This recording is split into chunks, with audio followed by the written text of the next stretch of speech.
name is Diatonic, and I've got your after-action report for the second week of the Marvel Rivals Ignite Asia Group Stage. Zero Tenacity were back in action to kick things off for Week 2, taking on Down Payment in the opening match.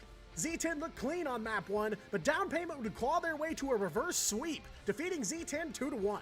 Incipients were still on the hunt for their first group stage win as they took on U-Inks next, and they'd get themselves on the board with a big 2-0 win here. Rounding out this first day of Week 2 was yet another marquee matchup, the fated rematch between Stage 1 champs Reject and the newly rebuilt Gen G. Though the players have changed, the story was yet again one of triumph for Reject as they take the series in a close 2-1 showdown. The second day of Week 2 started off with a match between veteran team Assemble Fire, who are still in search of their first group stage win, against Incipients. But Incipients had picked up some steam here in Week 2 as they won their second game of the week in a close 2-1 bout. Down Payment also continued their winning streak, taking their third win in a row over Rocket University in a big 2-0 sweep. Onside Gaming looked to keep their dominance alive in the next match as well, taking on U-Inks and walking away with a clean 2-0. And in the final Day 2 matchup, Zero Tenacity went head-to-head with the Vietnamese squad OEG. It was a tough draw for OEG, and they'd fall victim to Z10 2-0. Day 3 kicked off with a showdown between frontrunner team Crazy Raccoon and Onside Gaming, with CR continuing their flawless group stage campaign with yet another 2-0 win. We had a heavy hitter matchup between Gen G and Zero Tenacity next, one that Gen G would walk away the victors from with a complete 2-0 shutout. XOXO01 and Incipients stepped onto the field next, and XO would lock in their playoff position here with a big win over Incipients. We ended the day on a very interesting matchup between Reject and Rocket University, with Rocket actually managing to take a map off Reject. But the only 3-map series of the day would go Reject's way in the end. The final day of the Asia Group Stage began with two Legacy Ignite competitors, XOXO01 and Assemble Fire, a matchup that XO would win handily 2-0. Reject were back up against Down Payment, and the Stage 1 champs would emerge victorious here, also 2-0. Crazy Raccoon had their last match against U-Inks and would complete a perfect run through the group stage with yet another 2-0 win. And finally, the group stage would close with Gen G taking on OEG, with Gen G picking up the last win of the week. And after 2 weeks of group stage action, the Asia playoff picture was locked in. From Group A, Crazy Raccoon, XOXO01, Onside Gaming, and Incipients advanced to the playoffs. And from Group B, Reject, Gen G, Down Payment, and Zero Tenacity all make it through. The competition in the Asia region is looking hotter than ever, with only the top 2 teams qualifying for the Grand Finals LAN tournament later this year. Well, that's all for now, Rivals. I hope you caught your breath because we're about to dive right back in. Get ready to ignite the battle.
Smokescreen!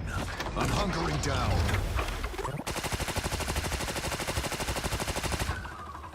Judge! Jury! Executioner!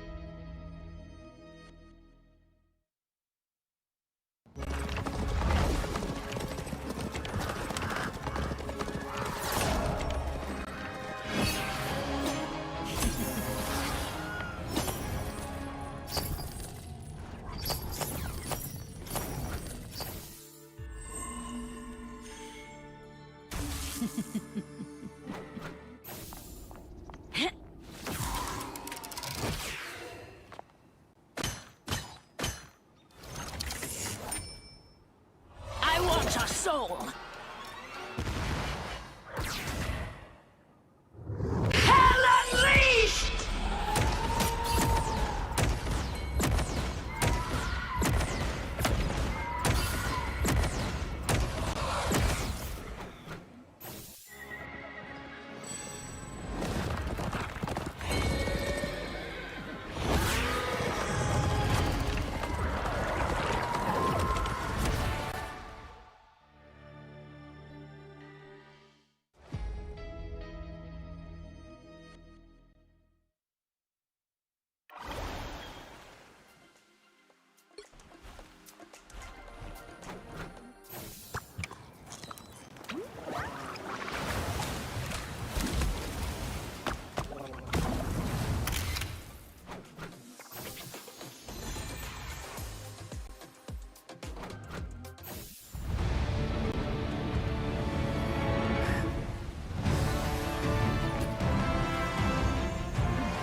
We are undefeatable!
Mind crush! Priceless! Kneel, peasants!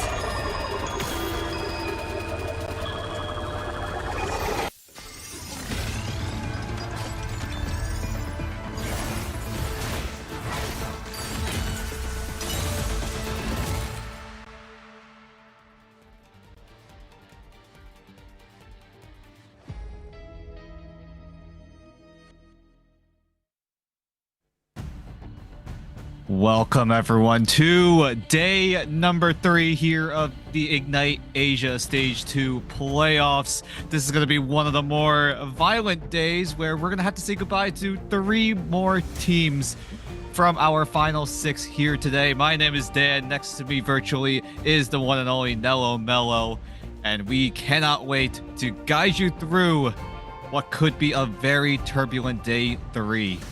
Yeah, we're gonna guide you through everything except for the prediction parts because we don't want anyone to lose any unnecessary channel points. We don't want to take advice from Nell this time. Yeah, no, not really. We don't want to. Actually, the only good advice is when you said to net, just don't bet on it in the first place. Exactly. But I didn't take my own advice, and I'm 15K short. But it's okay, right, Dan? Because the next one might make it, right? Oh my God, I sound like a gambler now. But but right now, one thing is for sure, Dan, you couldn't have put it any better. Only 6 teams remaining. But before all that, Emma Frost entered the Hellfire Protocol. Exactly. This world. Sorry. No problem. Don't take our advice. Don't take our advice. Don't take our advice. This comes with a heavy asterisk. Yeah, this world can still be saved. Be healed. Step into Diamond Heart Power with Emma Frost's Hellfire Protocol costume, first appearing in Avengers vs. X-Men 2012 number 5. Available since October 2nd, which was yesterday, 7 p.m. PDT. Rule the battlefield with icy elegance and let nothing break your shine. So you were saying, Dan, are you glazing over the skin right now? Yeah, we gotta glaze over the skin a little bit. It's a skin that, if you like the 2099 Angela skin, I'm sure the Emma Frost is no different. But here, instead of going from down in the icy areas, we go all the way over to the Wild West. You get this, like I really said, nice. Wild West themed Grim Lady Hela costume. If you want to look good, popping that Gods of Death, going up into the sky, T-posing right there, you can look really good doing it. That's true. Nothing adds to that experience. Beautiful costumes definitely add to the experience, right? Nothing says more than the luxurious skins you can purchase. But of course, Fear Stalks Timely, folks, our new sheriff. I mean, this extra glaze of a skin, right? I definitely want to get it. I definitely want to get it once especially since it's out since September 25th, 7 p.m. PDT. So, guys, instill fear into your enemy's eyes as you ascend the battlefield, as Hela's The Grim Lady costume makes debut since September 25th. So, if you haven't get it, do get it. If you're a Hela main, get it. Even if you're not a Hela main, please do get it just for the aesthetics, because that's really nice. You can use the team up to your utmost advantage starting in Season 4.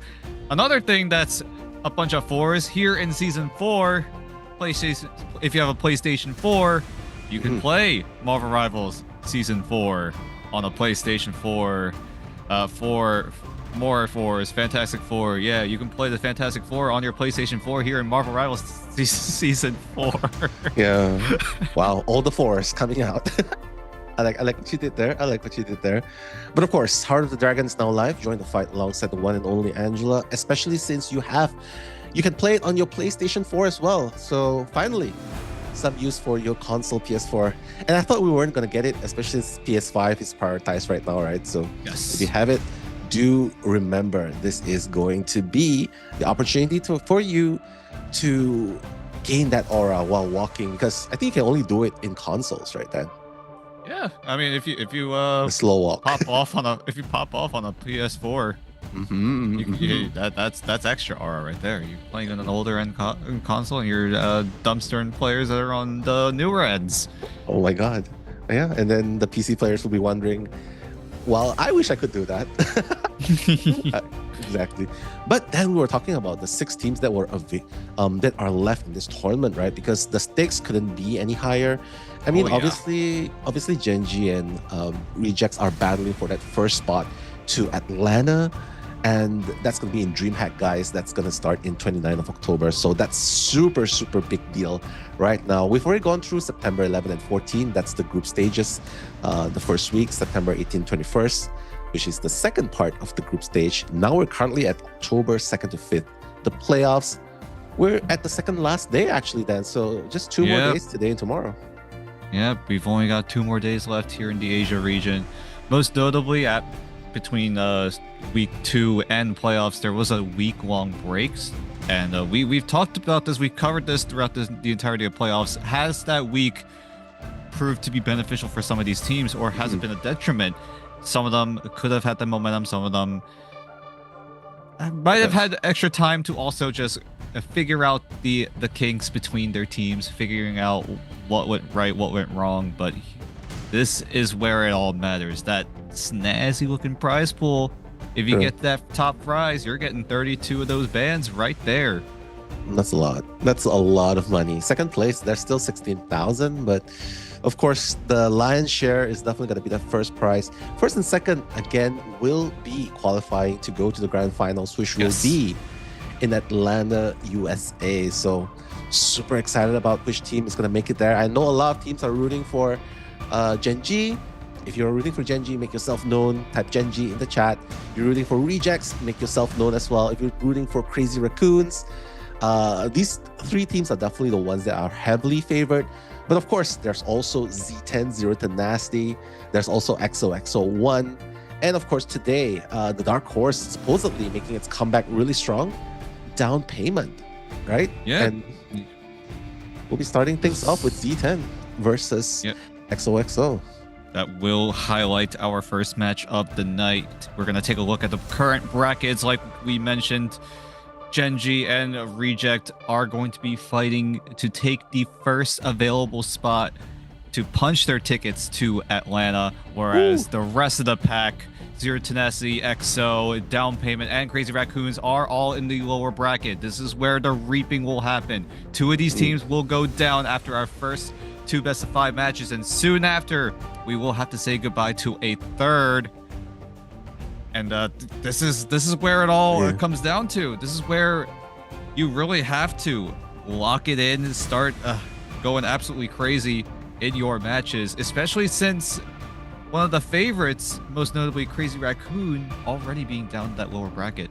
That's true. They've already fallen once, right? Might I remind you guys, they have never dropped a single game at all. And this was the first time that they actually dropped a game, and that was against Gen G. So that's definitely gonna send a little bit of a warning wave towards them. Like, okay, guys, we're definitely not performing as what we expected to be. What are they gonna do today, right? Especially since they're just watching right now, going up against DP. Of course, we're starting up with Z10 versus XOXO, so that's gonna start us off. But match 3 is where things get really, really exciting because RC, Genji 3.0, they wanna decide, they wanna determine who's gonna be that number one in Asia, that number one team in Asia, right? I think that's the pride that's happening. RC stuck to their compositions for the longest time, stuck to their rosters, whereas Genji underwent a third rotation. So one team decides to stick to their core and friendship, the others decides to, like, oh, you know what? Let's just make adjustments to make it even better. So which one will come on top? That's the question. Yeah. Today. So. Yeah, a few of these teams did, in fact, bring in some talent from other regions. Most notably, like we mentioned, Genji, who did overhaul their roster, bringing 2 players from the Americas in the names of Monster and False. 2 players that have been performing really well in the front lines of Genji. But enough talk about Genji. We gotta backtrack a little bit because we've got a long way to go before we get into that highlight match of the night. We still have Zero Tenacity and XOXO1 still fighting to stay alive in this tournament. Yeah, what do we know about these two teams, right? I mean, in a nutshell, Zero Tensity, with the notable players, XZ, Dotori, Kaidia, they all, it's safe to say, like you pointed out behind the scenes moments ago, where you said that, yeah, this is literally some of the players that came from Genji 2.0, and they decided to come in here, and so far they've been having great success. They're already top 6 right now, and they're looking to push themselves forward. Kaidia, huge change, duelist into a vanguard role. Dotori still at the strategist, XZ is still at the main duelist role, whereas for XOXO, this team is the only team that is full 100% from Thailand, and they're the only remaining Thailand team so far, whereas the other teams are mostly made of Koreans, Korean teams, Japanese teams. And so what do we know about them? Sungjaku, that's the crazy magic Black Panther, Spider-Man, you name the divers, he'll play it. So I think that's very notable. But they've crumbled against Rejects though. Their playstyle did not work against Rejects. Do you think Rejects had them figure out? Yeah. Like just strong backlines that does not work against the dives. Yeah, it's definitely difficult. Reject, obviously being able to adapt. They also had experience in the international stage back in the mid-season finals as well. So playing into this dive composition that they've at this point have been dealing with for a very, very long time. XOXO1, they've been doing this since stage 1. So here they're looking to be no different, but they have mentioned that they wanted to try to make a more meta composition work. Because you can only get so far when you go dive compositions when you're XOXO1. I mean, your motto is, in fact, dive or die. But That's sometimes you have to. Sometimes when you do dive, you do in fact die. So you might want to make a little bit of an adjustment, and that's what XOXO want to look to do. And we'll see if they're able to adapt and overcome a more meta-defining composition. That's true. They probably learned a little bit of a thing or two from rejects and how to handle XOXO, right? But before we head into the band picks, just saying a quick hello to Cream the Ham, Bubbleca, Lord Grim 88, as well as Level 2 Fat and D4 332. Hello guys, what's up so far? Unlisted show as well. The Charai. Hope you guys are having a good time. You have not missed anything. This is the first game of the day, as we have the double Jeff bans. That's the first 2 bans. They do not like the shark.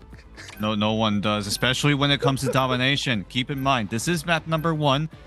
The first map in every single series is always randomized. The only constant being that it's gonna be domination. So the random number generating gods have chosen to be Burden T'Challa being the opening map here in this best of 5, and Jeff being a strong pick, especially with a lot of circles.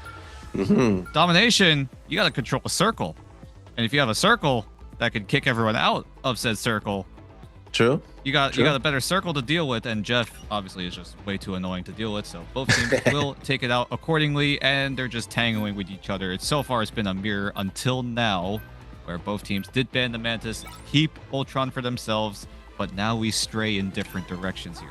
Yeah, they're gonna save the Invisible Woman. So banning out the opponent's Adam Warlock, but they themselves are not prioritizing Adam Warlock and saving the Invisible Woman, huh? Invisible Woman. I mean, we don't really see a lot of bans onto Invisible Woman, right, Dan? Yeah, no. I mean, a lot of presence in Invisible Woman. Usually that it's one of the strategist picks that usually just squeaks on by. yeah. But I guess Zero Tenacity are putting heavy emphasis on the invisible boundary, maybe to try to counter the dive composition that EXO are trying to cook up. I mean, As, so far, in the Pick your XOXO hero. and Zero Tenacity, villain. they have zero history of banning Invisible Woman. So this is the first time they're actually banning it in this Ignite Stage 2, right? So let's see if that's gonna bring a certain meaning to how they're gonna play this out. Zero Tenacity we're talking about. And of course, XOXO prioritizing that Venom. So Dan, you talked to us about it as well, right? The Jeff Venom combo, which is why probably Jeff is off the tables now. But are you expecting Sang Jak-woo to be going with a dive character right here, right now in Not domination? entirely sure right now, because EXO, they're starting to peel back a little bit from their dive antics.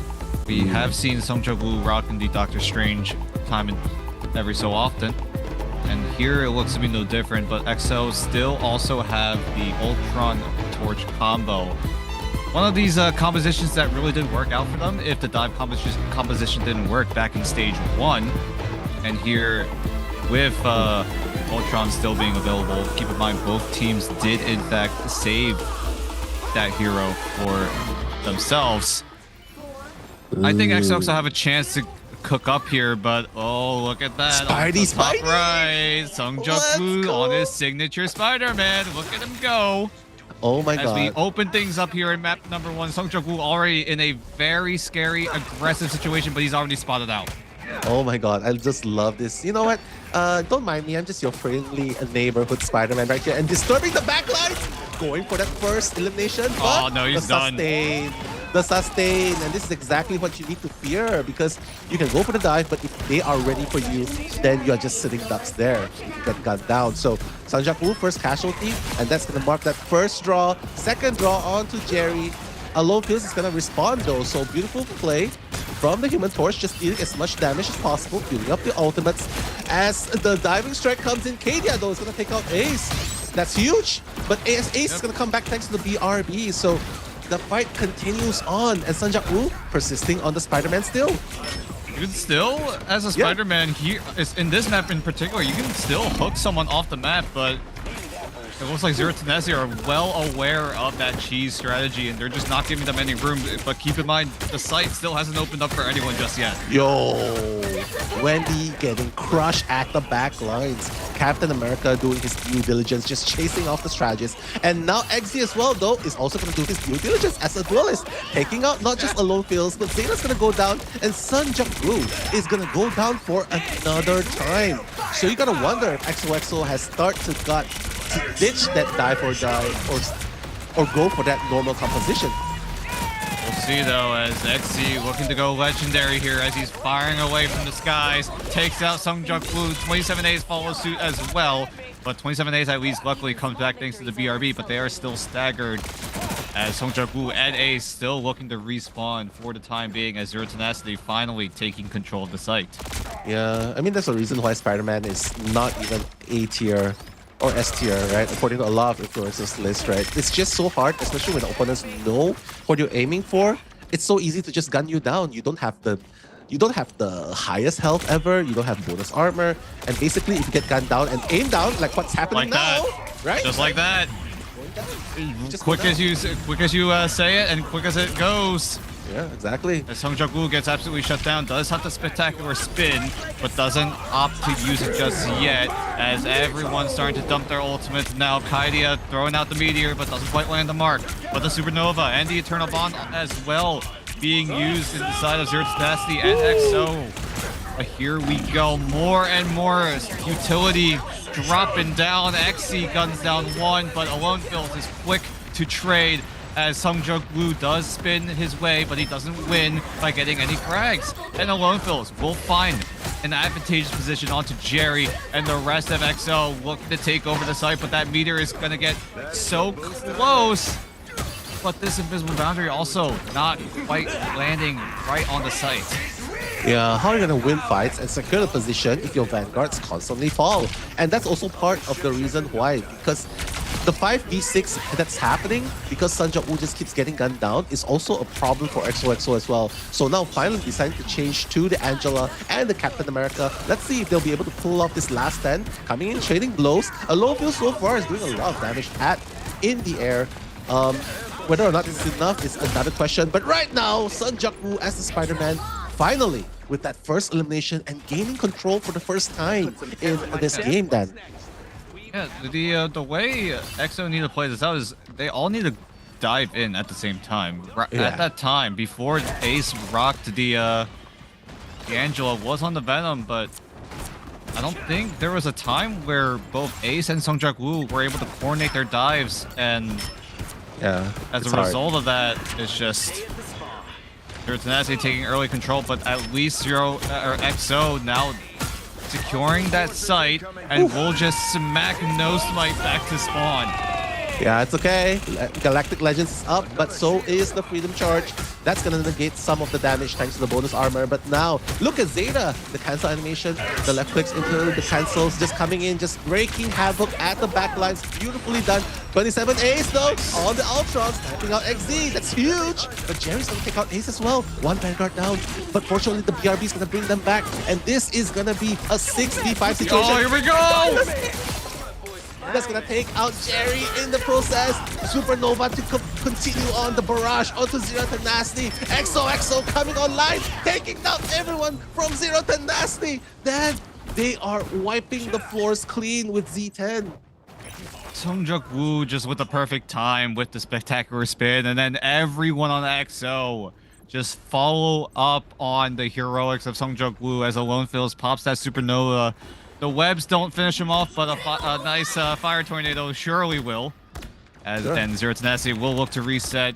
No portal opted to use just yet, as Zero Tenacity looking to group up and try to push from the low ground. And here they go, but Sung Jung Woo quick to read their plans as the Adam Warlock Soul Bond doesn't come out in time as Jerry does in fact trade onto Ace. And that might matter, but 27 Ace looking to be the difference here as he tries to rage his team into a team victory. Jerry doing what he can to try to snipe out as many members as possible. Sungjuk Woo comes back with the BRB, but there is a freedom charge used on the side of Zero Tenacity, but 27 Ace still snipes out Z.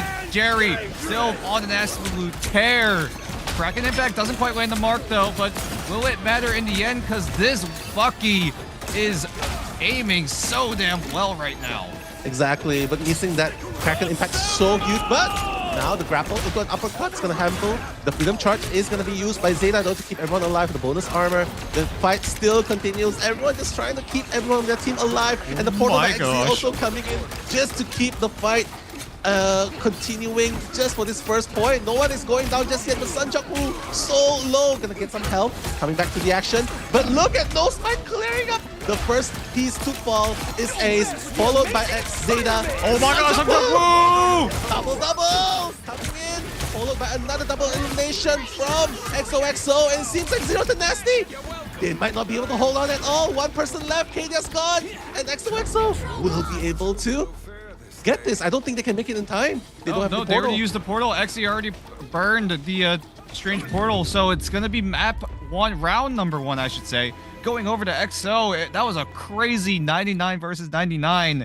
scenario. Both teams dumping everything that they could, but in the end, it's XO coming out on top. Yeah, don't doubt the Spider-Man, right? Even if he cannot be the top eliminator of the team, he's still a distraction. He's still a good enough distraction for from the side of XOXO, because Zero Tenacity, they gotta deal with the back lines, they gotta deal with the front lines that's being wrecked by Zeta and Ace on the Angela and the Captain America. So you're basically being sandwiched, and when you're being sandwiched, it's hard that you cannot fight back, which is why Zero Tenacity right now, yeah, I think this is probably the best bet they should go for. The Namor and the Hulk tandem, because I think that will definitely help them a little bit more. Jerry finally gonna go on that Phoenix as well, because guys, the patch has not the tech has not been fixed yet, so Jerry can still pretty much just abuse the left click and the melee attack. Oh, this is gonna be a really no short of firepower here, right? Then here. Yeah. Oh yeah, definitely. But look at the ultimate checkups here. Kaidia, the only person on Zero Tenacity being close to their ultimates.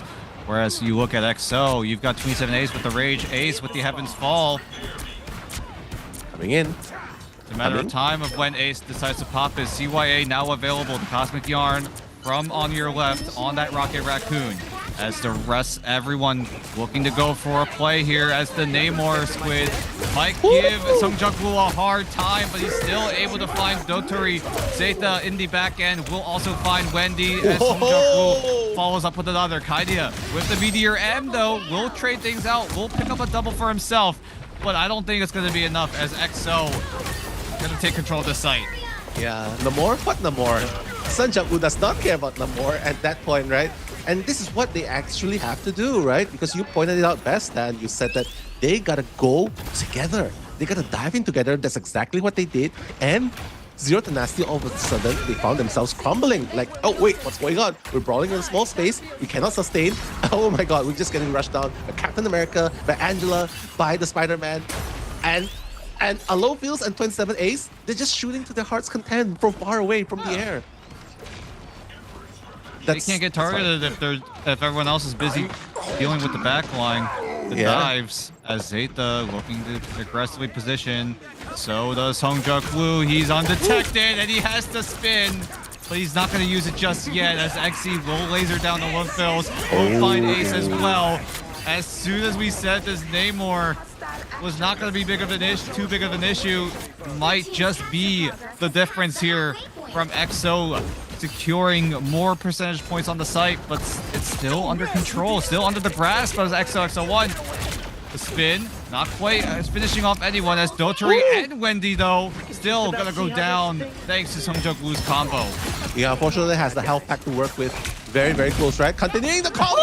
Sunjaku coming in from nowhere. Gets the double elimination on not just the duelist, but on the Vanguard as well. Is that going to be a triple here? Oh no, the Hulk is just too tanky, but he's going to be going back to the Bruce Banner form, and everyone's just waiting to get a piece of that. Probably going to see his name pretty soon. Anytime now. Yeah. Or they're just going to leave him. Wait. Yeah, Zero Tenacity looked to adjust to try to deal with the dive. Loki is a good option, but... Who? Oh, great clicks coming in from Exy, but Wendy on the Loki definitely would help against the dive, as Sung Woo does get dinked away, but Oh my God. sneaks in from the skies as he skydives right onto the head of Wendy, but it's still an even trade overall, but Sung Woo and 27A's look to My change God. that. Ace even making that man advantage just a bit more advantageous. As Zero Tenacity are shaken, they might have made a mistake leaving Sung Woo to his comforts. As the overtime comes into fruition, No Smite on the Mega Hulk, trying to buy as much time as possible, but the rest of Zero Tenacity now making it in. Dotori being on that Doctor Strange duty will make it on, but Olympios looks to deny them and kick him right out. Two people down from the side of Zero Tenacity. That's going to be the end song from Jerry, but is that going to be enough at all? Zeta continuing to punish the backlines and the duelists as well. Exy out of commission. How are they going to deal with this? Jerry on the Phoenix as well. Oh my God. Taking out No way. Fields, but Ace as well. My God, Angela and Spider-Man. These two are wreaking havoc in the front lines. Captain America as well. And game number 2 just seems like a breeze for XOXO this time. Like, That was absolutely insane. XO just playing to their playing to their comforts, playing to their literal team ideology, dive or die. They didn't die a whole lot there, it felt like. Yeah, in the beginning they did. Yes. In the beginning it looked a little rough, but after a while they were able to keep it together, pick up the pieces, and Sung-Juk Woo, this guy, this is why we love this man on Spider-Man. True. There's also a reason why in his previous games, the opponents respect ban his Spider-Man and Magic as well, because they know what he's capable of. You know, this guy is like Bruce Lee, you know, the guy who practices one kick 1,000 times. And in this instance, the Spider-Man is his 1,000 kicks being practiced. So you gotta respect that Spider-Man, man. Like, he did fall a little bit in the beginning of the game, but he picked up. Do you see how many players he picked off at the back amidst the chaos? Dotori was gone. Kadia was gone. And Exy was also being picked off as well. So it's just so hard. And Zeta and Ace, beautiful change onto Captain America and Angela. I believe that was the moment when the comeback returned, right? Because they were just skewering and just pushing people on the back lines, and there was nothing they could respond to. And Wendy on the Loki, I think it was just a little bit too late at that point. So yeah, it's really hard to deal with this. I mean, Zero Tenacity even tried, like we saw, to go for the Namor Hulk team up, but even with that not working, how does that feel for Zero Tenacity? Now you have to burn a ban on the Spider-Man for the rest of the series, and that is going to be added pressure, knowing that you have to use a ban on that and not something that's just more towards the meta. True. That's why I absolutely love watching XOXO play, because they've been playing characters that are rarely picked, rarely played. For example, Spider-Man, that's already one of them. Black Panther, Magic. But you know what? We're going to continue on the game, exciting games after this short break. So we're going anywhere, guys.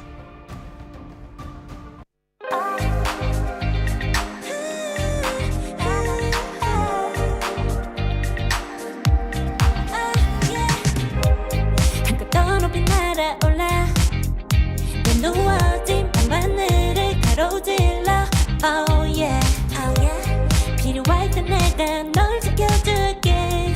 간절히 바라면 이루어지는 마법인 거야. 운명의 소리 들려. 여기서 저기서 날 찾으면 달빛이 날 비춰와. 시작해야 let's go. 어둡고 흘러는 우주 따뜻한 눈으로 감싸나.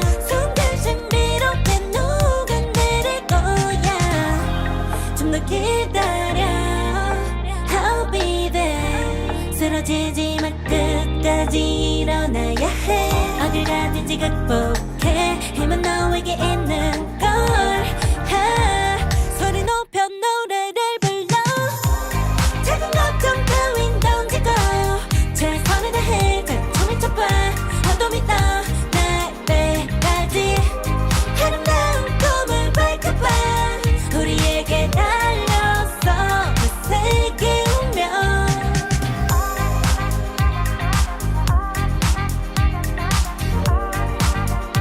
어둠이 떠날 때까지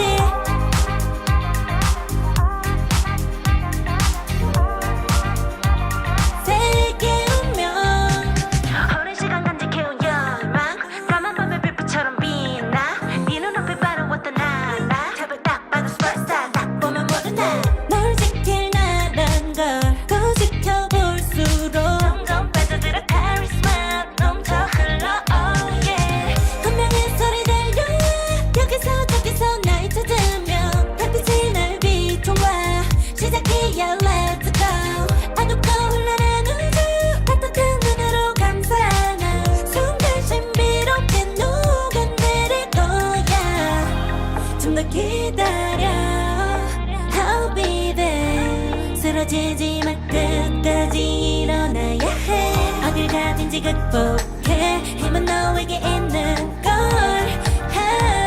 소리 높여 노래를 불러 작은 걱정 따윈 던지고 최선을 다해 작품을 쳐봐 어둠이 떠날 때까지 아름다운 꿈을 밝혀봐 우리에게 달려서 그 세계 운명 눈이 부신 모든 순간들 지켜내야 해 내가 좋아지려면 꿈꿨던 너와 나 그래 그래서 네 운명에 The way And welcome back to day number 3 of the playoffs, Marvel Rivals Ignite Asia Region Stage 2.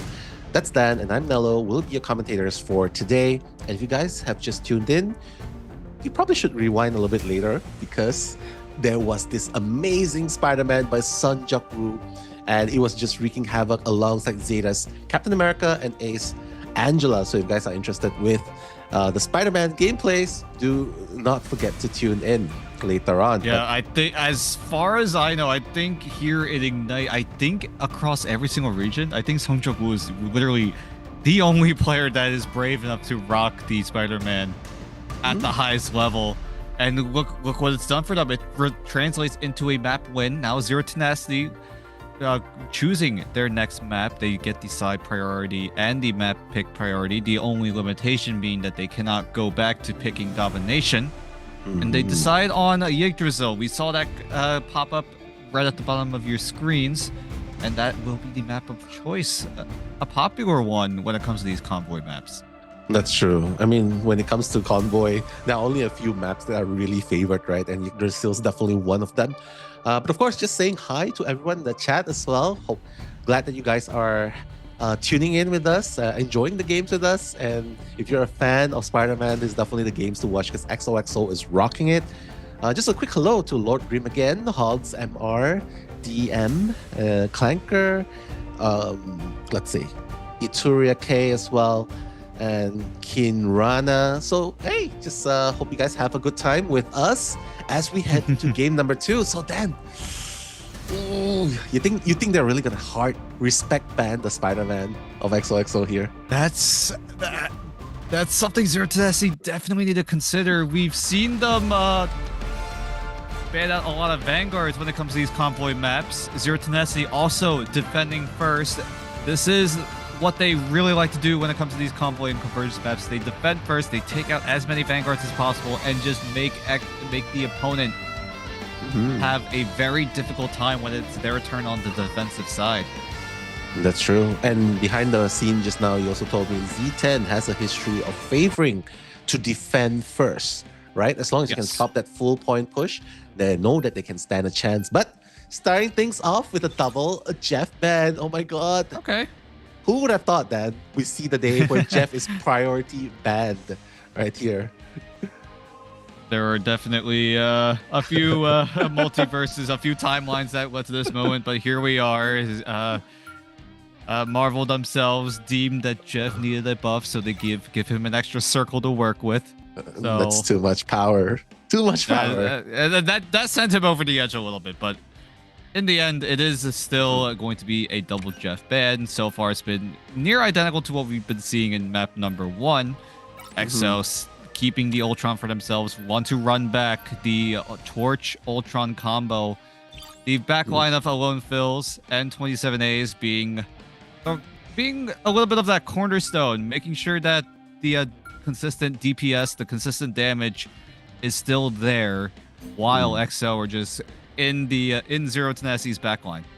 Yeah, they gotta bolster their backlines, honestly, right? Because the problem that they've been dealing with against EXO's barrage is the continuous attack onto their backlines and also from the front lines as well. So everyone on the Vanguard has a part to play in pushing and pressuring the front lines, whereas the back lines, you have Sun Jok-woo on the Spider-Man, on the Magic, just keep on pressuring the back lines. And when that happens, Alone Fields and 27As as well is like, yeah, you know what, guys, go have fun. We'll just be shooting freely from the sky. So they gotta figure out how to shut down EXO's dive or die strategy here. And honestly, I feel like they probably got to put a little bit more emphasis into a triple strat comp that can probably just help them a little bit more. I mean, I want to say Loki, but it's been nerfed quite a bit though.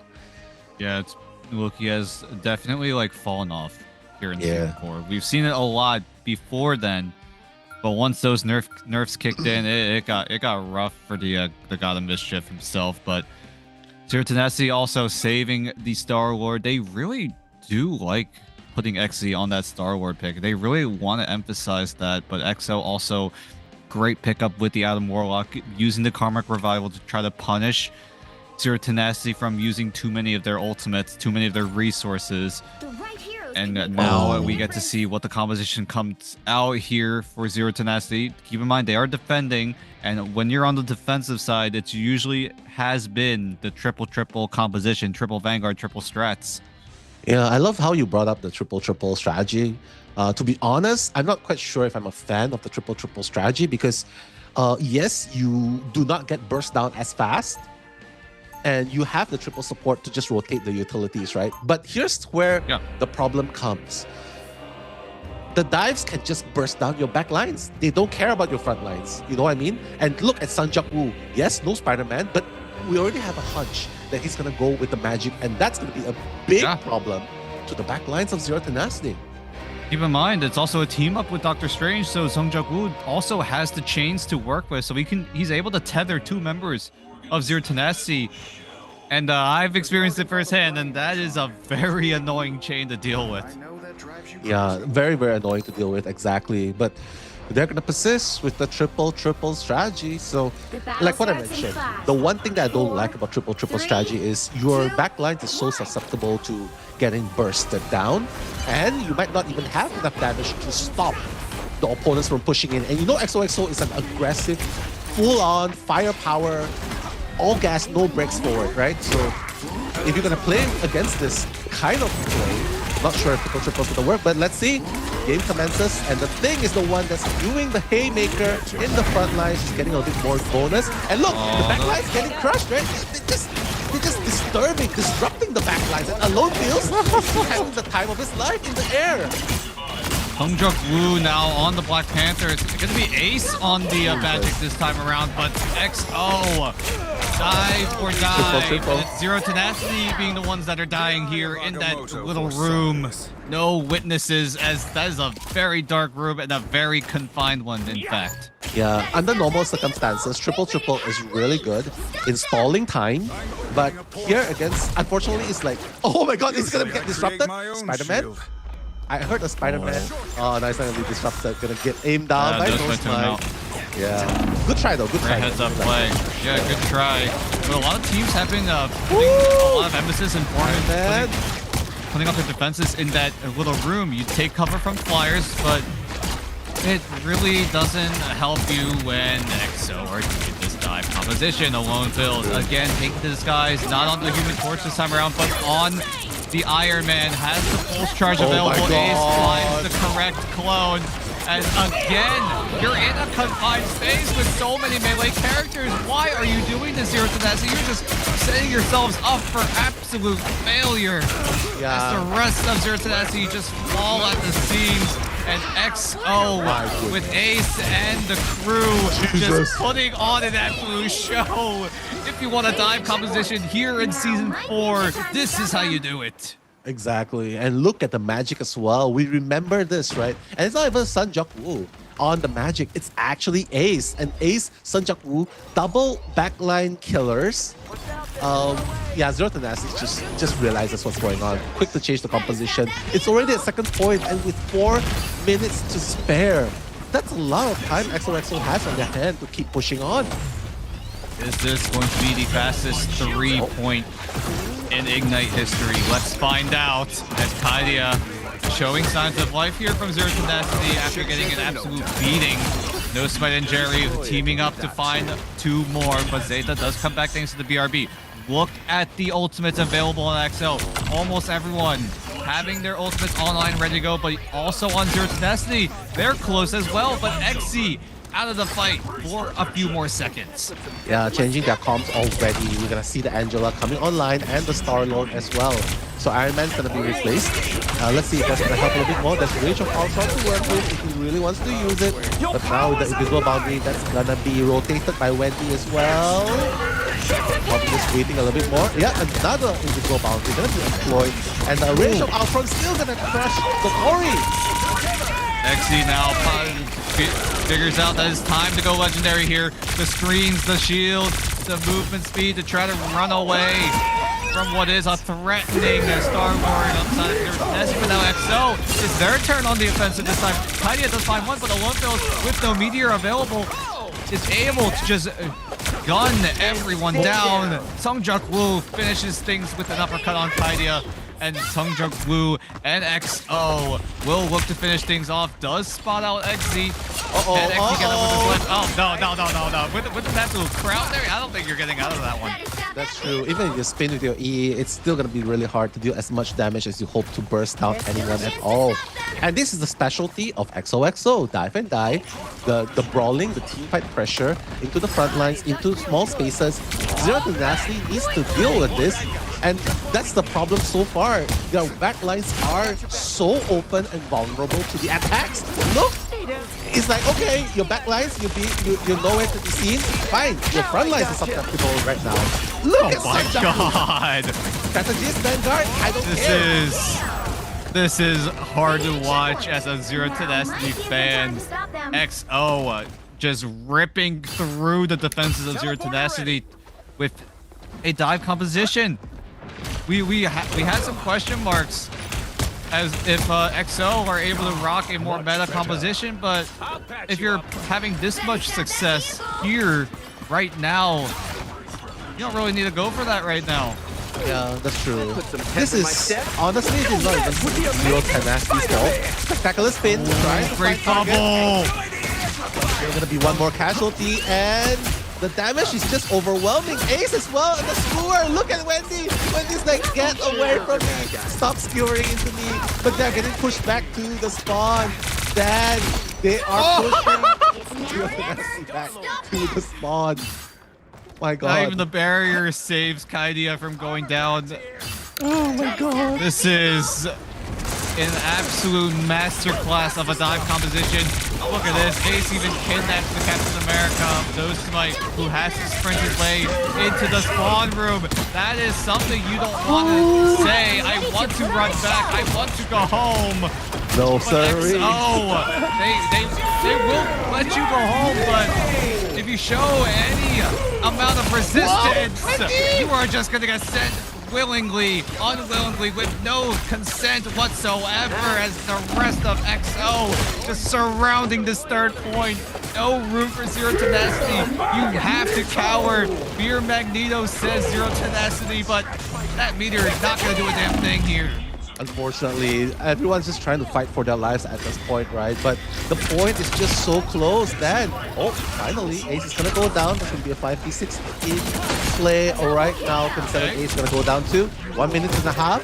Will Zero Tenacity be able to hold on a bit longer with this triple elimination? We'll do that, in fact. Finally, they're able to hold off the defense as there's only a minute 20 left on this clock here. Tenacity, this is a good start to kick things off for a defense. At least deny them from a third point. Nose Fight is threatening that freedom charge, whereas on the side of XO, they have the Angel ultimate, they have the Rocket ultimate, and Sungjuk Woo also has the spin. Cosmic Yarn will kick things off here. Gives everyone a nice little 25% damage boost as the flag pins everyone of Zero Tenacity down. Sungjuk Woo did use the spin, but it didn't really quite find anyone. But the uppercut will, as the rest of XO now coming back to what they do best as they look to rip apart Zero Tenacity. As the point closer and closer to that third point. Can anyone touch? It looks like they're able to in the nick of time. But is it going to be enough? Is the question. XZ, you have to go for one hell of a legendary combination. The bubble provides some extra security as 27 A's does come back thanks to the BRB. It's still going to be an even trade until Zeta says something about it, but the Meteor keeps everyone alive. And now 2 Meteors for the price of 1 Zeta elimination as XO already. They had a little bit of a trip up there during that push, but in the end, XO complete the triple. Did you see what happened just now, Dan? The double Magneto M's? And Zeta was like, oh, you're gonna Magneto M Misa? No, sorry, he dumped the Magneto M onto Kadia instead, and Kadia just went off like that. So that was very, very unfortunate on the side of Zero Tenacity, but then this is exactly what we fear. Like XOXO, they do die for die, right? You know that they won action. You know that what they want. Their strategy, which involves only having a rocket and an Ultron. So there's not really any hardcore utility healers, right? For example, Fate of Both Worlds, Invisible Laundry. There's none of that. Why? Because their strategy is to kill before getting killed first. To eliminate before getting eliminated first. So Zero Tenacity, I feel like if they're going on the defensive like this, they're gonna get eliminated first before they can even fight back. Oh.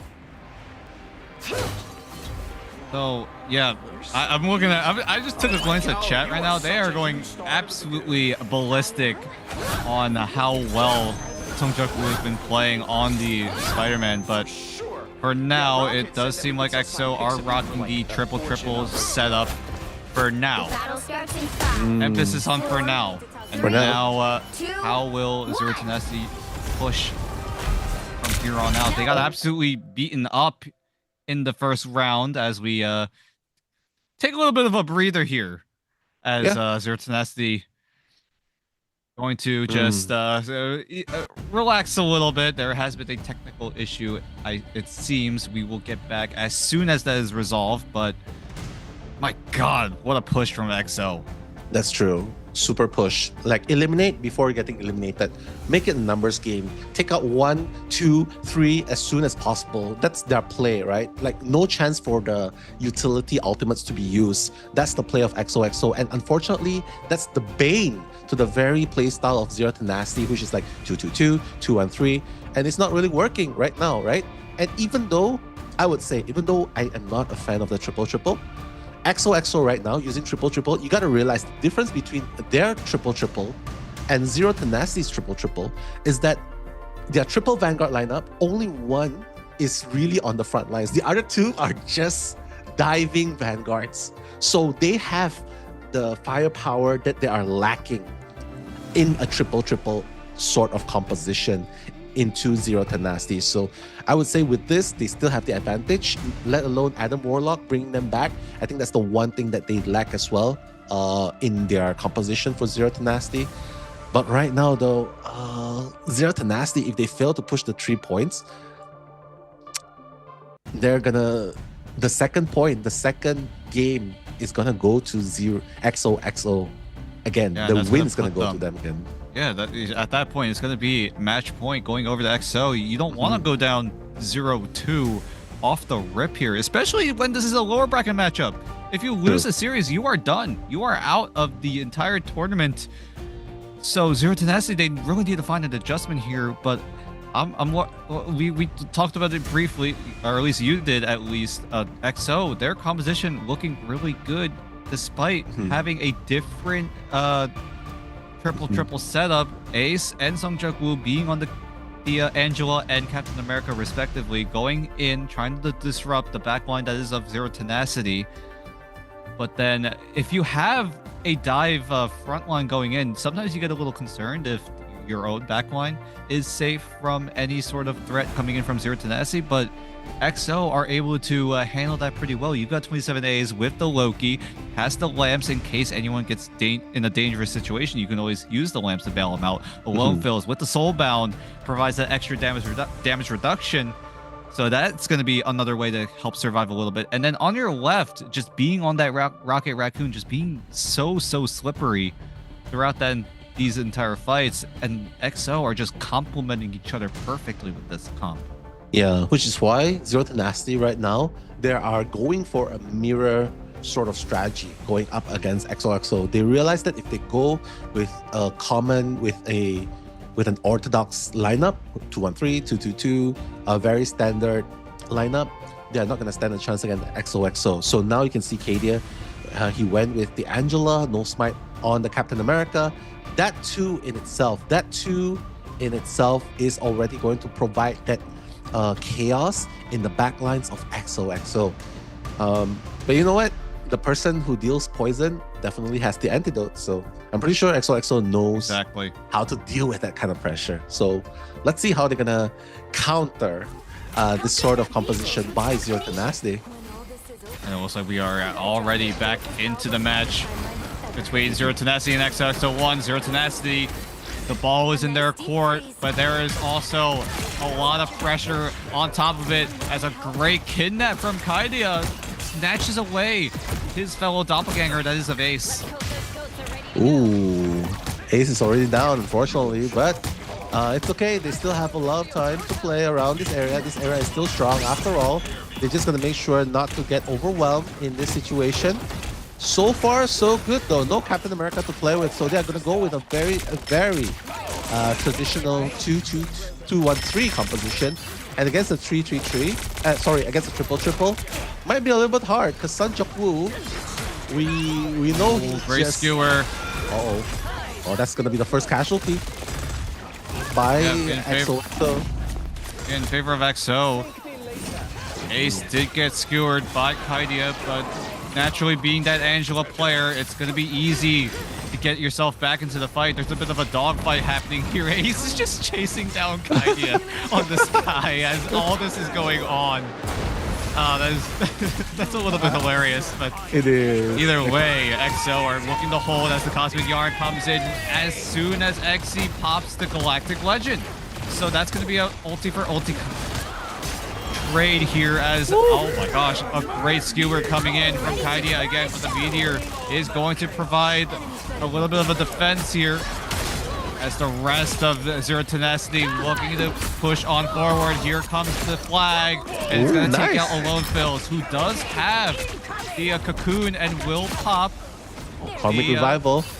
Oh, it's actually by 27 Ace. 27 Ace actually stole away the Karmic Revival from his fellow teammate and is able to use it to bring everyone back into the fight. And now Alone Fills also now still holding on to the Karmic Revival, and they get revived a second time.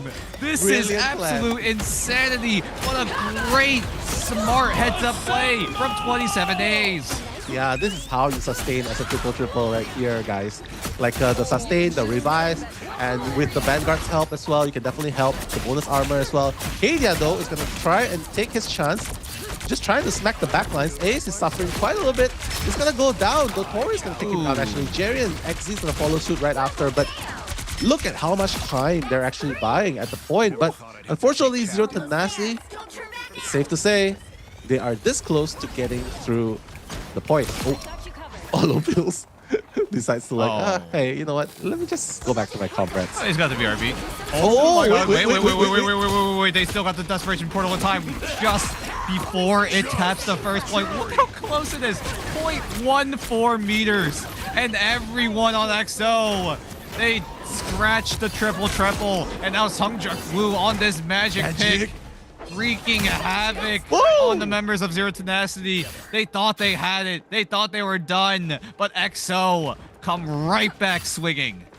I just love the communication coming in from XOXO. Like, you know what? Just revive there and even use the Cocoon Rebirth. And even if you are dead on the spawn, it's okay. You bought us the 0.5 seconds you need for that Desperation Portal. And the Magic's going to do it from here.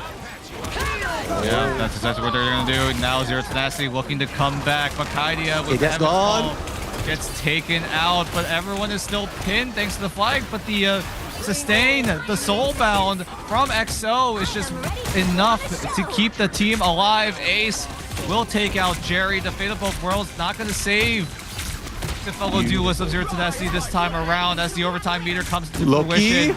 Karmic Revival Loki again. with the Karmic Revival, yeah, like you said, again going in as Ace and the Lone Fill still having their ultimate. Ace gonna go in with the Eye of Agamotto, stuns up 3, and the Invisible Boundary is going to force Zero Tenacity into a terrible situation as they are looking to get taken down here. A phenomenal defense from XO off the heroics of a Desperation Portal from Ace.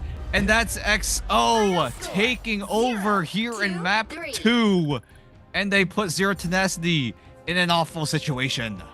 That was insane. XOXO played like a champion right there. They showed what they're capable of. They showed how they play dive. They showed how they can play triple as well. They show how they can play the double Loki and Adam Warlock Karmic Revival. Shout out to Potch though. He brought up the point that yesterday Rejects was the one that actually used that strategy and was super OP. The Loki and the Adam Warlock tandem. So shout out to Potch. And if you can learn something like this and apply it one day after the match, I mean, this is just something you gotta know and learn. Like, guys, Rejects was the only one who got a 3-1 yesterday against XOXO. So I thought Zero Tenacity probably could have looked at how Rejects handled XOXO in that situation. But I feel like here, it feels like they're like, it's as if they are like gears in the spotlight. Like, oh wait, what's going on? It's like as if they don't know how to handle this sort of situation. So the unpreparedness, or at least the lack of preparation to how to handle this situation, is contributing to how Sungjuk, to how Zeta, to how Ace, Alone feels. Everyone was just raking double-digit eliminations. It's just something you love to see as a XO fan. It looked a little difficult. Like you mentioned on their matchup against I think it was Reject getting taken out 1-3. And now it's just gonna be Zero Tenacity now backs against the wall here. They're at risk of getting swept out in this best of 5. And this is a team that has a lot of experience playing at the highest level, as well as a lot of these players, like we mentioned before going into the series, Zero Tenacity with a lot of members being from that old Gen G roster that we have seen in the mid-season finals. And here in playoffs, they're at risk of getting of bowing out at 5th or 6th. That's true. It's just so hard, right, watching it, but it just makes the game so much more interesting. So guys, so far it's 2-0 in favor of XOXO. We'll be heading to game number 3 right after this break.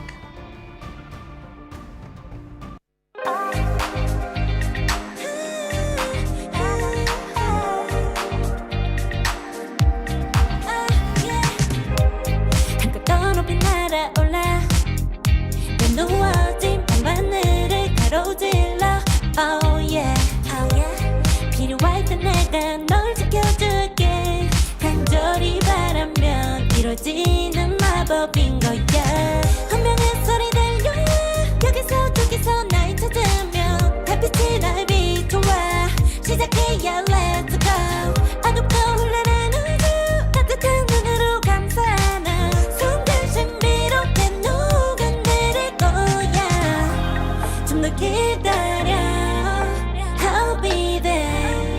쓰러지지 마 끝까지 일어나야 해 어딜 가든지 극복해 힘은 너에게 있는 걸 소리 높여 노래를 불러 작은 걱정 따윈 던지고 최선을 다해 자충을 쳐봐 어둠이 떠 날배까지 아름다운 꿈을 밝혀봐 우리에게 달려서 그 세계 오면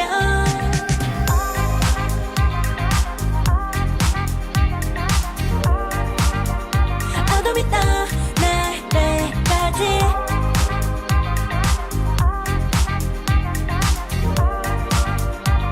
세계 오면 오랜 시간 간직해온 열망 까만 밤의 빛처럼 빛나 네 눈앞에 바로 왔던 나 제발 딱 봐도 superstar 딱 보면 모르나 널 지킬 나란 걸더 지켜볼수록 점점 빠져들어 카리스마 넘쳐 흘러 oh yeah 운명의 소리 들려 여기서 저기서 날 찾으면 햇빛이 날 비춰와 시작이야 let's go 어둡고 흘러는 우주 따뜻한 눈으로 감싸나 순간 신비롭게 녹아내릴 거야 좀 더 기다려 I'll be there 쓰러지지 마 끝까지 일어나야 해 어딜 가든지 극복해 힘은 너에게 있는 걸 소리 높여 노래를 불러 작은 걱정 따윈 던지고 최선을 다해 자충을 쳐봐 어둠이 떠 날배까지 아름다운 꿈을 밝혀봐 우리에게 달려서 그 세계 오면 눈이 부신 모든 순간들 지켜내야 해 내가 좋아지려면 꿈꿨던 너와 나 그래 그래서 네 운명에 The way Zero Tenacity at the brink of elimination now here in this best of 5 series up against XOXO1 here in the lower bracket of Asia Ignite Stage 2 playoffs. And no, that was an absolute masterclass coming in from XO, right? Coming in, swinging with the dive composition on the attacking side, then going onto the defensive side. We've bear witness to the double Adam Warlock strategy that XO didn't really cook up themselves. It was actually Reject that did use it. And from a quote from one of the players from Reject, it is a very disgusting strat. And XO were able to use it for themselves. Yeah, I mean, you take something that's working really well and make it your own. That's exactly what XOXO did. So, I don't know, man. Zero Tenacity so far has found no answer in response to XOXO's barrage, the triple sustain with the double revival strat. And that's definitely going to pay a lot of toll because right now they are at match point. Zero Tenacity 0-2. So this is really, really hard for Zero Tenacity right now. And quite honestly, I feel like this is just the composition in general by XOXO, the playstyle, the aggressiveness. It generally is just very cancerous towards how Zero Tenacity usually plays against the normal population, the normal, so-called normal composition strategy, the 2-2-2, 2-1-3 that we know a lot. But here, it's like, yo, everyone's just their own dive, and it just hurts. It just really hurts because what have we seen so far? Then we've seen Namor trying to use Namor to counter them. Did not really work. Trying to use their very own Star-Lord did not really work. Trying to use triple does not really work. Trying to use the Loki to incorporate into their 2-1-3 strategies did not really work too. So what can you do when the situation comes to this sort? Especially if you're Z10. Yeah, I think at this point, the only option you really have is rocking up Penny Parker with a rocket team up ability. That's your only option left. And now we head into a convergence maps. I wouldn't be surprised if Zero Tenacity do in fact look to use the Penny Parker, because if before you on these convergence maps, it is a zone that you have to take over. And I think I caught a glimpse of what Zero Tenacity chose for their convergence map of choice. I believe it was Symbio. But I've yet to confirm or deny that. We will see as we head into the third map. But Zero Tenacity, like you said, they're running out of options to counter the dive composition that XO have been absolutely cooking on, right? We thought XO, we talked to them a few days ago, they wanted to go a more meta composition. I don't know if something flipped behind the scenes, but now they are just going all in on that dive composition ideology. Yeah, I mean, if something's working and you know your opponents can counter it, you might as well just keep using it, abuse it, right? Even until your opponents are eliminated. So XOXO, they're just probably going to continue the same aggression towards Zero Tenacity. And if Zero Tenacity cannot find the answer in this round number 3 in symbiotic surface convergence, we might have to say goodbye to Zero Tenacity after this game. But you know what? Desperate situation calls for SOS moments then. Yeah, that's exactly what Zero Tenacity are going to do here. They are going to be on the defensive side. We'll see how Zero Tenacity look to shake things up here. Jeff going to be the double ban.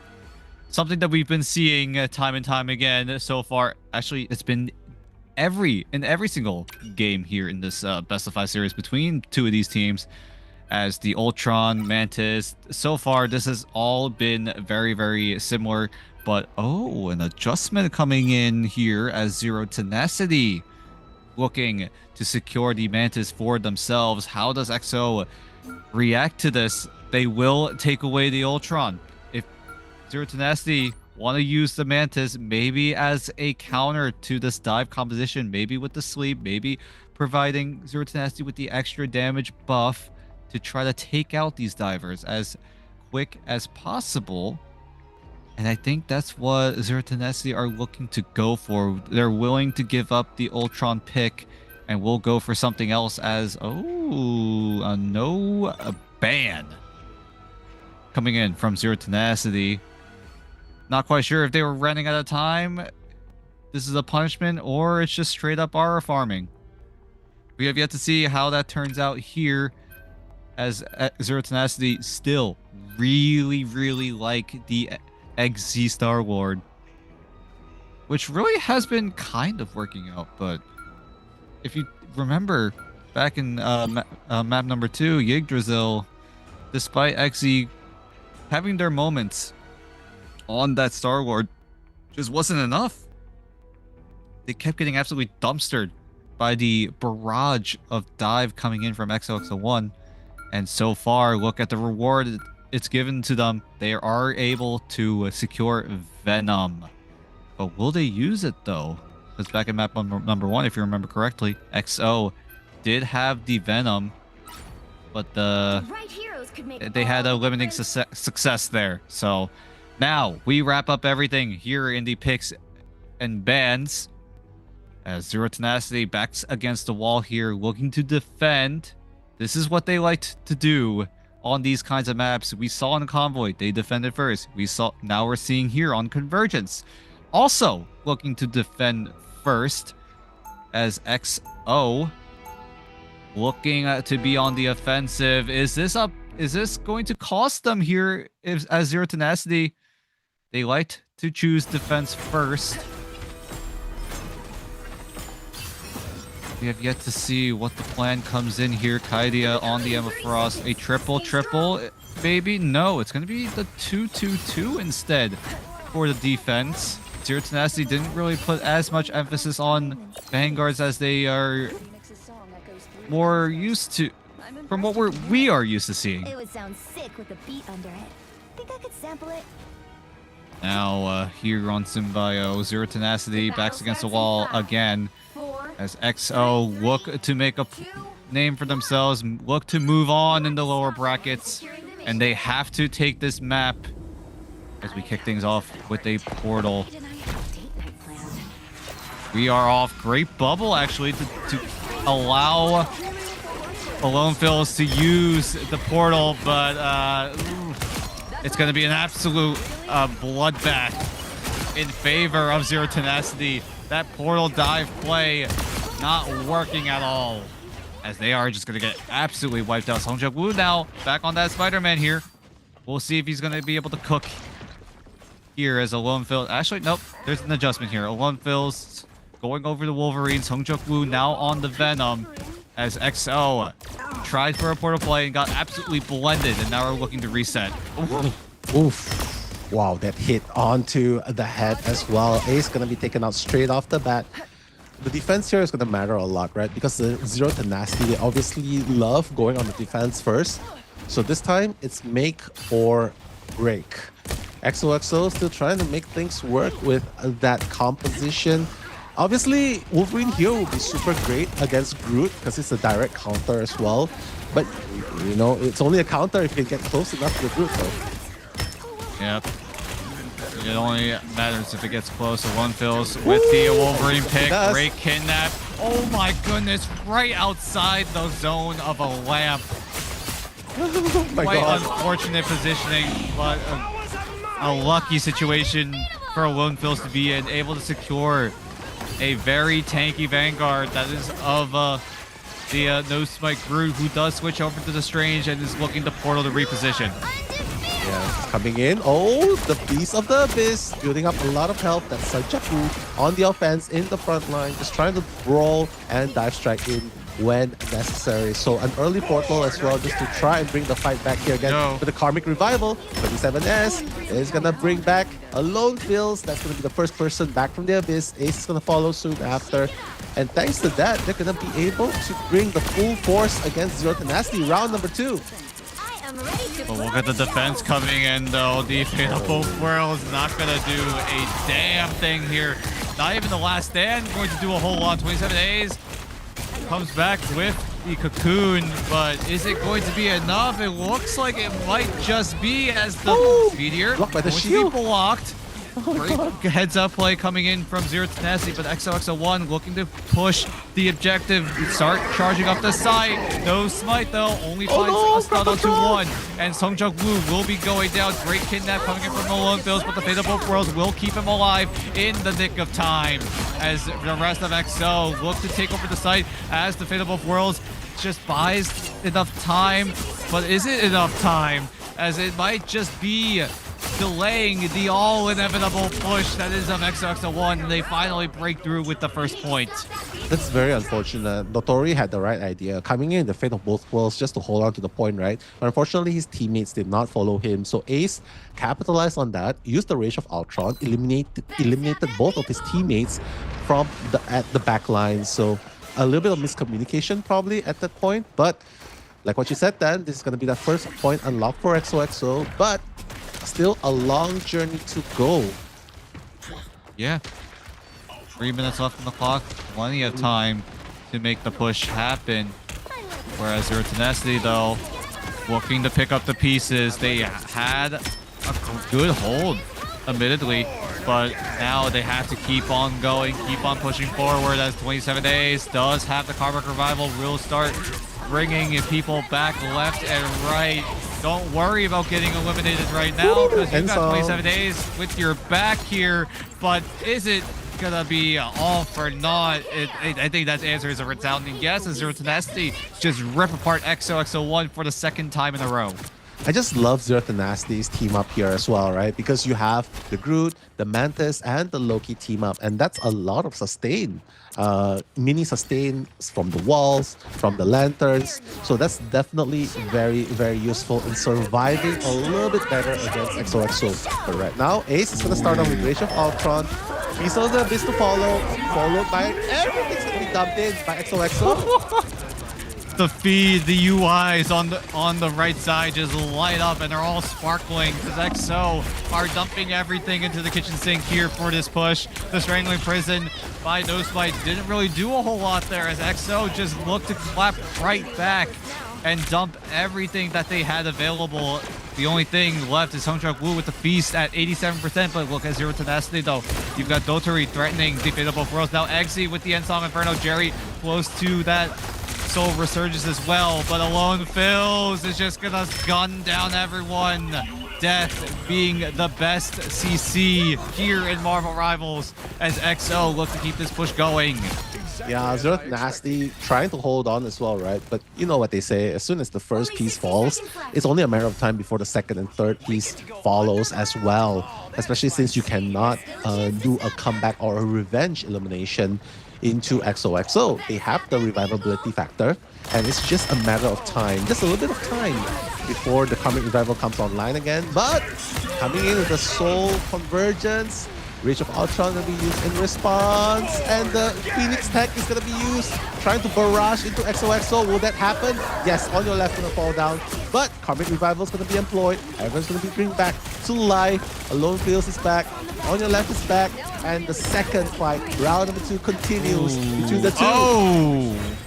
Everyone on XO gonna crumble here. 15 seconds left on the clock here. Zeta, the first respawn, needs to set things up with the portal immediately if he's gonna have a chance at keeping his team alive. Does Hong Jae-woo switch to the magic? No, he's gonna switch over. Can he get there in time? Oh my gosh. It's gonna be close. He's gonna make it right on the nick of time. But Hong Jae-woo, he gets absolutely sniped away. But on your left has the Fate of Both Worlds to at least keep XO in this fight. Dotori forced to run and take cover. Wendy will steal away the Fate of Both Worlds with the God of Mischief, and now it's Zero Tenacity with the advantage here as Alone Fills' ultimate is going to be completely nullified. Ooh, taking out XZ was such a crucial moment as well, but Sun Jung-woo is going to be taken down by Dotori. That's also a very, very important trade-off from Zero Oh, Tenacity great and stun! XOXO. Big stun! Big stun! Beautiful! Coming in! Oh my god, Zeta with the Eye of Agamotto! Taking up 3 members, and they're all gonna drop down. And XO off the heroics of a godlike Eye might just be able to secure the second point with the skin of their teeth. Oh my god! That's so true. They were so close to holding on to the point, and XOXO was just one fight away from getting stopped at before even unlocking the first card. But here they are moving in towards completing the full course. Then this is where things get very interesting, because the defense line is going to be so much stronger here, because the respawn for Team Zero Tenacity is closer compared to XOXO. And mind you, At least. they don't have a portal in play. Yeah, no portal in play, so all that Nose might have to do is get a multi-man strangling prison as XO are gonna get staggered away. They do get the second point, they make it halfway, but they still have one more fight in them. They still have plenty of time to rejoin the fight. 30 seconds left. How does Zero Tenacity look to defend? Do they go for the full court press, or do they just stay back and wait for XO to make their move? I think with only 30 seconds left, right? I think time is going to be super important. They know that this is going to be the last fight, because if they fail here, they have no way of using the portal. I don't think the portal will be in time. Barely, maybe. But now, Dark Child can come in. The first brawl coming in, and Song is going to take out 3 of them, actually. And my, oh my. Zero Nasty holding on really strong. 5 seconds left. No one will be able to touch point as well. Yeah, Oh, no! my gosh, Dotori with the great freeze. Oh, But that's gonna do it for XO. An impressive push. Oh my god, there is a wild he got Luna spell blocked pushing it. He can't make it. He got Oh blocked off my by the gosh, good walls. I respect the The good walls, my god. I respect the heads up play from Dotori there. All right, I think it was Yeah. on your left. No, yeah, on, it was on your left, yeah. It was on your left. It was just speeding on in with the Fate of Both Worlds. Almost got there to buy a bit of time, but in the end, it is going to be the end of the push here for XOXO1. It should have ended right before True. that second point. True. But XO just barely, again, this happened in map 2. Just barely getting that portal down, they were able to turn the fight on its head. And then Zeta coming in with that Eye of Agamotto, stunning up 3. 2 of them being the strategists of Zero Tenacity. And that was all she wrote. And now XO with a comfortable 2-point lead here as Zero Tenacity is their turn to push. That's true. And it's just so insane that No Smite has already set up the walls just to block. Because the moment he heard the Fate of Both Worlds coming in from on your left, the walls was like on your left was like, oh my god, I cannot enter. I cannot destroy the wall. I cannot enter. And I think that was the turning point. Like, oh no, she couldn't touch the point in time to sustain. And beautiful heads-up play by Zero to Nasty at that point. I feel like they might be able to do much better in this map, actually. Yep.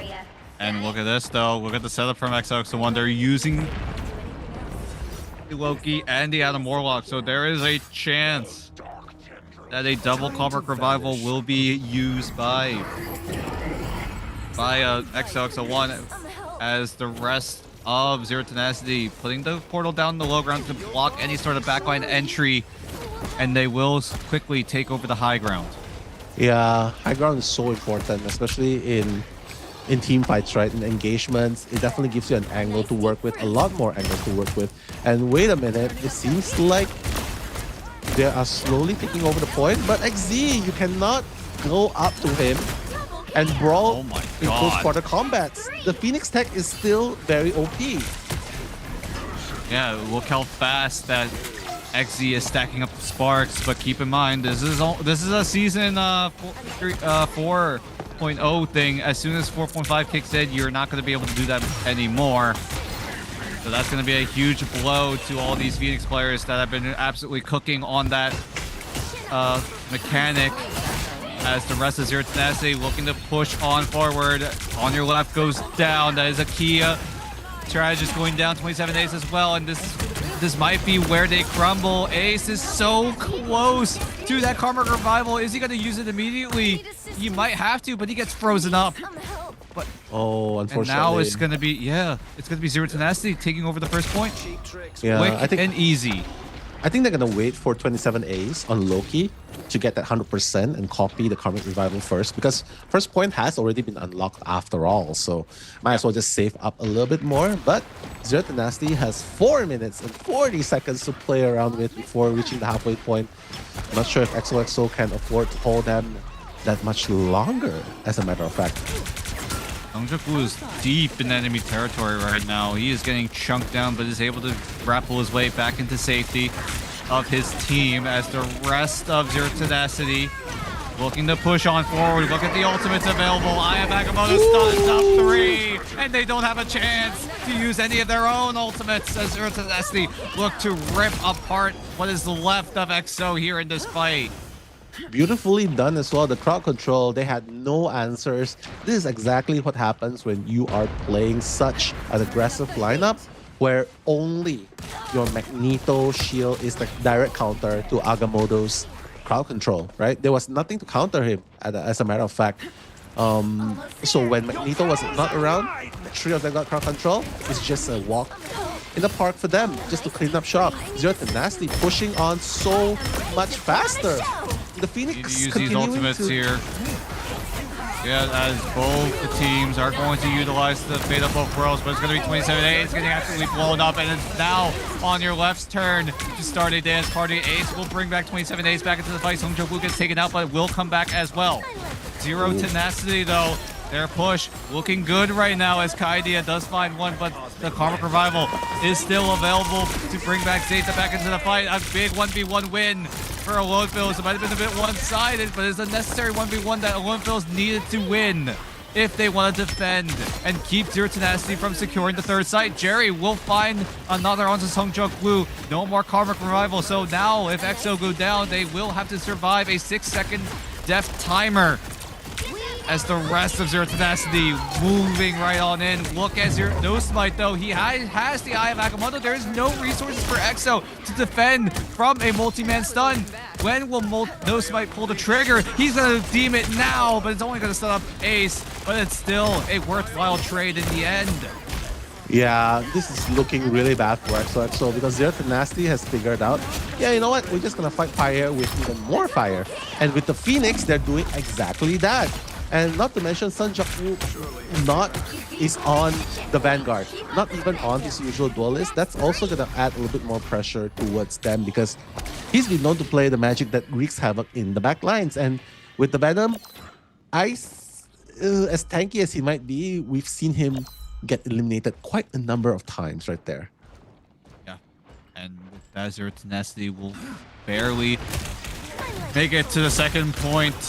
But now they're looking really good before they make it to the third point. Look how fast that point is moving as the Silent Seduction is going to be popped by Kaidia to try to zone the rest of XO as two go down already. Lone fails needs to be the difference maker here in this Galactic Legend, but can they find anything? No. Dotori with the Fate of Both Worlds will completely deny what is left of that Galactic Legend, and look how close it is for XO. They need to defend just 2 meters, but it's only for 3 minutes. That is so much time for no errors, no way out, as Zero to Destiny moving right on in, and it looks like they might be able to on the West 27 days with the Karmic Revival, but is it going to be enough? I don't know. On your left gets the Fate of Both Worlds right at the nick of time, but is it going to be enough? First damage by Zero to Destiny, not quite getting the elimination right on your left, but they will finally do so as that 10-second ultimate timer runs out,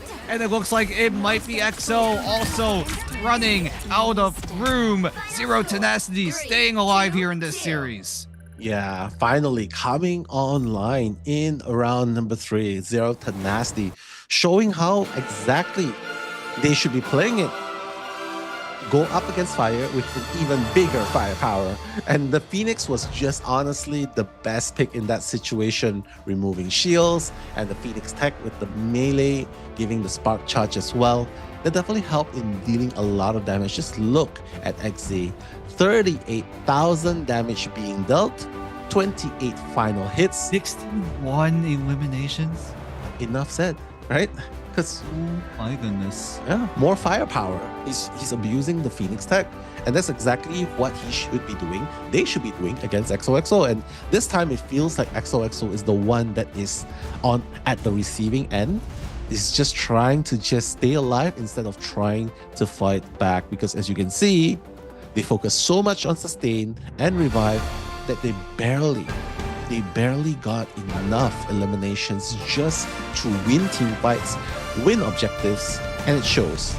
Alone fails. 11. Sunjak Woo, 1 final hit. How often do you see Sunjak Woo with only 1 final hit? To be fair, he is also playing the Vanguard role, but yeah, that is something right? 316. not great. You know, it's nothing great to see here, as Sunjak Woo, yeah, like you said, had an unreasonable underperformance here in this map number 3.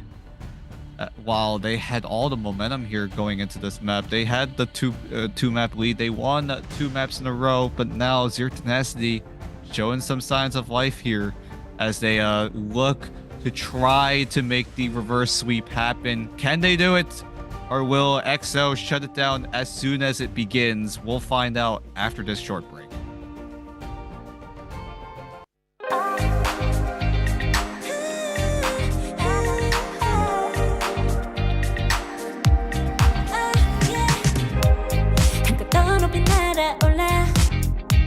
누워진 밤하늘을 가로질러 Oh yeah, oh yeah. 필요할 때 내가 널 지켜줄게 간절히 바라면 이루어지는 마법인 거야 운명의 소리 들려 여기서 저기서 날 찾으면 달빛이 날 비춰와 시작해야 let's go 어둡고 흘러는 우주 따뜻한 눈으로 감싸나 순간 신비롭게 녹아내릴 거야 좀 더 기다려 I'll be there 쓰러지지 마 끝까지 일어나야 해 어딜 가든지 극복해 힘은 너에게 있는 걸 소리 높여 노래를 불러 작은 걱정 따윈 던지고 최선을 다해 잘 춰봐 어둠이 떠 날 때까지 아름다운 꿈을 밝혀봐 우리에게 달려서 그 세계 오면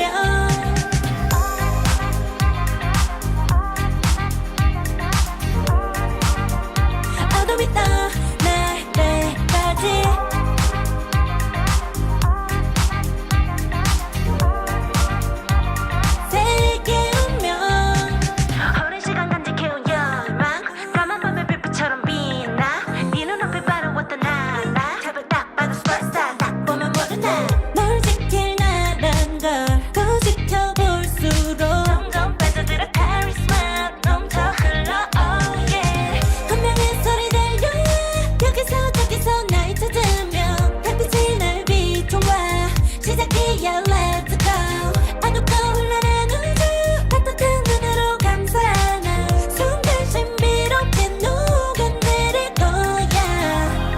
좀 더 기다려 I'll be there 쓰러지지 말 끝까지 일어나야 해 어딜 가든지 극복해 힘은 너에게 있는 걸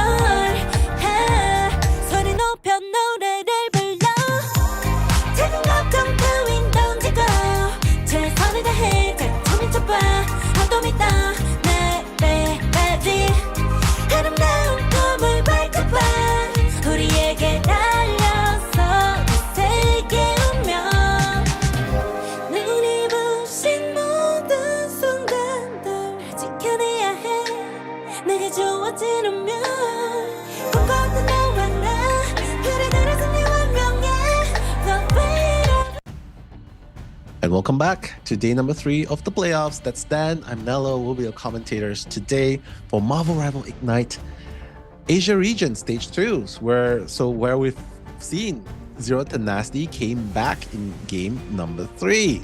So Dan, is this the beginning of a comeback? And I don't know. This might be the first reverse sweep here, but we're speaking a little too soon. They still have a long way to go. They still have to win 2 more maps if they want to complete a heroic comeback. But for now, we do go into map number 4. Now it's XO getting the chance to choose the map. Keep in mind, this is map number 4. We've played all 3 possible game modes. That is Domination, Convoy, and Convergence. So now, everything resets. So now, with XO having the map pick priority, are able to pick almost any map from the entire pool that is of either a domination map, a convergence map, or a convoy map. But the only restriction being is you cannot play on maps that we have seen them play here already. So no Burden T'Challa, no Symbiotic Surface, and I think no Yggdrasil as well. So those are the only 3 maps out of the pool right now, and XO look to try and secure the triple on Spider Islands. yeah, Spider Islands here is definitely going to be a very interesting match to watch because, you know, you can play from the skies, you can play behind the terrains, you can definitely play behind the blocks as well. So a lot of things can come into play right here. But finally, the streak of Jeff bans is broken. Zero Tenacity is going to ban out the Jeff. Did they save it? But Actually, XO. they're going to ban Emma instead. Yeah, they're gonna ban Emma instead. Does that allow XO to pick up the Jeff here?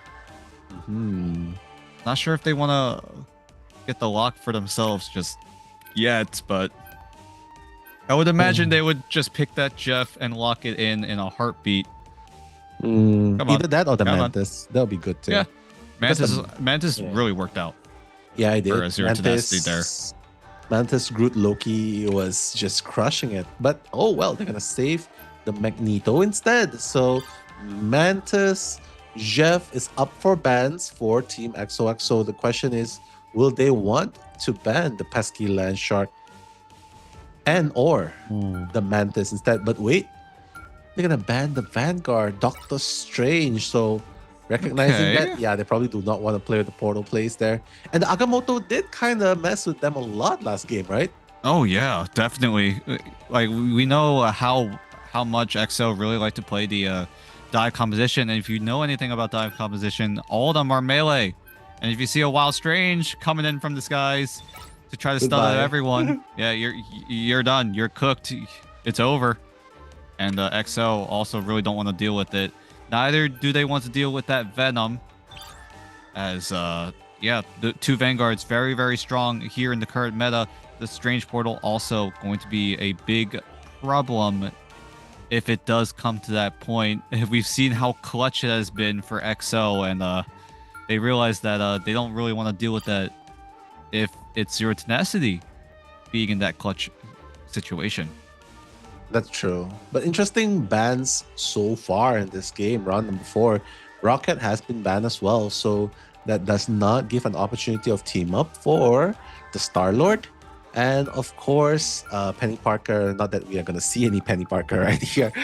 But yeah, that BRB beacon and of course, the bonus armor from the ultimate is definitely something that is very, very hard to counter, especially if you're dealing with a Rocket Raccoon. So the question now is, banning off the Luna Snow, picking up the Luna Snow from themselves, they know that they have, Zero Tenacity has a Magneto to work with. Are they still going to go hard with the dive composition, or are they going to fight power with power here? Sanjak-woo, wait a minute. Are you going to play the legend? Are you? Iron Fist? We don't know. Iron Fist? We don't know. He might actually play the Iron Fist. We have seen him play it every so often. Does have the team up with Luna Snow, I believe.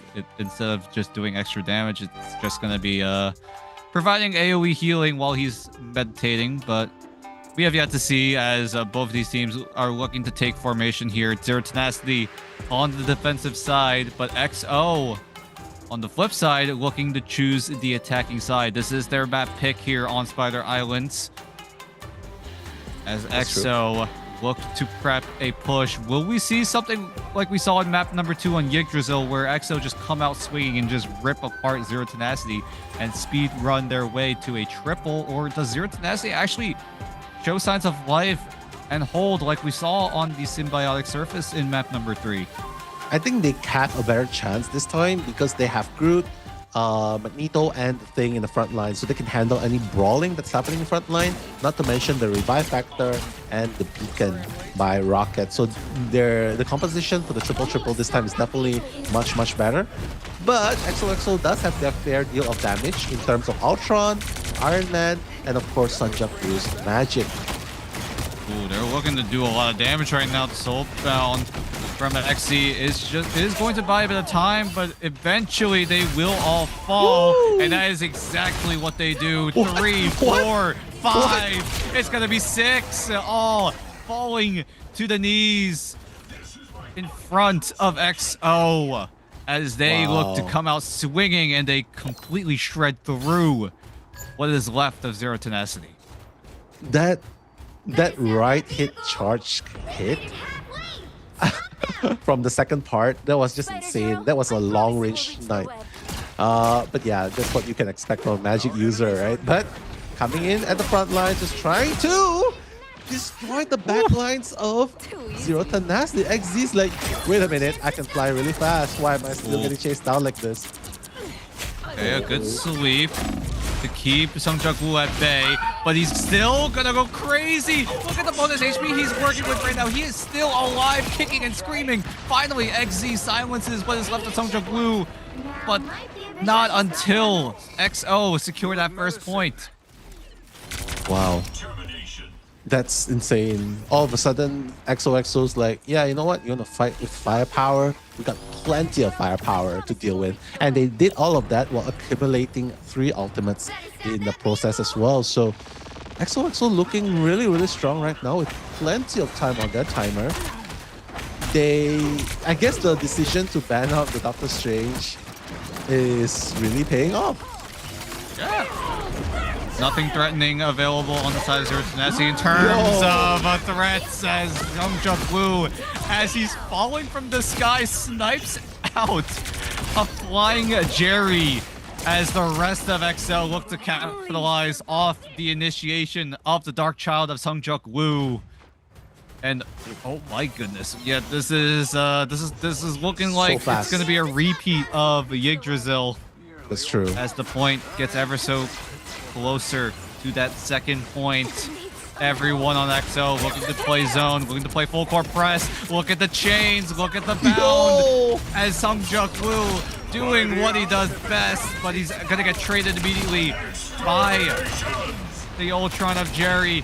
As Zeta did use the eye bag, did only tag 2, as so many rages of Ultrons coming in, as Kaidia finds the meteor right onto the face of Alone Fills, bashes him right in the skull, as Kaidia looking to snipe out more players of XO from the sky. That's true, but they are still at the very edge, right? They're still pushing really hard. They're just waiting for the rest of the teammates to come back in, and then they will go in continuing with the push. So far XOXO does not really rely heavily on sustain, but they do have a lot invested into firepower and crowd control. Whereas Zero to Nasty is all about the brute force 2, 1-3 composition coming in. XZ, let's see if the Phoenix Tech is gonna help his team this time though again. Yeah, we'll see though. Sungjuk-woo did adjust. Now back onto the Spider-Man that we all know and love. Wendy is waiting to use the Soul Resurgence at the perfect time. But look at the Strangling Prison though. It's going to tag up one. It's going to be Ace. Going to get stunned up. The Eye of Agamotto only going to find the Groot of No Smite. And now here comes the ultimate from Wendy with the Soul Resurgence, but it's going to be a response from 27 Ace with the Invisible Boundary. Love Fills now putting down tornadoes throughout the entire lane of this entire map as Sungjuk-woo looking to finish off Wendy with the Rage of Ultron, backing him up. Assistance is necessary here in this game as Sungjuk-woo looking to start meleeing his way into a victory as XZ does switch over to the Star-Lord, will find one, will be able to find Sungjuk-woo, tags him out from the skies as Zero Tenacity now holding, but they have to do so for the next 2 minutes. That's true. Fortunately, the Star-Lord has bought a lot of time, right? With the triple eliminations as well. So now they're going to do another shift, another swap. Lone Fields is no longer going to be on the Iron Man. He's going to be on the Wolverine. So he's like, yeah, I want me some stretching posts. And Wolverine it is, going up against the Groot. And of course, there is still a minute and a half before the checkpoint is expired. So right now, the walls are buying a little bit more time. But spectacular spin. Oh, the kidnap happening. Oh my gosh, great teamwork coming in to try to just bring back the Brute of Zero Tenacity back into the hands of XO, but it's still a trade in the end. Ace is still in the thick of it, just meleeing his way, fighting to keep that defense going, and they're gonna do just that, but it looks like XO will come out on top here as Ace comes in with the team up with the Wolverine, and it's looking to be beneficial as they look to secure that second point. Can they complete this triple though? That is going to be the big question. 2 minutes left on the clock. This is such a good spot for Spider-Man as well, right? Because he can catch people off guard and pull them towards their demise. So let's see if he's going to continue using it. But no, he's going to go with the Hulkmeister. Okay, so Hulk, he's going to be supporting as a Vanguard again this time. But here I am, going to counter Galactic Legends. Is that going to be enough? No! It explodes in mid-air. Not going to be employed onto anyone at all, unfortunately. There's still value, right? You do deny a good chunk of XC's Galactic Legend, so it's still a worthwhile trade in the end. It would have been nice if you were able to get the dunk down, but still a very worthwhile trade. Doctor yanks Ace out of the fight as 27As will shove away No Smite as a response. Jerry lasering down from above as XZ coming in, spinning and winning. Will find one on your left as Zeta will also go down on XZ's left. And Jerry will clean up what is left as XO need to regroup, need to find a way back into this fight if they want to complete the triple here, as they only have 60 seconds left. Yeah, they probably have like 2 more team fights, right? So one more here and the other one during overtime. That can be the play to go for. Lone Fields does have the last stand to work with, but Invisible Boundary is going to be employed by Dotori, Strangling Prison as well, by the Groot. And that's going to help XZ clean up shop alongside Cadia. 27 Ace is going to go down. And this, again, is where Zero Tenacity is so good at defending points. Like, XOXO came in for the second time, the third time, and they still fall with only 30 seconds left in the game. This might be the final push coming in from XO. If they lose out on this fight, they might just have to settle with 2. We'll see if they're able to go for it as the last stand goes down, but the Soul Resurgence does come in just in time. 27As will respond with that Invisible Boundary. The Strangling Prison going to be blocked as Zero Tenacity looking to try to defend. Dotori finds an advantageous angle. Will take out the fellow doppelganger though. Beautifully done as well, that pull. But now Lone Fields does have, is coming in for the kidnap. He's going to be able to take out No Smite. But Magneto is around with the Galactic Legends. Try to clear up shop of XOXO at this point. Ace is going to go down. Overtime has already been triggered. Not sure if XOXO will be able to hold on much longer. Right now, even the back line okay. is getting manhandled right here by XZ. Yep, XZ finding the crucial pick onto a strategist, and it looks like Zero Tenacity look to defend and have XO settle with 2 until a strangling prison is going to seal the deal, it seems, as XO just jumping in, using the portal to dive right in, but it looks like XO are going to be the ones dying, and Sungjuk Woo trying to swing his way, try to make a 1vx situation a reality, but that overtime meter is still going, but it's finally going to hit 0, and XO forced to settle with 2. Wow, second time that they put a stop onto the march of XOXO. Zero Tenacity definitely knows what's going on. They know how to play defense. So this is definitely good job so far for Zero Tenacity. Definitely good news. Without XOXO pushing the full 3 points, this might be the opening for Zero Tenacity to come back in round number 4. So right now, XOXO, if we saw moments ago in round 3, they're not exactly as proficient as Zero Tenacity when it came to defending. So XOXO, they got a lot of work cut out for them, because if Zero Tenacity just push 1 spot further from 93.78 meters, they're gonna win the second. They're gonna get the second W, and it might be the reverse sweep that you were talking about, Dan. If that's the case, if we go to another, let me just run the numbers real quick. We've had, what is it? A lot. Yeah, we've had a lot of map 5s. True. But hey, still This is our ninth. This is our 9th best of 5, Oh, and so that's a lot. far, 4 of them have gone all the way. Ooh. Half That's of a our lot. best of 5s have gone all the way to a deciding map 5, and there is a world where Zero Tenacity make this the 6th, or Oh. 4th and the 5th, something like that. Still, a lot of best of 5s going all the way here, and it's just showing how close the Asia region is between all of these teams, right? It's just so competitive. Every single team on equal footing, it seems, as they are all gunning for either a spot in Atlanta or just going for the top prize. Yeah, a lot at stake for all of the teams that are playing right here, right? But so far, Zero Tenacity doing good, just pushing slowly but surely, taking out Zanjaku, taking out Alone Fills, taking out Zeta in the process. And as I like to mention, the first piece goes down, so the second, the third, and the fourth. Loki being the last one to go down as well. Sanjaku on the Doctor Strange. Will he be using a portal to come in? And the answer is yes. Right.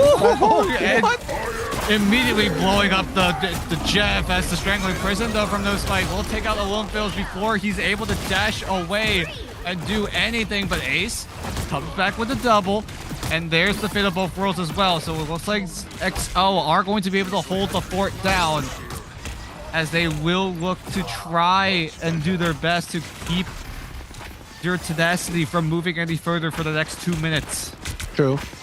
Well, at least in this game, we might be able to see Sanjaku with the Eye of Agamotto, since it's building up definitely for sure. But no smite, when it comes to brute force, brute thing is just pushing through Jerry as well, taking out the Iron Man as well. Eye of Agamotto! That's It's going to stun up to 3, but it's not going to do a whole lot because there's Strategist Ultimates being able to nullify it. But Wendy finds the front line of XO. And that's going to be Zero Tenacity moving on forward. No portal available on the side of XO.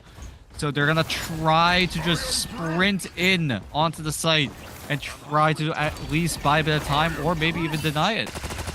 True. Spider-Man already on point though. Trying to touch, possibly. Trying to just stop the marches as well. But XZ on the turret is just dealing so much damage. And Kadia with the meteor amp is not going to find anyone, fortunately. But the lamp has been employed. Everything has been employed. No one has ultimates to work with.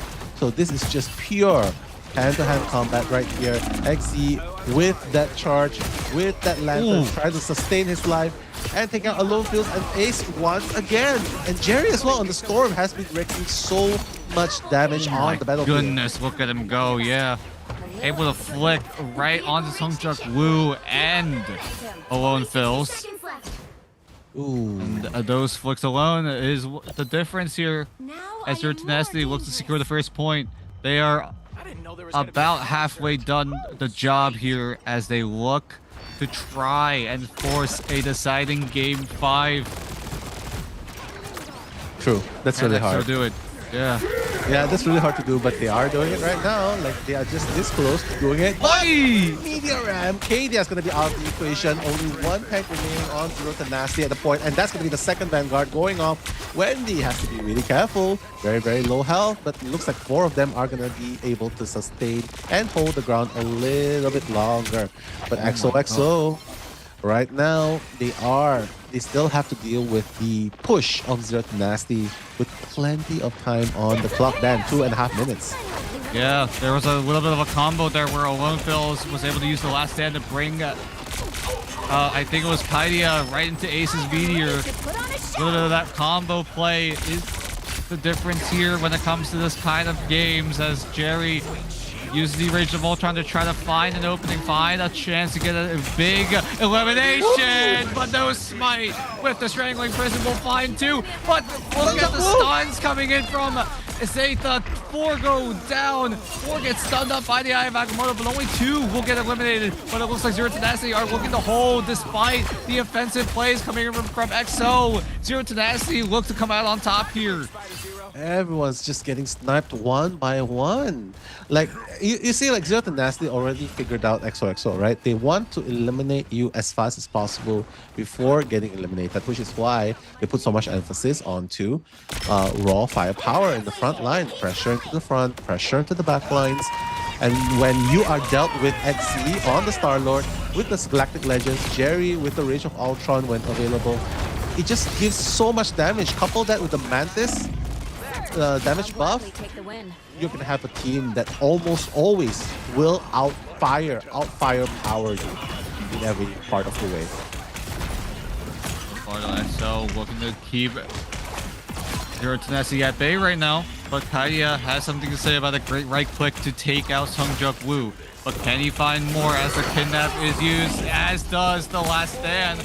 But there's a lot of utility coming in from the side of Zero Tenacity, and will completely neutralize the threat that is of Alone Fills. Invisible Boundary even going to be used on XO's side as 27 Days looks to keep everyone alive as the Rage of Ultron is going to be blocked by Ace and will take out the fellow strategist of Dotori on Zero Tenacity.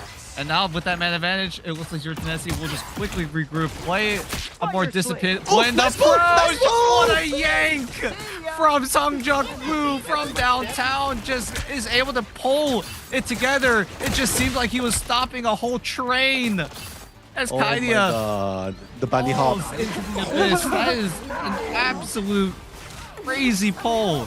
Exactly. I didn't think the range was there for it. Necros has shown it plenty of times in his stream, but the bunny hop into the Yang was definitely very, very good. But now Strangling Prison and the wall just to block off exits. Galactic Legends is going to be in response by XZ. Soul Resurgence as well. It's like, yeah, we're not leaving this to chance anymore. We want to stop you here and now, and we're going to use all the firepower we have just to make sure you do not hold on to this point as much as we can. So with one less strategist and one less Vanguard, how are they going to hold on to it? 2 strategists gone from the line.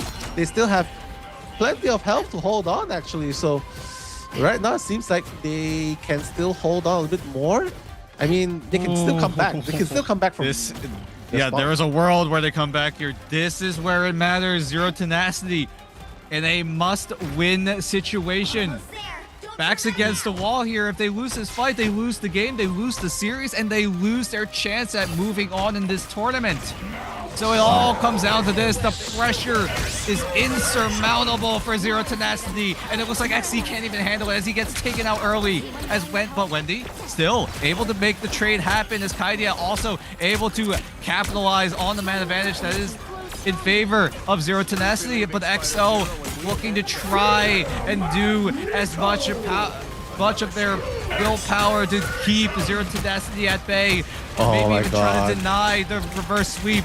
Both teams trying to play out of their minds. What a Oh, sweep from Sunjak Wendy Woo! to take out Sungjak Blue. The Spider-Man player that we all know and love is going to get taken out by a quick nap forced by Wendy as the rest of Zero Tenacity looking to push on forward. Portal, They are portal, so portal. close to that second point. Portal, yes, from Sungjak Blue is going to be XZ. used. So many ultimates. XZ needs to laser down as many as possible. He will find one, will find two, and finally, with a sigh of relief, Zero Tenacity will buy themselves another 90 seconds. My goodness, they were throwing everything they had just to stop Zero Tenacity from pushing through. But again, you just see how powerful XZ is, especially when given the proper tools, right? Star-Lord in this situation, he was just out firepowering everyone in this sense. But wait a minute, who's getting kidnapped right there? Alone Feels going in for that solo kidnap. Is he gonna find anyone is the question. But seems like they are pushing closer and closer. On your left, and initiate with the Fate of Both Worlds. But would that be enough? See though, the dive comes in from XO1. The 90-second timer that Zero Tenacity were able to buy is already down to about Last half. Here stand? comes the last stand to kick everyone out of the invisible boundary, but it's not going to do a whole lot. Look at the juggles coming in from Kaidia. We'll take out on your left. Wendy in the back line will dink away Zeta as Zero Tenacity. They're doing Wow. it. They might make the reverse sweep happen as everyone on XL are crumbling. Sungjak Woo switches over to the Bucky. Zeta also has the Strangling Prison available, but they need to go now. They need to make it happen if they want to stay alive, if they want to shut down this reverse sweep. Look how close the payload is getting. No one making their way onto the site, but it looks like Zeta able to make it there in time, but the Hulk shield is going to buy him the time as well, but Jerry and Kaidia will make the man advantage in favor of Zero Tenacity, and that combo from XO is all going to go down to pieces as Zero Tenacity equal things, and we go to game 5 for what seems like the 5 millionth time. I know. What an amazing game coming in from both teams. Like, this might actually be the reverse sweep you're talking about, Dan, because they figured out what to do against the dive composition, against the double revive composition of Team XOXO. And honestly, though, Dan, I feel like the one thing that they failed to do, that they had an advantage in, was they had a Mantis to work with. They locked the Mantis, they locked the Magneto, they had the Mantis to work with, and that made a lot of difference because the damage boost onto XZ, the firepower is definitely going to be favoring the side of Zero Tenacity. Where XOXO, yeah, sure, ace. You're ace, you got 18 final hits. Sungjak Woo, you have 13, but in the end, everyone is getting a piece of that damage buff and heal. Yeah. It's just so hard. It's just so hard to out damage Zero Tenacity at this point. So, well done. Zero Tenacity got XOXO figured out, at least up until this point. Yeah, no, Wendy on the Mantis is really the difference. We talked about this right before. I think it was a past map where the Mantis might be the correct answer to solve the riddle that is the dive composition of XO. And the question being, how do you counter it? How do you shut it down? Wendy, not only do you have to sleep, you're also able to provide the extra damage boost to your own allies. And that for extra little bit of damage might be the difference between maybe someone in the backline being alive and a backline being eliminated. And just like that, Wendy, it might be the savior here for Zero Tenacity as they are looking to complete the reverse sweep. They have one more map to go. Can they do it, or will XO finally stop Zero Tenacity in their tracks? This is going to be an absolute banger, so we'll be right back.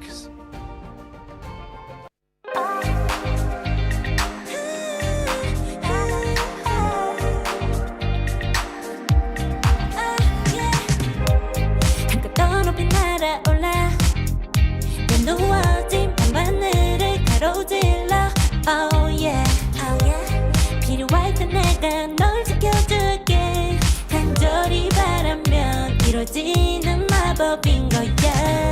운명의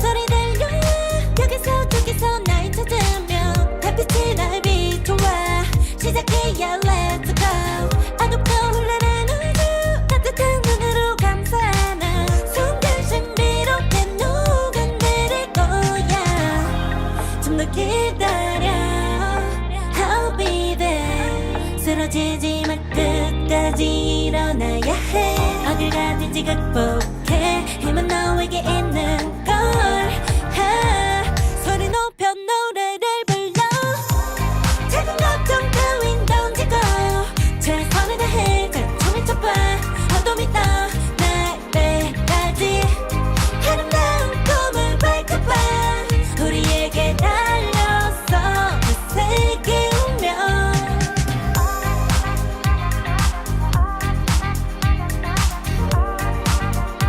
어둠이 떠 날때까지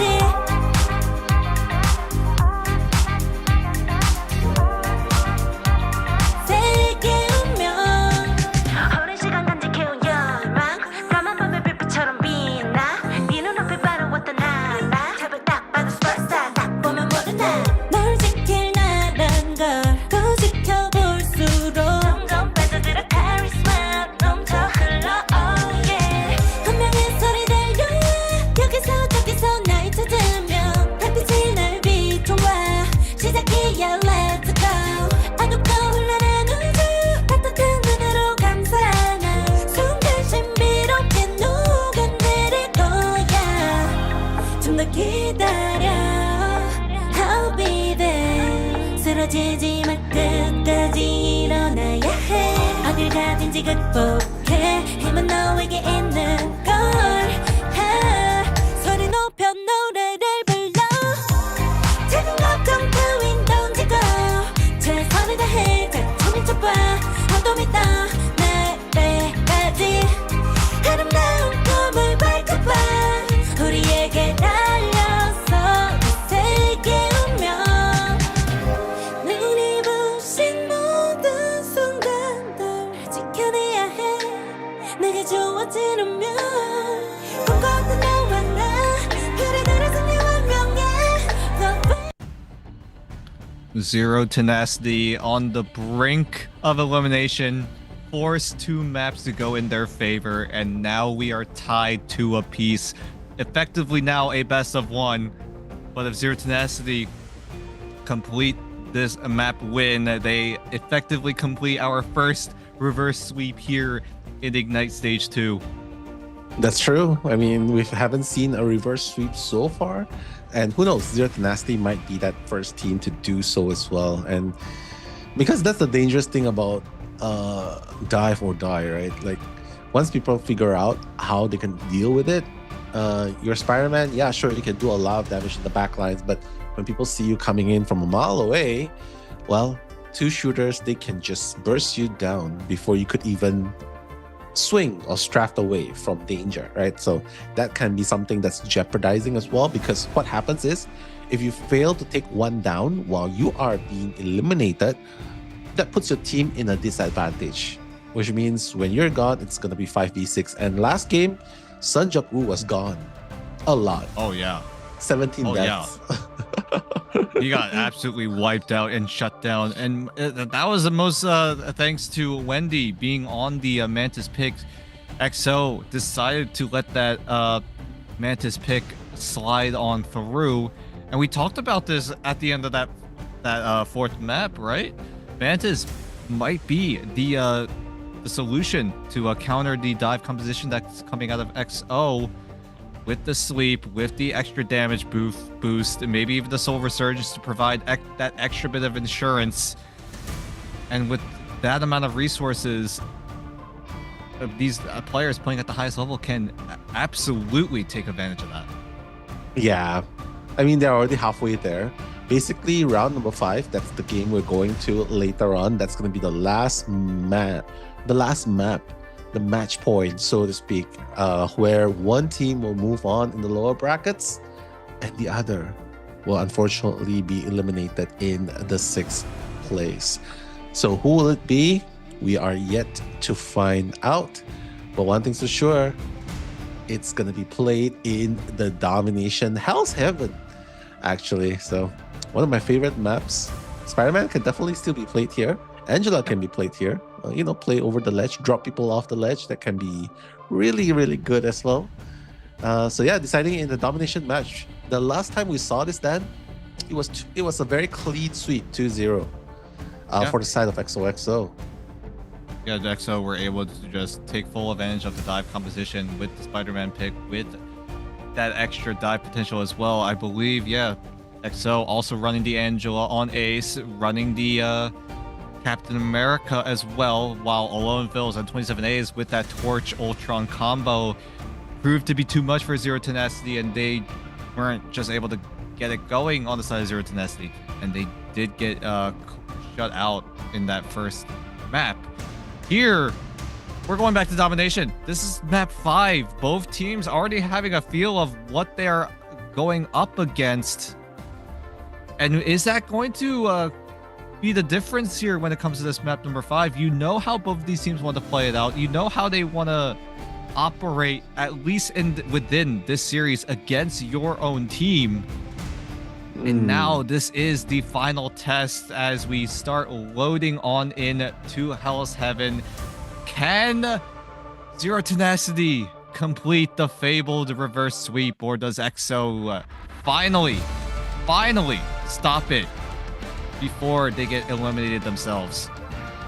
I mean, momentum is a really hard thing to deal with, right? And Z10 has the momentum right now. Coming back from a 0-2, getting the ball rolling all the way up to 2-2 right now. So Zero Tenacity, as long as they play this right, ban off the correct characters, ban off the opponent's Mantis, and if situation allows them to save up the Mantis or the Jeff, that's going to be huge for them. So yeah, let's see the first 2 bans. Oh, you see XOXO recognizing that, yeah, Mantis is too much of a trouble right here. And they will take it away quite immediately, as the Jeff being the default ban still, and XO actually saving Mantis for themselves. As we before we move on further in this picks and bans, something worth mentioning: this is our 9th best of 5 here in Stage 2 playoffs, and this is the 5th one going to the deciding Game 5. I don't think any other region has this many Game 5s so far. And here we have more than half of them already going the distance. And at this point, this is our motto here: only in Asia. Only in Asia, exactly. And this just shows how close and neck these teams are, because these top 6 teams, top 8 teams that have made it to the playoffs, the levels are definitely so much closer compared to when they were in the group stage or even during open qualifiers. But heading back to the ban pick phase, you can see that Jeff is going to be prioritized for Zero Tenacity, Mantis on the side of XOXO, Inviswoman, Star-Lord, a respect ban onto the Star-Lord, because they recognize, yeah, XZ is just too crazy on the Star-Lord. Let's just take it away from his hands and not deal with the Galactic Legends barrage, right? That often breaks them. Zero Tenacity, though, gonna respond by banning the Rocket Raccoon and saving Luna Snow. So both utility characters are gonna be saved, which leaves XOXO one more ban right here. Oh, yep, it's gonna be ooh, I like that Adam Warlock ban, denying Zero Tenacity from any sort of extended fights, any sort of way to punish EXO, or punish punish EXO from using too many ultimates, too many resources, as EXO will be rocking that Adam Warlock and will take advantage of that combo. Do they want to run the Loki Adam Warlock combo here? It did work out for them in the I think it was the second map, but after that it looked like Zero Tenacity just had their number and were just able to take full advantage of it. True. So now we're gonna see one prioritized Mantis and Adam Warlock. So there's the damage boost factor, the sleep factor, and the revive factor. So they're probably gonna run the same thing, which is Loki and Adam Warlock tandem in this game. Whereas for Zero Tenacity, they have a Jeff in the mix, which allows healing and damage to be done at the same time alongside the It's Jeff, which can definitely turn the tides into their favor if used during critical times. Just a quick little shout out. I just took a glance at chat just now. It looks like Bobo King from Down Payment is in the chat at the moment, awaiting to see what opponent he may be up against. If they do win their matchup against Crazy Raccoon, that is the next best of 5 after this one. This one going all the way to a deciding game 5. This is the situation we're in. Zero Tenacity nearly completing the reverse sweep.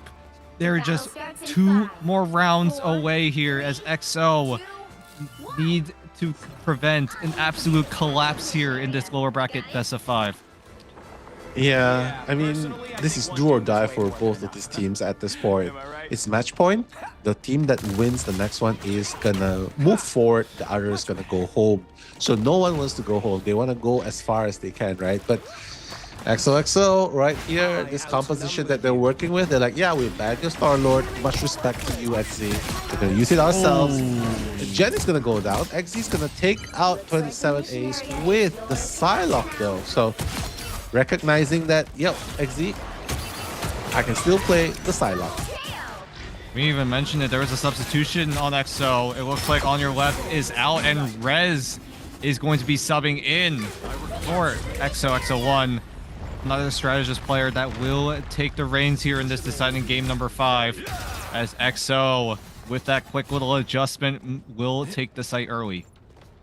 I mean, that's a good adjustment to make, right? If something's working, you continue it. If it doesn't work, you probably need to make adjustments. So let's say Rez will be the answer that they need in order to win this game. But Zeta, look at him, just continuously coming, trying to disturb the backlines alongside Sanjak, who is also on the Venom. And Jeff cannot catch a break. But Angela, my god, almost bringing Rez to his demise, but the quick swap is going to help him survive a little bit longer. Yep, as Sung Woo resorting to the Vanguard pick of the Venom. Kaidia will trade things out, but Alone Fails. In the end, will make it a man advantage in favor of XOXO1. Zeta will further extend that lead as the rest of Zero Tenacity need to reset immediately as this site already at the halfway point. Beautifully done, 50%, like what you mentioned, halfway point. Kadia on the Angela, trying to find that strike onto someone, probably screw someone off the map, but it's so hard, you know, to pinpoint exactly. XZ on the Bucky. Let's see if he'll be able to build up the charge as soon as possible. It's a 2v1 situation, but Sun Jaku is going to be slept and ended, frozen and ended.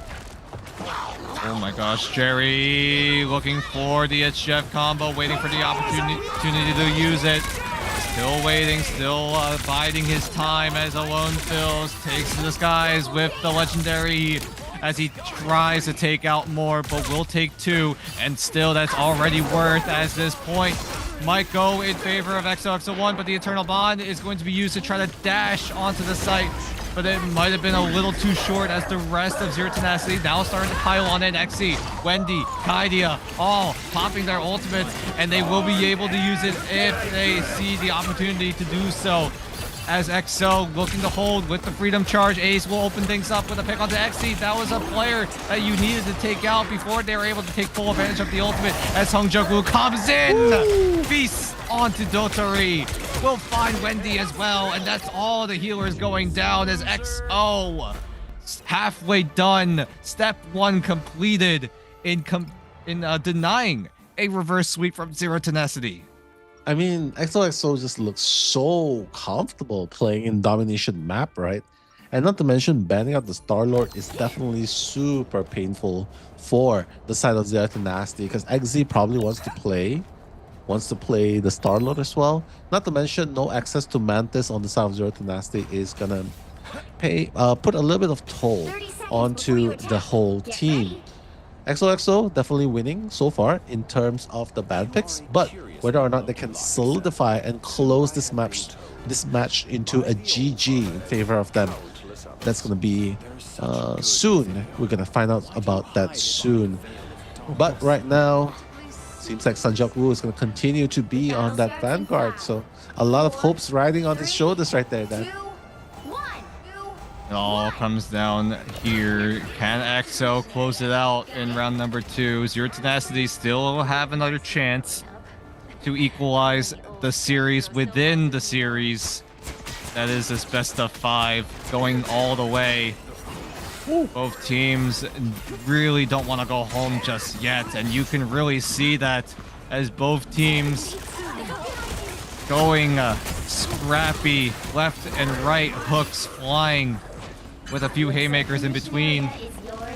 As everyone on Zero Tenacity looking to reposition, try to make their way onto the side, but look at the dive coming in from EXO, trying to shut down Zero Tenacity from any entry onto the side. What a flick from Wendy as 27A's quick to respond and will bring Alone Phils back into the fight. And as Alone Phils will take full advantage of that, will use the Galactic Legend to try to wipe out as many members as possible. We'll find one, might not be able to find the second actually. Actually will do so without the assistance of the Galactic Legend, as everyone on Zero Tenacity looking to go in, looking to find an equalizing trade, but it looks to be all EXO right now, as everyone dumping their ultimates, everyone dumping their resources. Wow. But in the end, the dust will settle as Oh, EXO no. take advantage with that portal being a little too late as EXO start to stack up the points. They did not want, they wanted to use the portal before the Oh portal was no, unlocked. they're keeping Kaidi alive. That's gonna stagger him big time. You know, just waste a little bit of time before he regroups with his teammate. That's definitely a very valid strategy being employed. But XOXO so far is doing a really good job already, starting the point off at 25%. Of course, right now, Freedom Charge going to be initiated. He's trying to push everyone back with the help of Freedom Charge. Bonus armor is going to be applied onto himself and his teammates. And that's going to help them as well. The push, the brawl, the aggression coming in. Everyone's going down the side of Zero Tenacity. And this is like the second, third time that they are losing the team fight against XOXO in this match point game. Oh no, this is not looking good for Zero Tenacity. You were so close to making the comeback happen. And not like this is saying Zero Tenacity, as they are just getting outclassed right now here on the domination map, as Kaidia will find a pick onto Zeta. The door finally opens, and that allows Kaidia to allow entry onto the site. How much more can he find as Sungjuk Woo face plants into the wall, so he doesn't get the knockup, but is still able to find a pick onto Jerry with the tendrils. Beautifully done as well. Tendrils can headshot, by the way. So Galactic Legends by Alone Feels gotta keep him alive with the damage boost as well. The lantern's gone. Everyone's going down. Oh, Make that a triple elimination by Alone Feels. Star-Lord, make that a 4-piece. What a beautiful way to employ. And then seems like this. Oh can no, actually not win. again. They're gonna stagger Kaidia big time again, and look at the Spider-Man. desperation coming in from Zero Tenacity. Jerry, you're touch. not him. You're not the Spider-Man of Sungjuk Woo, as everyone on Zero Tenacity looking to try and stay alive in this round. This is not good for Zero Tenacity, as everyone is able to get it in time. Sexy with the double, but the cover revival is just going to completely nullify it. XZ, you need to play the fight of your life here. They are kicking and screaming. They don't want to go out on a whimmer, as everyone with fire in their eyes. Zero Tenacity will wipe out too. No more karmic revival means these deaths will in fact be worthwhile, as Zero Tenacity barely avoid elimination for the time being. Wow. And they are finally gonna be able to turn it around just by a little bit, right? Because it's already 99% by XOXO. This does open up opportunity for XOXO to come in with their ultimates. Loki is ready. He can definitely use the Karmic Revival if needed. And not to mention, Alone Feels as well. Galactic Legends is up for use when needed. Okay, Oh my so gosh, right here now. comes the offensive. The lamps are going to be used to try to buy a bit of time, but Ace, being the main person with the support with Alone Fills, will find the double. This might be the beginning of the end here for Zero Tenacity's run here in Stage 2 Ignite, unless Kaidia is able to find a trade here, but the man advantage is overwhelmingly in favor of EXO, as Alone Fills with another great Galactic Legend is just going to take full advantage as XZ is getting Oh, blocked. totally off. He's able to squeak on in though.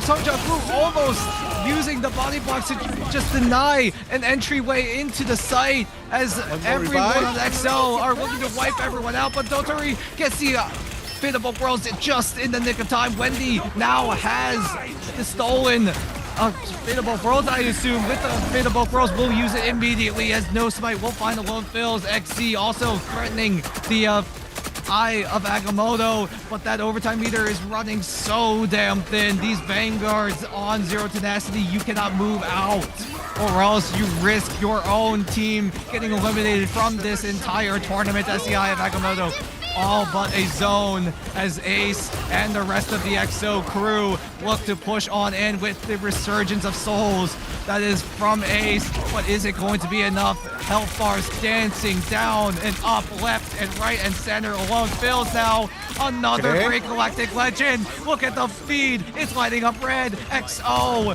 now putting all the X's onto Zero Tenacity. The time running short. XO deny the reverse sweep and they pick it together and they will take over Zero Tenacity. What a series. What a game this was. What a beautiful way to end it as well. Beautifully done. I mean, the decision to ban XZ Star-Lord has definitely played off as well. Not to mention the Mantis being banned and saving the Mantis for themselves is helping them so much more in their game against Zero Tenacity. Congratulations, XOXO is going to be the team to move forward. Whereas, unfortunately, we will have to say goodbye to Team Zero Tenacity. XOXO, congratulations. Can't wait to see who's going to be doing the interviews. But look at that, the solo Star-Lord, 60 eliminations. That's why you got to ban the Star-Lord. Star-Lord's just so good. Star-Lord's so good. Yeah, and especially when you don't have it for yourselves. XO were good.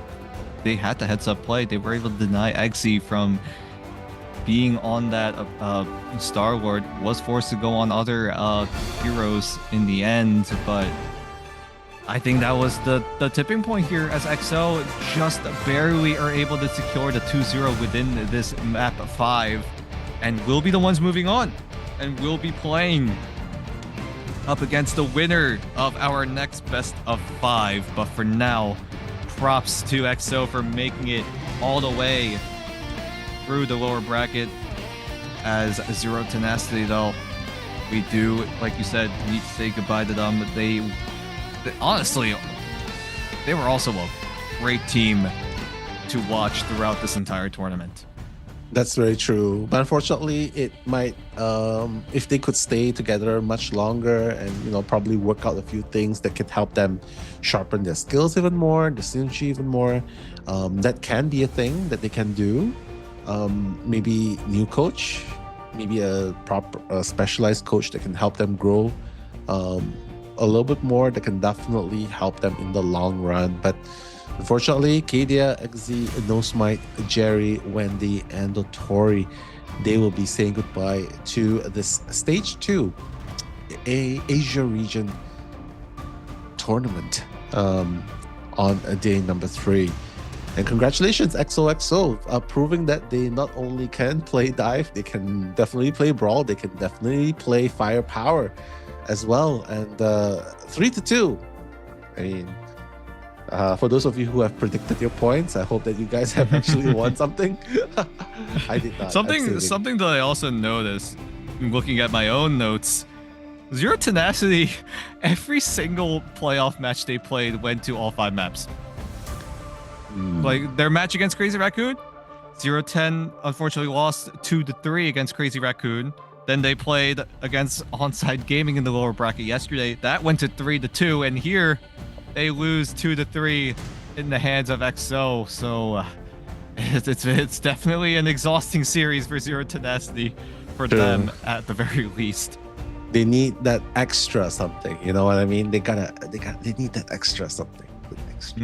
extra firepower, extra heals, extra tankiness at the front lines. I think if they can fix their front lines and their back lines, that would be really good, because XZ and Jerry, I think they done a very respectable job. Dotori as well. Wendy probably, yeah. I mean, no hate, man, no hate. But I think if they can push Wendy up a little bit more, I think that he could definitely be a very valuable asset in the future. And Kadia as well. Kadia, mind you guys, Kadia's not even a Vanguard main. He has been playing Duelist ever since the launch. So right now, I mean, after all has been said and done, we are heading to the interviews with Sun Jaku. Let's go. The Spider-Man God himself. We're gonna get an inside look on their win today. Hello, Sun Jaku. How do you feel after an intense 5-game series? Yeah, feeling good. Always like, if you win, you're always feeling good, right? Yeah, we could have like go 3-0 like early, but I'm kind of shocked like on my third map. Yeah. Hey, you got to make it interesting for the audience. That's what matters, right? It's yeah. very fun to watch here. Yes. True. In game number 3, I'm glad you brought up game number 3, because were you expecting Zero Tenacity to defend so good? Because 2 times in game number 3, game number 4, they stopped you from going the full 3-point, the full point, right? Were you expecting them to stop you like that? Did something go on during that time that made you the team lose? Yeah, there's a lot of misplay from me. Like, so when I go in like and like I couldn't get out because like there's a lot of CC from their team for their back lines. Yeah, I didn't expect that. Like when I go in, I'm gonna die. Yeah, but map 3, I went like 3 and 16, right? Yeah, it happened. Yeah. Yeah, it does in fact happen. Hey, final question before you go. You have a chance to go up against either Crazy Raccoon or Down Payment. Do you have anything to say to them before you guys go head to head later tonight? Okay, so good luck both of them. So whoever like make it to like play against us, good luck. Yeah. Okay. All right. We don't want to keep you for too long. You're probably gonna go back to practicing, but congratulations. And before you go, any words you want to say to the people who are supporting you, because you are the only Thai team left in this tournament? Okay, so thank you all for the fans out there, Thai fans or like other nation fans. Thank you for all the support. Yep. All right. That'll do it. Thank you so much for joining us, Hongjuk Woo. Good luck on your next match, and we hope to see you soon. Okay. Thank you. Good luck. Bye-bye. Bye-bye. And that was an inside look on XOXO1 through the likes of Hongjuk Woo, our Spider-Man GOAT here in the Asia region. Yeah. And that is something great to see, right? You mentioned it during that interview. The only Thai team left here in Stage 2. You have what is essentially the entire country on your back. True. And with a crazy intense victory, that's gonna feel good in terms of momentum here. That's very true. Like Pride of Thai, right? Nothing more to be said. Pride of Thai right there. XOXO, they almost made it previously. Now they're just one step closer. Like 1 more game, 2 more games, they're gonna be able to get a chance to fight in land. But for now, we're gonna head into a short break as we head into game number 2. So don't go anywhere, guys. We'll be right back.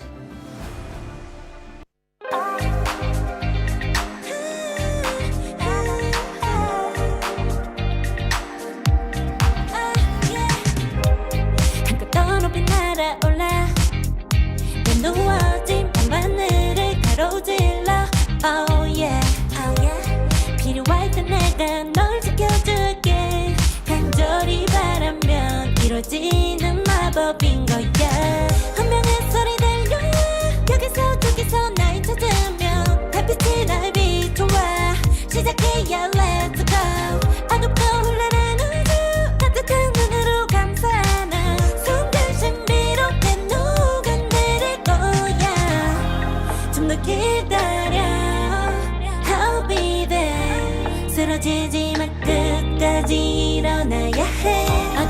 언제든지 극복해 힘은 너에게 있는 걸 소리 높여 노래를 불러 작은 걱정 따윈 던지고 최선을 다해 작품을 쳐봐 어둠이 떠 날때까지 아름다운 꿈을 밝혀봐 우리에게 달려서 그 세계 운명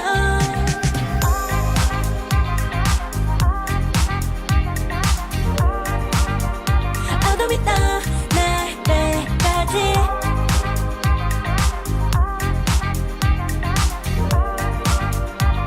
세계 운명 오랜 시간 간직해온 열망 까만 밤의 빛처럼 빛나 네 눈앞에 바로 왔던 나 제발 딱 봐도 superstar 딱 보면 모두 나널 지킬 나란 걸더 지켜볼수록 점점 빠져들어 카리스마 넘쳐 흘러 oh yeah 분명한 소리 들려 여기서 저기서 날 찾으며 달빛이 날 비춰와 시작이야 let's go 어둡고 흘러난 우주 따뜻한 눈으로 감싸나 숨들 신비롭게 녹아내릴 거야 좀 더 기다려 I'll be there 쓰러지지 마 끝까지 일어나야 해 어딜 가든지 극복해 힘은 너에게 있는 걸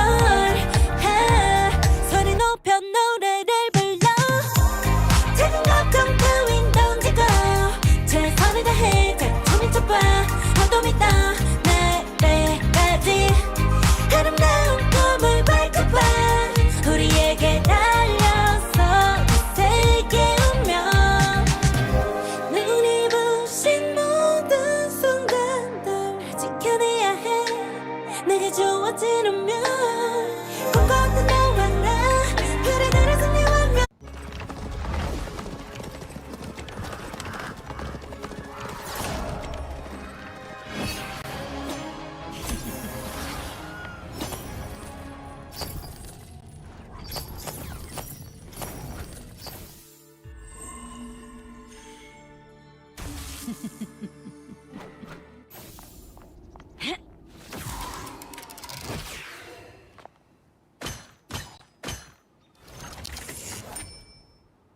I want your soul.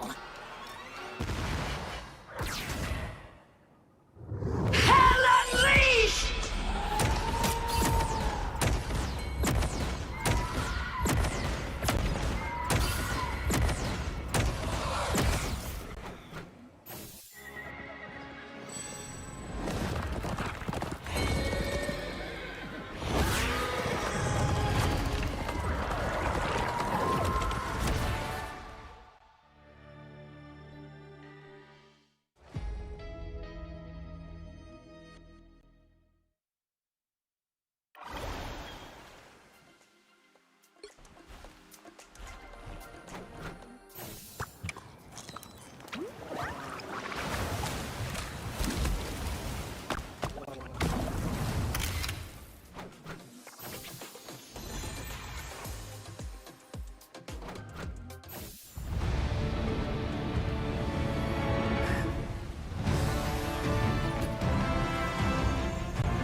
Mind crush. Priceless. Neo peasants.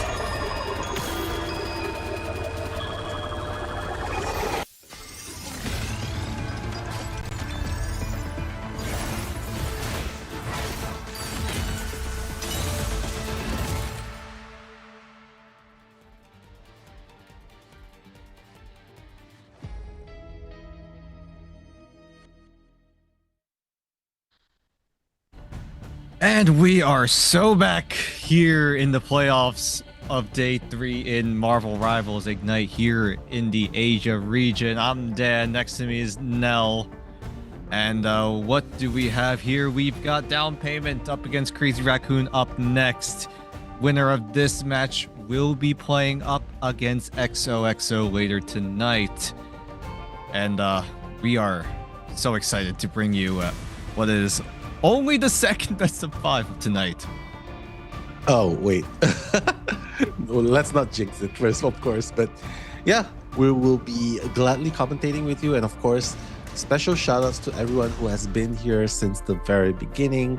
I see a lot of people in the chat as well. Itru Kia K, Oxytocin, and of course, Dan's in the chat. I see you there. Of course, everyone, Rib for Rib, Luan Univer, what's all this? Nenny, Gemini, Big Jojo. Special shouts to everyone who has been here. And of course, we are definitely in a very interesting matchup today. This is the second match. If you just tuned in, this is CR versus DP. And for those of you who don't know who these two teams are, well, you can check back the VODs. But just to introduce to you, CR so far has been dominating in Group A during the group stages. They have never lost a single game at all. So that's Crazy Raccoons in a nutshell. Whereas DP, they have their ups and downs, but ultimately they came into the playoffs with 3 wins and 2 losses. And honestly, the only losses that they had against was against Genji and Rejects. So yeah, losing only to the top 2 teams in Group B. That's saying a lot. So DP versus CR, guys. I don't know about you, but I will find it very, very difficult to place my prediction points. How about you, Dan? Are you gonna play it? Yeah, I don't know. Both of these teams are looking really, really good right now. Like we said, Crazy Raccoon, they were on an undefeated run, but unfortunately, Genji handed them their first defeat last night, and which really puts Crazy Raccoon here in the bottom, the lower bracket in the first place. As we take a look here at the picks, bans, and locks, it's going to be a little bit of a difference from what we've seen in our past best of 5 between Zero Tenacity and XO. Both teams taking away the Ultron straight away. Yeah, we've seen how Ultron has been pretty annoying, especially with the threat from above. The rage of Ultron has been continuously dealing so much damage and annoyances into the opponent's side. Very, very well used, especially when you have someone diving the front lines and you have free reigns in the sky. But next up, then we see a ban onto Adam Warlock by Down Payment and a save onto Adam Warlock. So probably looking to repeat a double Karmic Revival with a Loki.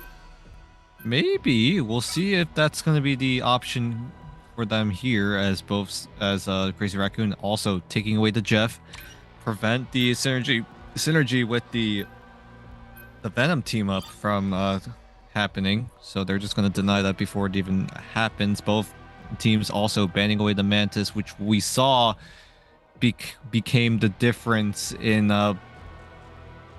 those matches between Zero Tenacity and XO, and it looks like both teams have witnessed how strong that Guardian of the Galaxy is. And I speak of the Guardians of the Galaxy, another one being taken away on Crazy Raccoon.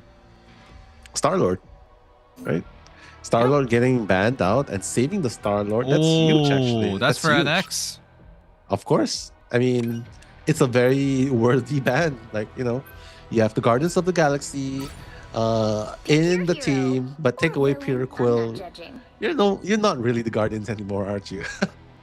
But coming into this game, NX is very confident with his Star-Lord, so makes sense that they're saving it for him in Domination game.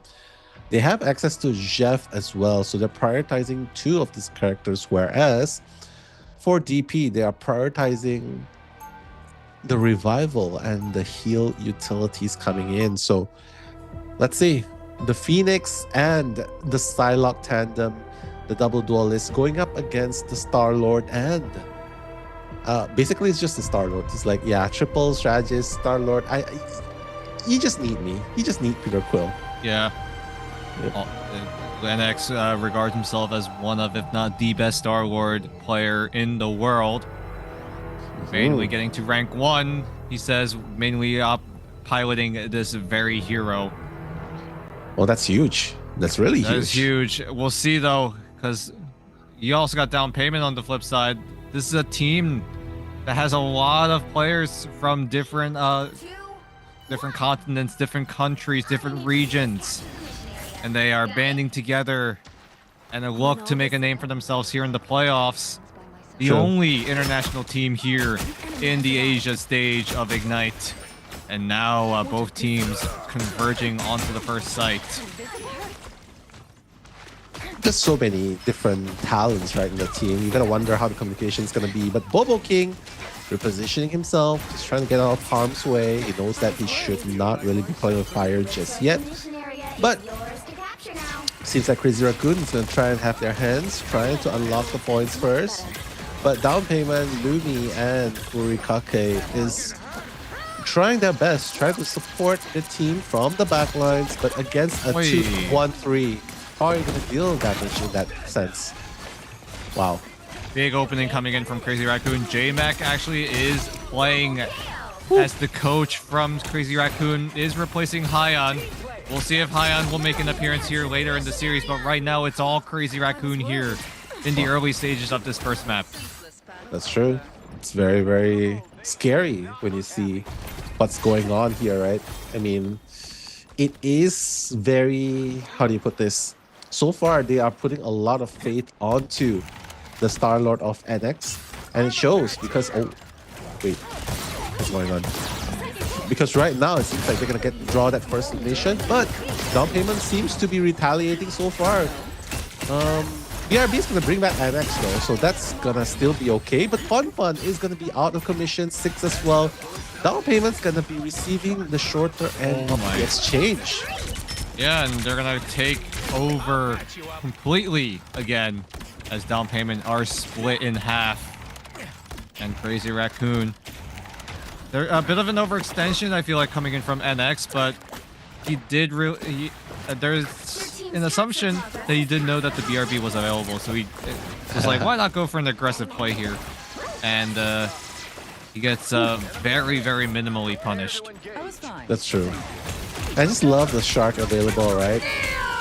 If Jeff is definitely going to be available, but now Silent Seduction started on the side of JP3. Trying to silence everyone, but the end song coming in. Not sure who the target is actually, but NX is going to try and punish Bobo King. And it seems like 6 is going to be the first one to go down. Bobo King is nowhere to be seen, probably trying to flank the back lines, but it's Jeff who is the target. Who did he actually caught? Oh, he caught 3! 3 of them. My God. Oh, my God. My goodness. Lostro with the goated play of swallowing 3 members of down payment, and they send all of them into the abyss.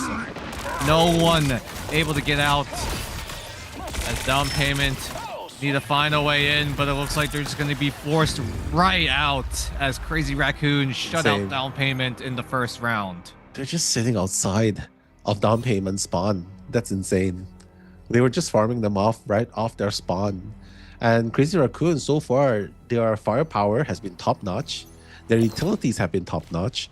And the utility coming from the Crazy Raccoon has definitely helped a lot as well in order to bring Star-Lord back. Not to mention allowing NX to set up the portal, the dimensional beacon, just to help him position even better. So that in itself is already doing a lot against down payment. That not even 1% being unlocked by down payment in that last exchange. Insane. Down payment just looked outclassed throughout that entire first round. NX and the rest of the Crazy Raccoon are just absolutely cooking as they look to do the same here in round number 2.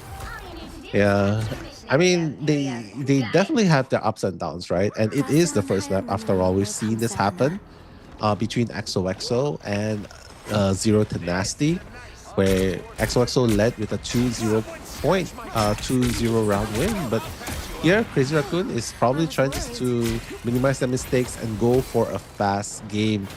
So far, mission area is not unlocked yet, but they're already positioning themselves, just trying to make sure they get the optimum angle to deal as much damage as possible. But it looks like down payment, you're gonna go in one direction.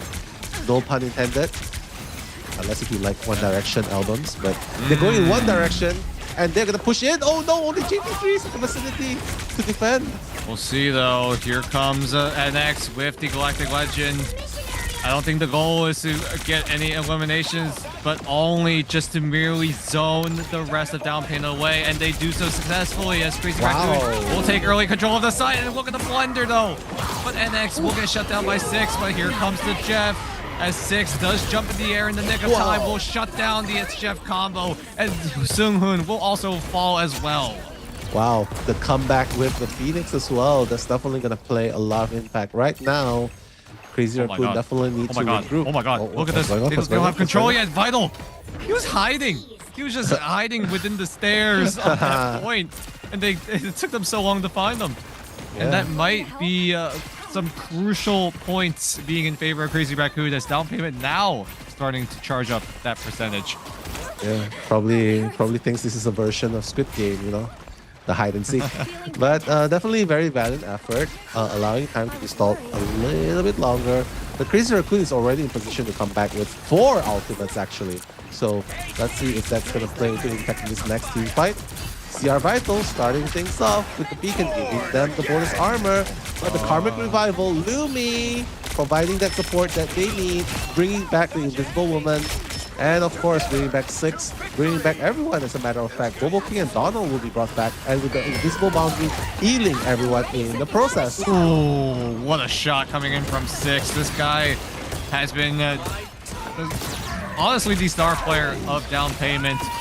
Playing the hell up, playing the Phoenix to the highest level possible, as NX with the Galactic Legend yet again is able to just fire down and laser down one. Lasher will help and take out another. JT3 will also follow up as the rest of the Raccoons run rampant over the site. And now we'll retake control. Down payment, make it to 64, and Crazy Raccoon look to tie it up. Yeah, just trying to come back, and now the team up is gonna happen. Fun on to... Wait. Bobo King actually transitioned to strategist? Okay, so they're going for a solo 2-1-3. 6 is going to be the only duelist here. Let's see if that's going to work though. I'm not sure if the firepower is enough. But yeah, it's probably enough. Adam Warlock's there. Probably. Yeah. But right now, the ultimate advantage is heavily in favor of down payment at the moment. Lastro is the only member on Crazy Raccoon that does have an ultimate that could change the tide of this fight. We'll see if that'll be the difference here, as Lastro waiting for the perfect moment, but JT3 to get sniped away by Lunmi. Down payment though still have their ultimates available, but they're not going to opt to use it just yet. The Soulbound with the damage reduction is going to be enough to keep the team alive, but there's the Freedom Charge. When does Bobo King decide to use the Luna Snow ultimate? Still holding on to it, still biding his time, waiting for the perfect opportunity to use it, as the portal does come down, and that signals the dance party to begin, as 6 gets in the face of the Raccoon's back line and will find the likes of Vital, as 6 just trying to run away, run around, as there is the response. The Raccoon will start their own dance floor as Donald charges it up, tries to find the Luna Snow, but will settle with the front line of Crazy Raccoon. Well, it's okay. We got a trade for trade, right? At least it will be a 4v6. Oh my But god! No! KP3? What? But the Karmic Revivals could be a super huge factor then. Even though it seems like Crazy Raccoon retaliated, but now, with the help of the Revival bringing everyone back, they're going to continue the stronghold onto this position. So, down payment definitely came prepared. Ooh.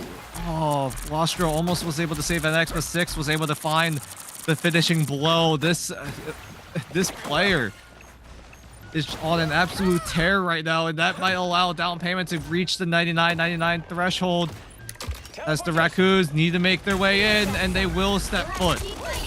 Okay, NX death from above, trying to come and deal damage as much as possible from the skies.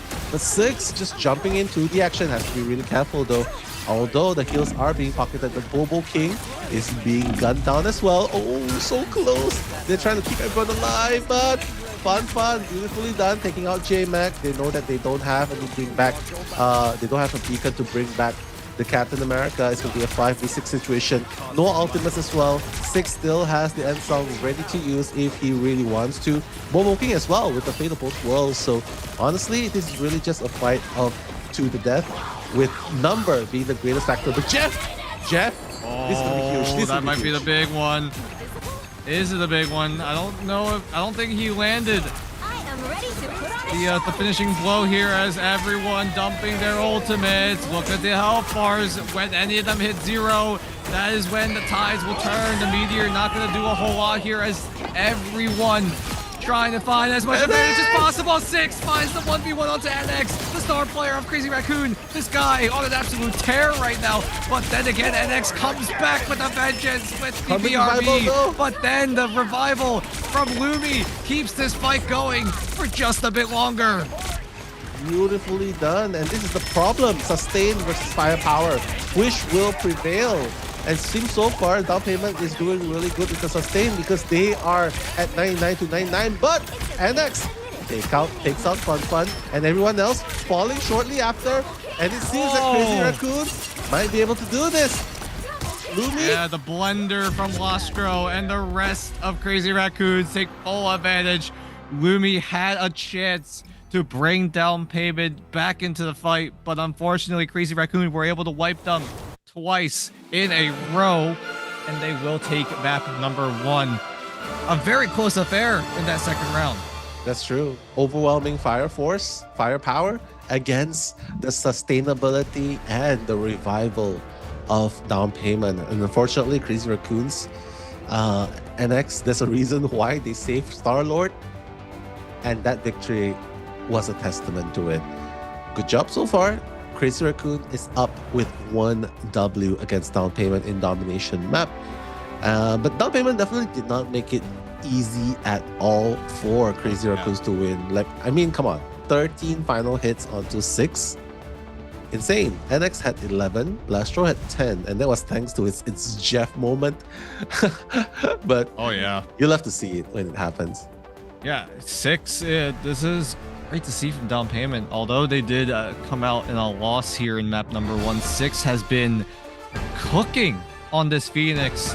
And if this Phoenix does get taken out, he does just as well on the Hela. So if you take out one, you still got to deal with the other. And might be a question if Crazy Raccoon decide to keep both options open for 6, or do they want to pin him down with a limited hero pool.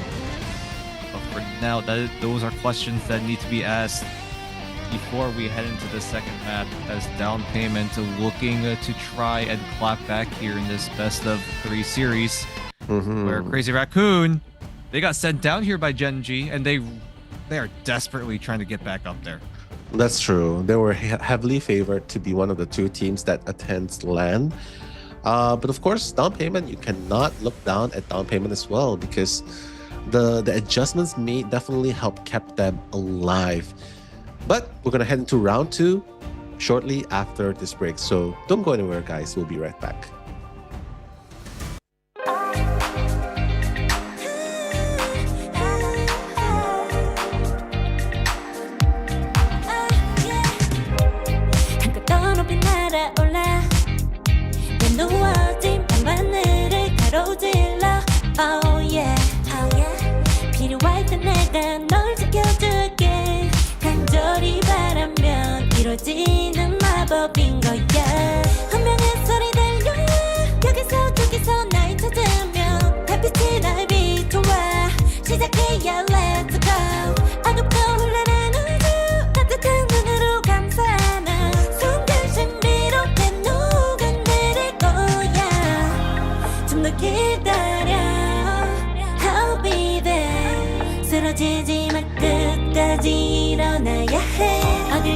얼마든지 극복해 힘은 너에게 있는 걸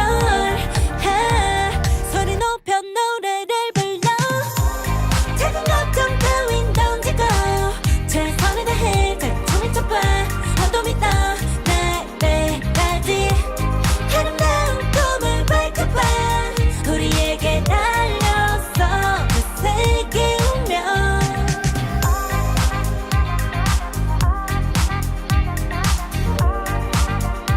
어둠이 떠 날 때까지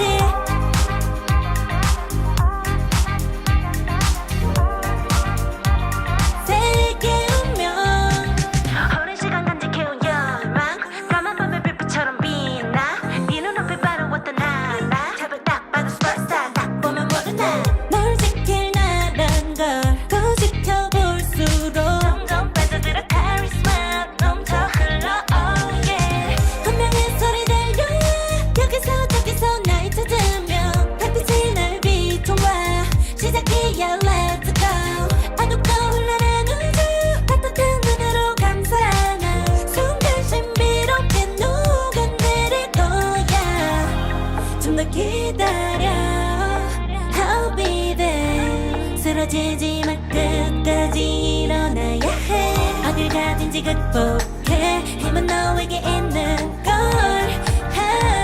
소리 높여 노래를 불러 작은 걱정 따윈 던지고 최선을 다해 작품을 쳐봐 어둠이 떠 날 때까지 아름다운 꿈을 밝혀봐 우리에게 달려서 그 세계 운명 눈이 부신 모든 순간들 지켜내야 해 내가 좋아지려면 꿈꿨던 너와 나 그래 그래서 네 운명에 The fate of Crazy Raccoon opened things up here in this best of 5 series, taking the first map up against Down Payment. And now the ball being in Down Payment's court, they have the option of choosing the next map and the side they get to choose on. What do we think is the mindset for Down Payment here? You did lose out on the first map, albeit from some heroic performances coming in from 6. Now, what is the mindset coming in as they look to try to come back here in this best of 5 series? Mindset. I like that you bring up mindset, right? First off, we're going to Central Park, so that's going to be a very interesting map to be playing on. But Crazy Raccoons, they're making do with different people from different regions, speaking different languages, playing in the same team, right? As for Down Payment, you're facing the same thing, with the exception that you probably do not trust. Maybe that's another word for it. You probably do not have enough faith. Or you probably need another duelist, right? Because if you guys notice, Bobo King's a duelist, but he was made to play strategist, and not just any strategist. It's not even an attacking strategist like a Adam Warlock or Mantis or Ultron, those kinds, right? He played Luna Snow. So just entrusting, all of a sudden, just entrusting the entire backlines to 6. And when your duelist is playing strategist, I think it kind of just says, yeah, maybe we don't really need, maybe we need you more on strategist, because on duelists, we feel like the damage is not going to matter much anyway. So maybe that's something they have to look for. If they can really fix their lineups in terms of duelist firepower, I think they would be in a much better position to go.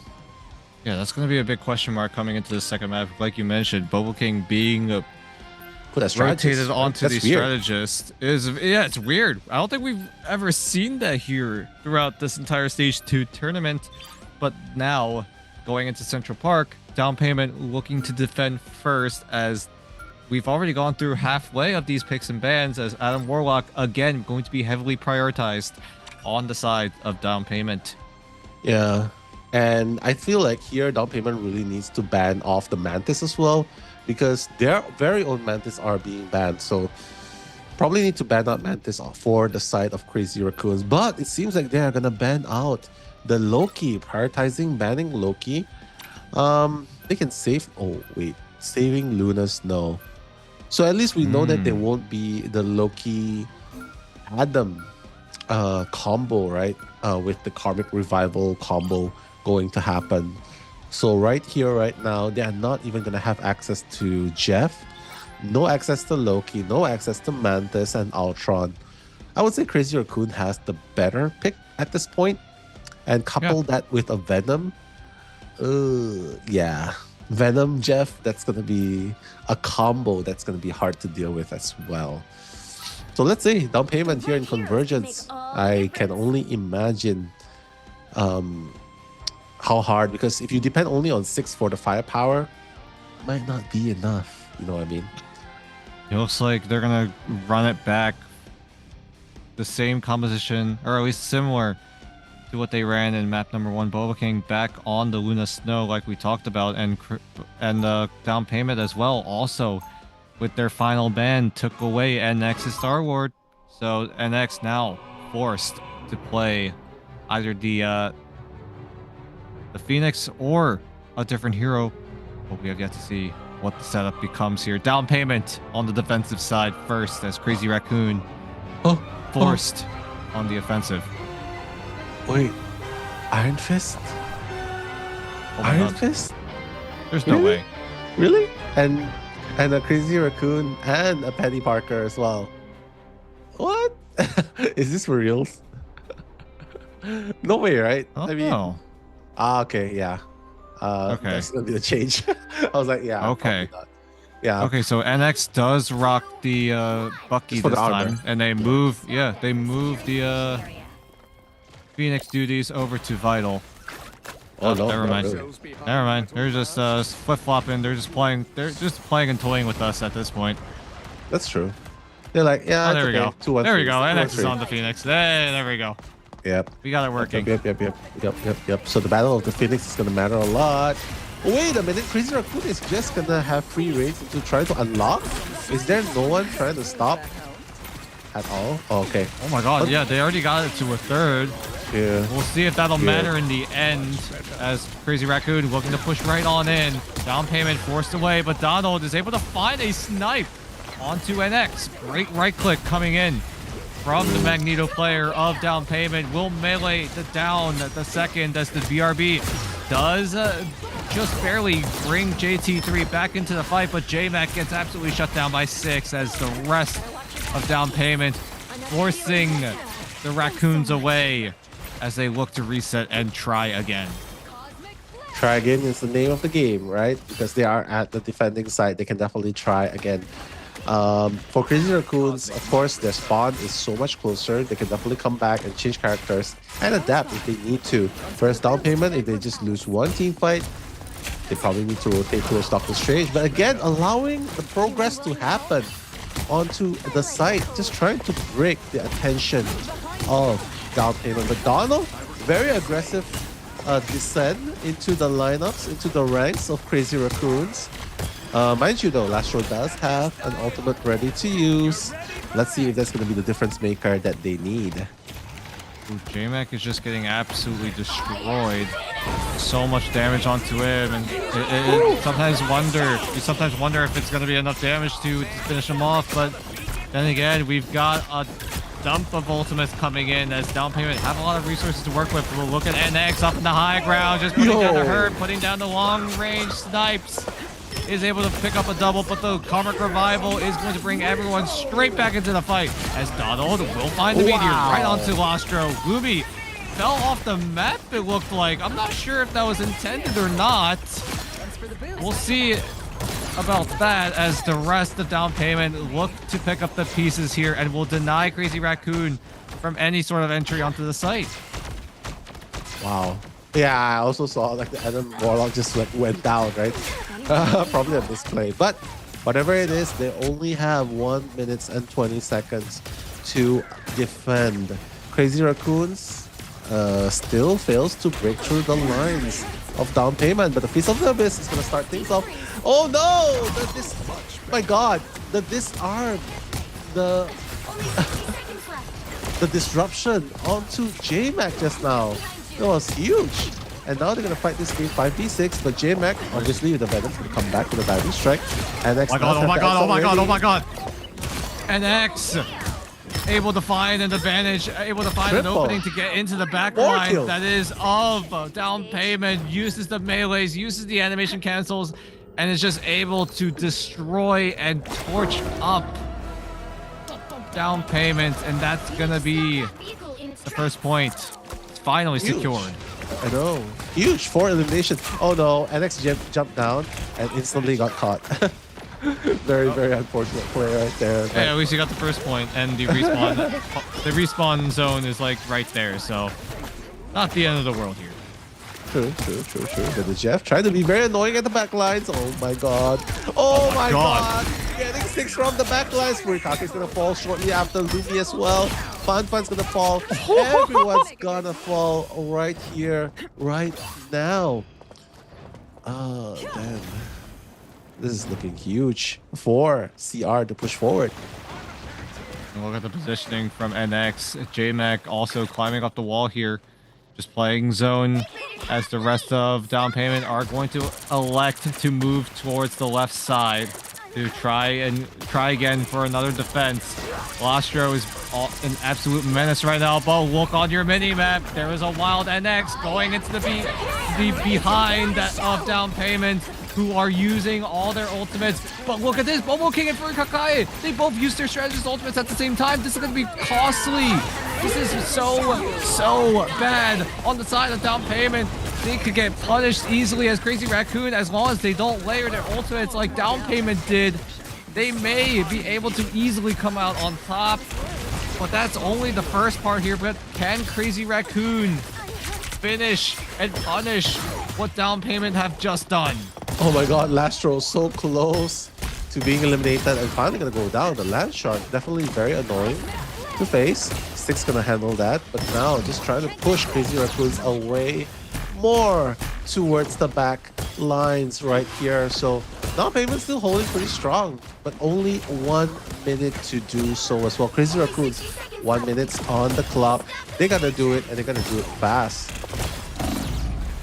Have to do it swiftly. They have to end it here. 1 minute left on the clock as NX comes in with the End Song Inferno. Will take out Lumi. But Lumi does have the cocoon to bring himself back into safety. But where will he do it? Where will he respawn, as he also does have the Karmic Revival, as 6 is landing the shots, important shots, as down payment stay alive here. As 20 seconds left here on the clock. 6 will find another from the likes of NX. As Crazy Raccoon may have to resort to a portal if they want to join back into this fight. Yeah, I think they need to. But honestly, down payment would have the advantage because Lumi's Karmic Revival is ready to be used, right? So, but okay, coming in. The Fate of Both World coming in. Lastro as well with the Yum Yums. Let's see if that's going to play a huge factor. All ultimates are going to be used. The dunk. Oh, they got him. Lastro as well. That's going to be 5v6. And that's going to be 4v6 actually. 2 of the members, 3 members of Crazy Raccoon going to go down. And down payment, oh, they're not going to give up without a fight. J-Mac coming in the portal. He's going to try and hold on to the ground a bit longer. NX just trying to fight tooth and nail for the Karmic Revival, like what I mentioned. Oh my god, the kick! Did not touch! The kick! He got kicked From out the of Emma it. Frost denies Vital from being able to stay on the point, and that's all that's all she wrote for Crazy Huge. Raccoon's push. What a Huge. play coming in from Fun to Wow. deny any sort of stagger, any sort of push. Yeah, And now Violence was this like, is gonna I got be- this. This is gonna be it's gonna be a tough defense for Crazy Raccoon. They have to play to near perfection here if they want to secure a second map for themselves. Down payment though, showing signs of life. We've seen them absolutely cook in map 1, and here they are looking to do just that. Yeah, it's not easy to defend as well, right? But Down Payment has done an amazing job in defending. It's just very unfortunate because Vitals was expected.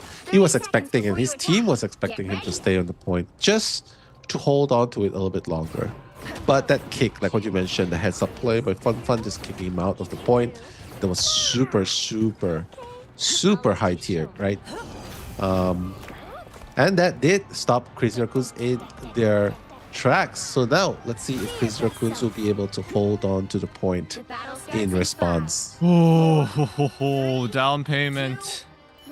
All they have to do is secure the zone and then make it about halfway. Let's see. It's very doable, but can they do it? I mean, so far, Bobo King on the strategy is paying off, I guess. The heals are definitely sustaining down payment into play, but right now, Crazy Raccoons is the one on the defense, but it doesn't really feel like defense because they are fighting back. They're trying to outdamage them as well. Look at how close the battle is. JT3, oh no, he's gonna be the first down. Oh my god! What was that?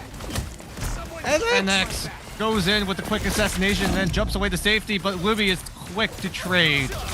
As Crazy Raccoon, they are on the defensive side, so if you do go down, it's going to take you a lot longer to join back into the fight, and that might be the fate of everyone here on Crazy Raccoon, as JT3 going to get stunned up and taken away. J-Mac was dangerously low, but is able to heal back up and join the fight, but now NX is soon to join the fight. Lostro as well has the Itch Jeff with the Ensong Inferno as well, but they're able to track down the Land Shark before any catastrophic results happen, as the portal from JT3 will force a rejoin, a re-engage of the fight, but NX shut down yet again.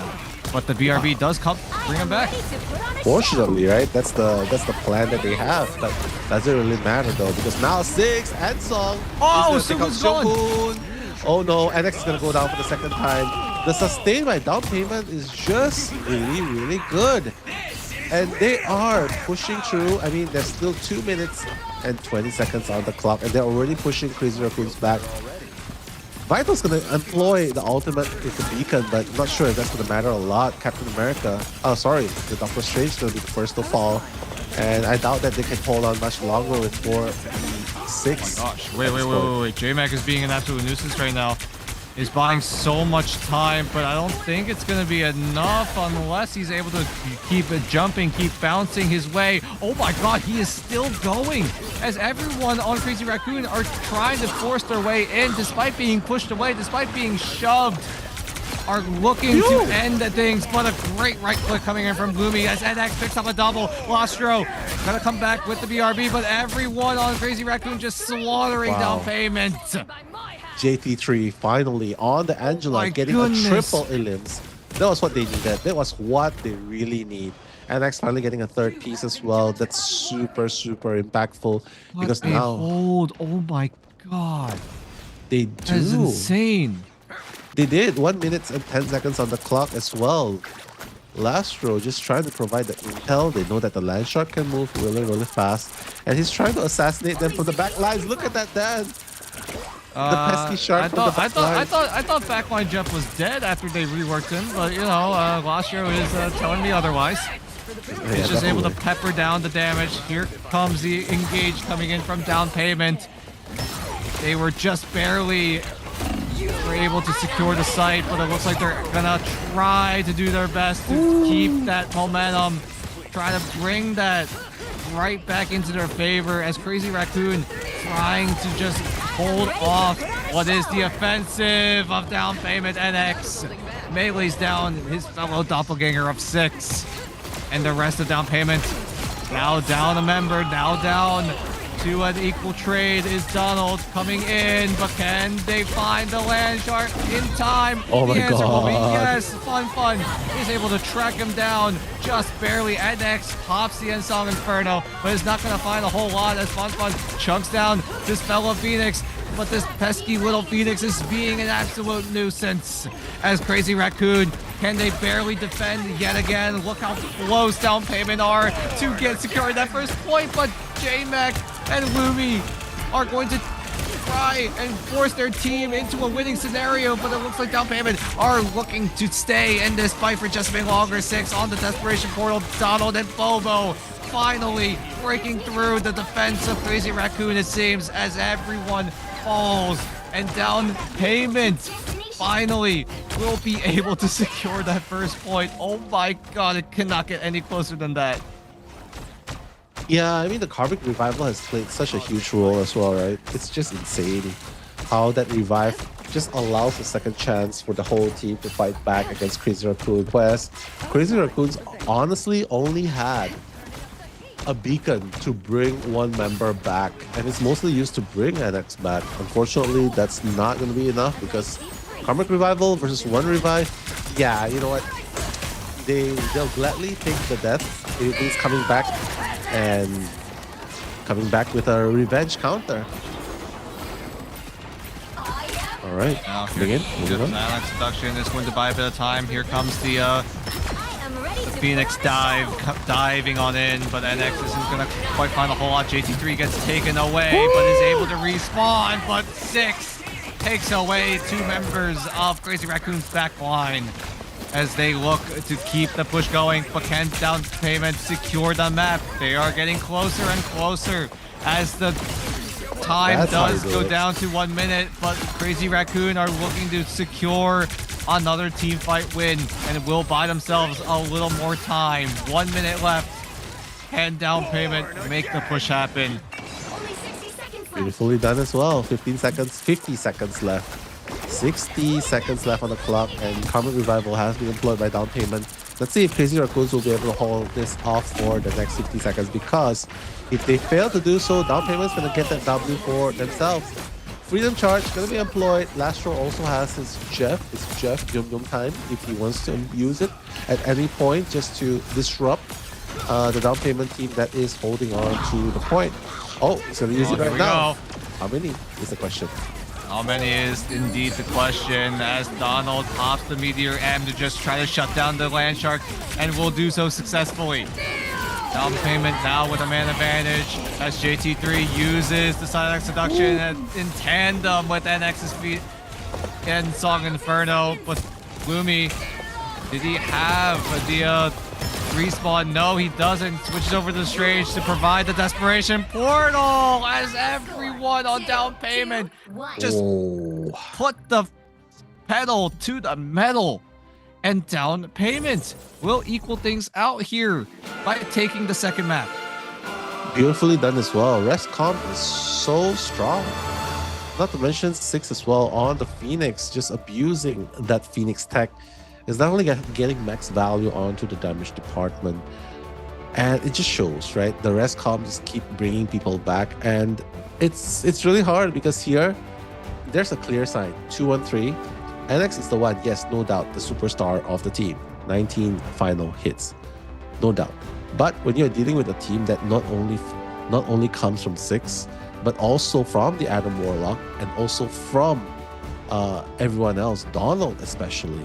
Like, it's hard. It's hard for you to fight against a team that is not only the source of damage, the source of elimination, not only comes from 6, but also from another teammate, Donald. So in this situation, it feels like they are depending a little bit too much onto just having NX secure the eliminations, but at the same time, it almost feels like they are underestimating the res strategy. The revive, it mattered so much to them. Revive. Yeah, and that's exactly why down payment were prioritizing the Adam Warlock during the draft, banning it away from Crazy Raccoon and taking it for themselves. And look what it's done for them here as down payment secure the second map here. Now the series does equalize to a 1-1 scenario, effectively now a best of 3. How does Crazy Raccoon adjust from here is the big question, because we had questions on the side of down payment in terms of their mentality coming into map number 2, and it looks like they have not missed a beat here. But can they keep that momentum going? We'll figure that out here as we head into game 3 after a quick break.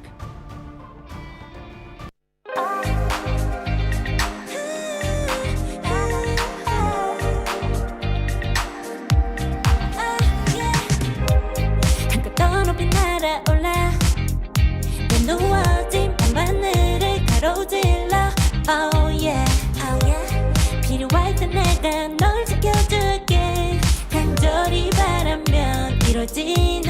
마법인 거야 분명한 소리 들려 여기서 저기서 날 찾으면 달빛이 날 비춰와 시작해야 let's go 어둡고 흘러는 우주 따뜻한 눈으로 감싸는 순간 신비롭게 녹아내릴 거야 좀 더 기다려 I'll be there 쓰러지지 마 끝까지 일어나야 해 어딜 가든지 극복해 힘은 너에게 있는 걸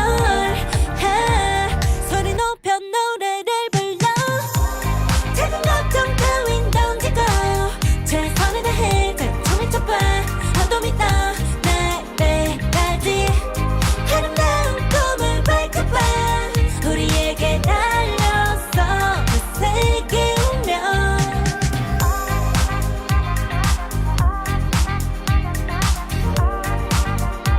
어둠이 떠날 때까지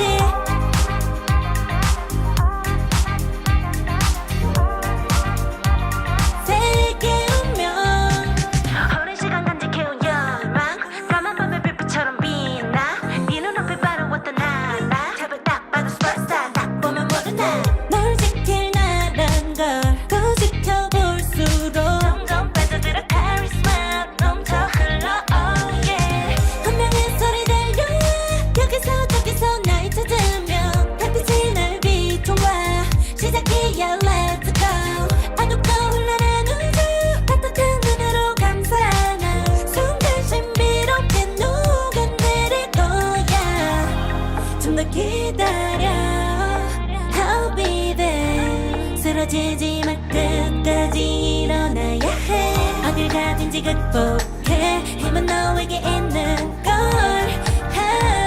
소리 높여 노래를 불러 작은 걱정 따윈 던지고 최선을 다해 자총을 쳐봐 어둠이 떠날 때까지 아름다운 꿈을 밝혀봐 우리에게 달려서 그 세계 오면 눈이 부신 모든 순간들 지켜내야 해 내게 좋아지려면 꿈꿔왔던 너와 나 그래들의 승리와 명예 Okay, welcome back to day number 3 of the playoffs. We're currently at CR versus DP, Down Payment versus Crazy Raccoons.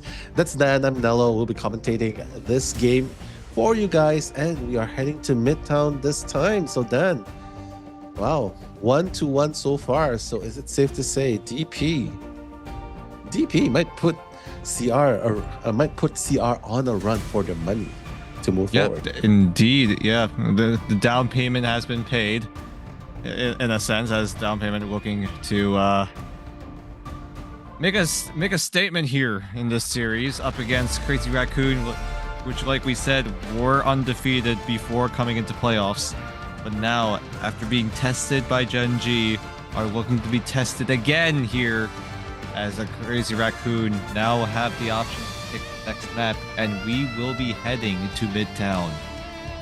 Let's see. Midtown is definitely one of those favorite maps of mine. You can see a lot of plays going on, especially since we've seen Crazy Raccoon before defending against a Penny Parker triple Vanguard strategy right from the defense point. Like, just put it in between the two spawn areas and basically just cover that ground. Super annoying. But seems like they are going to continue. Oh, wait. Crazy Raccoon's the one that's going to ban off the res comp onto the side of down payment. Finally.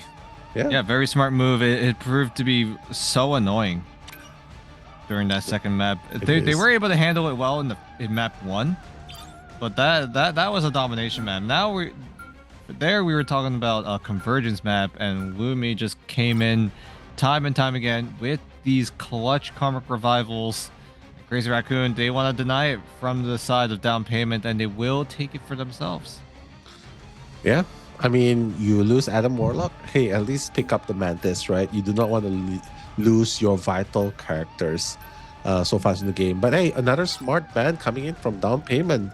Doctor Strange is definitely going to be very vital into coming back to the team fights, especially since you are going to require Strange a lot in order to come back to the convoy via portal as fast as possible. So taking that out of the equation might put Crazy Raccoons in a little bit of a pinch.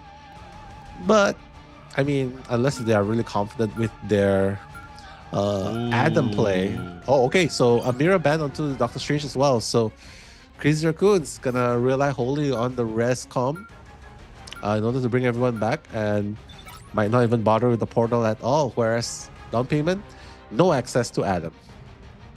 Yep, no access to Adam indeed.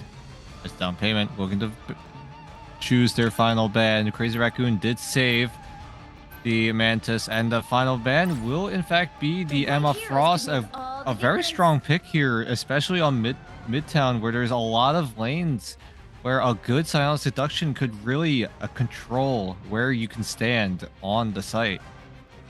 Yeah, I mean, a lot of control coming here as well.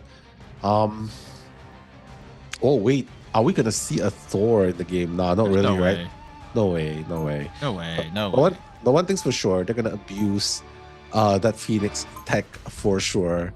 And that's what we want to see, right? That's what we want to see. Crazy Raccoons will be on the side of the attackers. Down payment will be the ones defending first. So seems like they're not going to go in the triple, unfortunately. Probably thinks that a 2-1-3 is going to work best for them. And rightfully so. But mind you though, if they lose even one team fight, they are not going to have a Doctor Strange to come back to the point via portal. Yeah, That's both off the sides tables. don't. Yeah. Yeah, both sides literally don't have access to the Doctor Strange. Yeah, smart move. Like, put it all on the table, right? No access. Yep. We're gonna fight it here.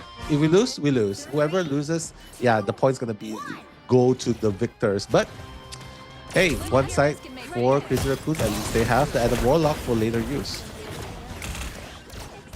We will see as down payment looks to be on the defensive side first. They're gonna just take to the skies here, play around the high ground, while Crazy Raccoon looking to make a push happen. Next, playing on the Phoenix, is gonna look for a pick onto 6. Thanks to the extra burst damage coming in from Vital, both of them are gonna team up together to kind of find the opening pick. As NX using a lot of movement tech here. Putting on the flight mid-air, turning it off as soon as he starts flying up. That is some crazy mechanics coming in from the star player of Crazy Raccoon.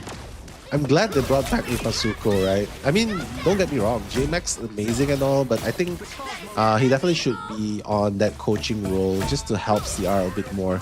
Ripasuko right now with the Groot is definitely building more momentum, blocking off exits, planting walls at different positions just to give him that extra damage when needed. Gliding on the side of the roof, and he goes undetected, is able to find one, but the dive doesn't quite find anyone. As Ostro will find the correct Loki clone, and Donald trying to melee down the next, and he will do so successfully as the Soul Resurgence from Lostro will keep Crazy Raccoon alive for just a little bit as Donald stays onto the site, uses the Meteor with the Song Inferno, but it's not enough damage. There's the Strangling Prison as well. 6 going in, putting down the melee as JT3 still able to find the Meteor just in time, but is he able to find the dive onto someone? No, he's not going to be able to. But Vital does have the res. Soonhoon also with the fate of both worlds, but Lumi is able to respond with the God of Mischief of himself. As everyone just dogpiling onto the site. It's a dance party here in Midtown as both teams looking to take any sort of advantage they can as Lostro finds that man advantage, takes out Bobo King, and next diving in, but is not going to find any value. Vital will bring Asuko back right into the fray as Donald looks to be the cornerstone here as the Strangling Prison will find another mark as Fun getting dangerously low is able to find a pick, but Lostro has the Soul Resurgence back up and alive and going as this point still not in favor of Crazy Raccoon. Down payment needs a whole other minute to defend from this site. Yeah, Crazy Raccoons is definitely having a little bit of problem defending. Pushing through the defenses of down payment, right? And it shows. Using ultimates after ultimates just to push forward. I mean, they're so close to pushing it, but right now, down payment is holding on so strong. Just pushing Crazy Raccoons back a little bit more. Look at Fun Fun. Look at Fun Fun isolating everyone with the walls. It has a strangling prison. Oh my god, the prison is good, but is the dive worth it? Yes, it will. It'll take out Vital. No cocoon available, but the counter strangling prison will tag many members of down payment, but they're not gonna go down. Great timing. Oh my god, 20 seconds left on the clock. They're gonna make this next play count because right now they are, if they lose one more game, that's gonna be hard. Last throw with the Soul Convergence, gonna give that bonus armor and heal. But Donald, oh my god, almost taking out NX in the process, but he'll live. He'll be pulled up to full health. And this is where things get very interesting. That's gonna be the first piece. Lumi, gone. Oh, Fun Fun's gone. Bobo King's gone. And this looks like a point unlocked for Team Crazy Raccoons. Yep. It's a bit labored. They were able to get it done in the end. Crazy Raccoon were able to find the first point off the heroics of NX with a quick shot into a dive. The End Song Inferno taking out more members of down payment, and that just started the domino effect, and it goes all in favor of the Raccoons as they look to keep on pushing here. Yeah, you gotta play this smart because don't forget they don't have Doctor Strange Portal. That's gonna be a huge, huge factor coming into this game of Convoy, just pushing Convoy. But look at NX continuously just dropping down, using the Phoenix tech, getting as much damage as possible. And right now, 6 is gonna respond as well. The revive is what happens. CR Vital gonna bring back everyone from the abyss, and that's exactly why they wanted to keep the Adam Warlock for themselves. Okay, big strangling prison, but is anyone able to get bursted in time? It's going to be 6. Going to go down here as the End Song Inferno going to find even more as Lumi is going to get taken out as well. As the Raccoons go rampant yet again here as they look to push on forward to the second point. Yeah, Crazy Raccoons is doing good so far right now. They know exactly what to do at this point. They know that with Rupasuko on the front lines, with the walls, that's going to help. So even if Fun Fun steals off the exit, he'll be thinking, hey, we can still have exits too. So we can counterplay your isolation with our very own isolation as well. And not to mention, it's just a matter of time before they have to change. As a matter of fact, Fun Fun's going to change into Captain America now, realizing that the back lines has to be dealt with ASAP. But that's exactly what they're going to do. Here comes the dive with the Meteor in tandem.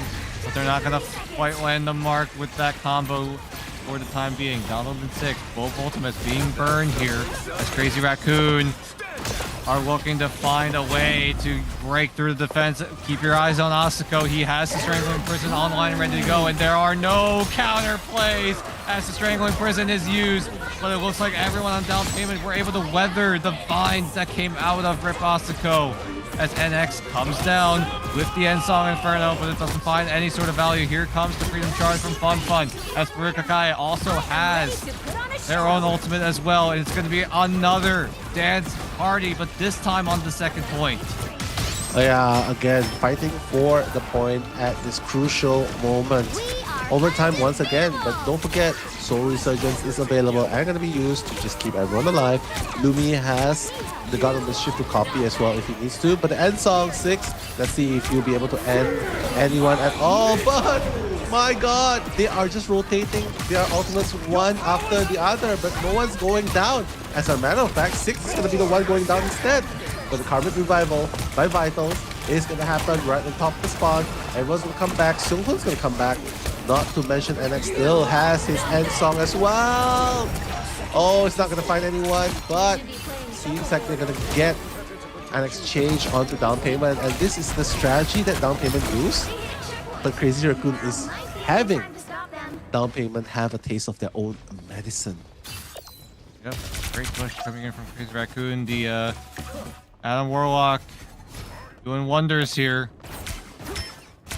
Begs the question if it's now worth committing the ban for this Adam Warlock, who has been an absolute nuisance in terms of these fights. It is. It's just so hard, right? Because they got a taste of it before in game number 2. And now Crazy Raccoon's like, yeah, we're going to use it for ourselves now. So NX right now, he's just going on a rampage as well. Vitals as well. Look at how fast they're pushing. Furikake going down. Donald's going down. The firepower is finally starting to make sense for Crazy Raccoons, because previously I said, hey, only NX is doing the job with the firepower damage on the front lines, right? But now everyone from Crazy Raccoons, well, at least Vitals is joining in as well. JT3 is joining in as well, with Basuko, and Lastro is joining in as well. So that's going to matter a lot. But fun. Okay. Oh my god. Big burst onto Asuko as the Soul Resurgence, not quite saving Asuko in the nick of time. Everyone on Crazy Raccoon backing away for the time being, but look at the time, it's running short. They need to get their foot onto the site. Here we go, JT3! Gets the meteor in the nick of time, denies Furikake off the Fate of both worlds, and that forces Gloomy to use the God of Mischief as everyone on down payment and using their ultimates to try to get themselves back into the fight. Everyone respawning though, thanks to Vital with the Karmic Revival as JT3 and Vital take down 2. There is no response from down payment as they look to keep on pushing forward. Keep in mind, it's overtime, so these timers, these respawn timers are going to be so much longer. That's exactly what I'm talking about. Like, you know, the undead zombie, bring back the undead with the Karmic Revival. Even without Loki, they're still able to make it happen. This is why when you ban out the portal plays, res comp becomes so much more important. And with that, Crazy Raccoon's gonna get that 3-point push. My god, then the res comp. Imagine how broken it was when there was the revivals, the Guardian of the Galaxy revivals, and now being taken away. Even a solo Karmic Revival is also very, very impactful in a game like this. Right. Here we go. Down payment now on the offense, where Crazy Raccoon needs to defend. But can down payment force an overtime scenario here? That is going to be the big question mark coming into this second round in this map in number 3. Exactly. I mean, gotta have fun, you know? Gotta have fun, play characters that you love, comfortable with. And yeah, I hope we get to see some Punisher in the beach suit. That'll be really fun to watch. Yeah, we saw Xe run it a little bit in our past matchup. I'm sure here will be no different, as Crazy Raccoon looking to set up here. And X actually playing the Magneto this time around. The last, if I remember correctly, whenever Crazy Raccoon ran for a triple composition, NX would usually run the Groot. Well, here is running that Magneto. Yeah, he's going to be on the Magneto instead. JT3 hiding in a corner to try to find a key kidnap. Will he land the mark? He's still waiting, biding his time, waiting for the perfect opportunity to strike. Yeah. He looks for an opportunity right now as Asuko does get chunked out. He forces use the grapple to reposition to safety, but he deems that the time to go back in is now as JT3 looks for a skewer, but can't quite land the mark. Well, can't, but still trying to do it though. But so far, so good. No one's going down just yet. Oh, trying to go for the kidnap is JT3, but gotta watch out. A little bit more health. And he's gonna go down. Unfortunately, he will be saved by the low key. But so far, down payment with the firepower is coming in with the Punisher, with the Storm. And this might be pretty hard for Crazy Raccoons to sustain. Oh, big burst. Yeah, very hard to sustain. Yeah, very hard to sustain, but Vital provides the sustain on Crazy Raccoon with the revival coming in clutch here. Asuko gets burst down, but it also will come back. 6 does have the final judgment available. When will he pop it? That Q button looking really good right now, and he believes that the time is now. And X now with the meteor will shut down Furikake off the Fate of both worlds. and that's a huge advantage coming in for Crazy Raccoon. At least in this fight, the Cosmic Yard going to be used to try to deny the Omega Hurricane that is coming out of Bobo King. Von Fun also trying to seduce the rest of Crazy Raccoon, and it looks like he will be the tipping point here as everyone on Crazy Raccoon fall. But Vital is able to find the trade, but 6 able to find Soon Hoon as a response, and Down Payment looking to break on through the defense of Raccoon. No Strange available on both sides means that Crazy Raccoon need to walk the long way back into this fight. Yeah, I mean, it's just so hard, right? Especially in this composition where, yeah, sure, you can depend on the 3 Vanguards just constantly. The plan is just to not die, right? Just to not get eliminated, but how hard can you defend, especially since the firepower coming from Down Payment is just too much to handle. Bobo King 6, that's already an overwhelming firepower in the front, and now you don't have NX on the Duelist. You don't have him playing his signature carry character. Oi! Oi! Double. Great shots coming in from Vital with a right click into the left click. JT3 now cleaning things up here with a third. Vital going absolutely ham here, making a quad for the Adam Warlock. Wow. As Down Payment look to regroup yet again. 1 minute left on the clock. Can they break through, or do Crazy Raccoon make it to match point first? They're pushing back because of Crazy Raccoon being on top of the convoy slowly reversing. Yeah, you're not thinking, your brain's not tricking you, it really is moving backwards. But right now, oh my god, Lumi gonna be kidnapped a little bit. Got the swap. Yeah, fortunately. Oh my god, so many ultimates being used! And X, oh my god, from out of nowhere, rises to the occasion and picks up a triple. 2 with a meteor, 1 with a right click. Asuko follows up with another. 30 seconds left on the timer now as Crazy Raccoon look to complete the defense as Down Payment only have 3 ultimates to work with. Crazy Raccoon also have 3 of their own, but it's slightly, the ultimate timing is in favor of Down Payment, but ever so slightly. It's still a very, very even fight coming into the final time here. Yeah, I mean, I'm just trying to think of a possibility of how they could hold this, and this really comes down to the Karmic Revival right here, and as well, just smashing left and right. This is definitely the crucial moment. Down Payment, I don't think they can survive this. Only 3 people left on the side of Down Payment. That's 6. Fun's gonna go down. 6 is gonna go down. Donald's gonna go down, and it seems that Crazy Raccoon will be able to hold off Down Payment right here. My, what a hold from the Raccoons. And X with the heroic meteor. It looked as if Down Payment looked to come back into the fight, but NX somehow, some way, was able to time the meteor perfectly, get enough damage charge to just dunk on 2 members of Down Payment, one of them having a key ultimate being used as well. NX, Duelist or Vanguard, he can do it all. He can do it all for sure. My god, that was definitely, but it's really crucial to recognize as well, the moment when the comeback came was when they finally swapped JT3 and put him on the Angela, and Ripasuko on the Venom was very, very disruptive. Even if he did not get the final hits, he was constantly diving and breaking formations and just staggering the lineup formation of Down Payment. And you know that Down Payment, when they group up with the convoy, makes it even easier to aim, right? So this is very unfortunate, but finally they went back and gave Bobo King his Duelist role. But at the end of the day, was it enough at that point? Because it's really hard.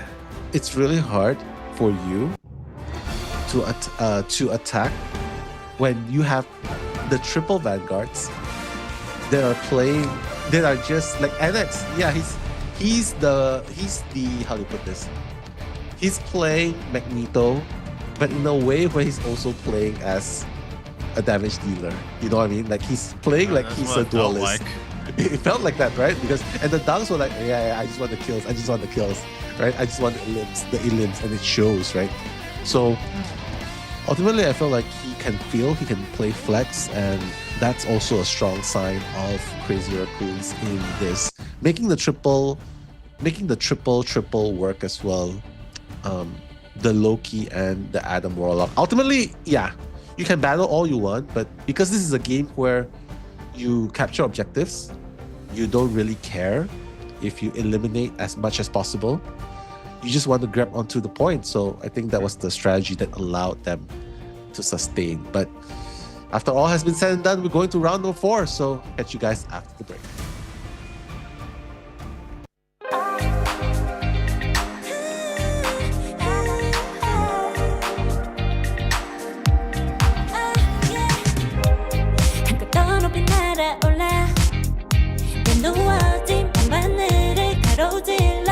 Oh yeah, 필요할 때 내가 널 지켜줄게. 간절히 바라면 이루어지는 마법인 거야. 운명의 소리 들려 여기서 저기서 날 찾으면 달빛이 날 비춰와. 시작이야 let's go. 어둡고 흘러는 우주 따뜻한 눈으로 감싸는 순간 신비롭게 녹아내릴 거야. 좀 더 기다려 쓰러지지 마 끝까지 일어나야 해. 어딜 가든지 극복해. 힘은 너에게 있는 걸. 소리 높여 노래를 불러.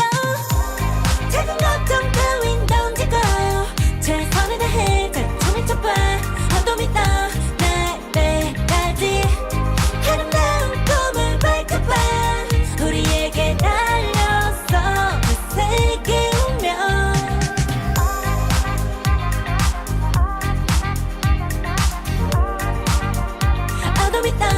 날 때까지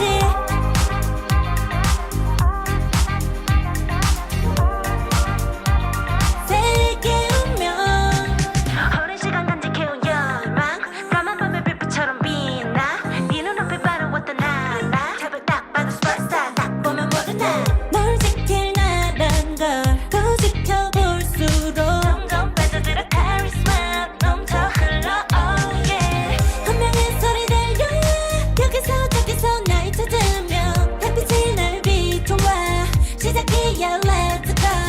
어둡고 흘러는 우주 따뜻한 눈으로 감싸는 순간 신비롭게 녹아내릴 거야. 좀 더 기다려 I'll be there. 쓰러지지 마 끝까지 일어나야 해. 어딜 가든지 극복해. 힘은 너에게 있는 걸.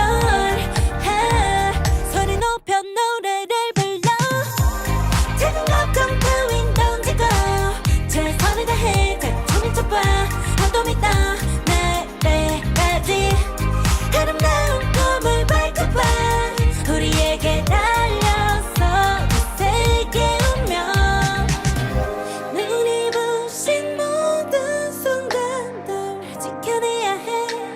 내게 주어지려면 꿈꿨던 너와 나 그래 들어서 내 운명에 Crazy Raccoons putting themselves in a match point scenario here in the lower bracket.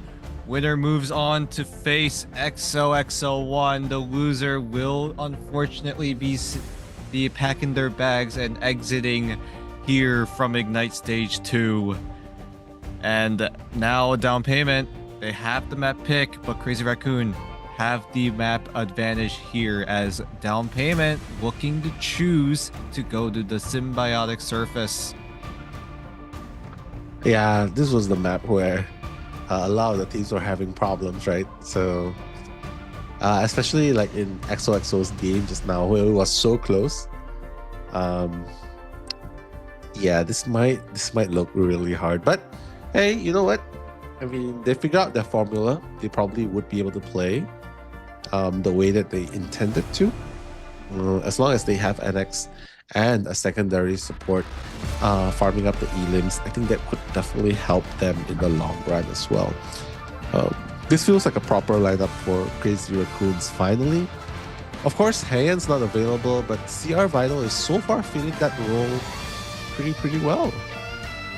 Yeah, Hyon is usually the duelist player on Crazy Raccoon, but Vital, obviously, like you said, is showing that he is still a decent asset of Crazy Raccoon, piloting the Adam Warlock, going absolutely crazy. I believe he got a quad at one point, and look at the adjustment coming in from both teams. No more Adam Warlock in this one. No more rest comps. Even better, just ban out the Doctor Strange. Both sides ban out Doctor Strange. No rest comps, no rest.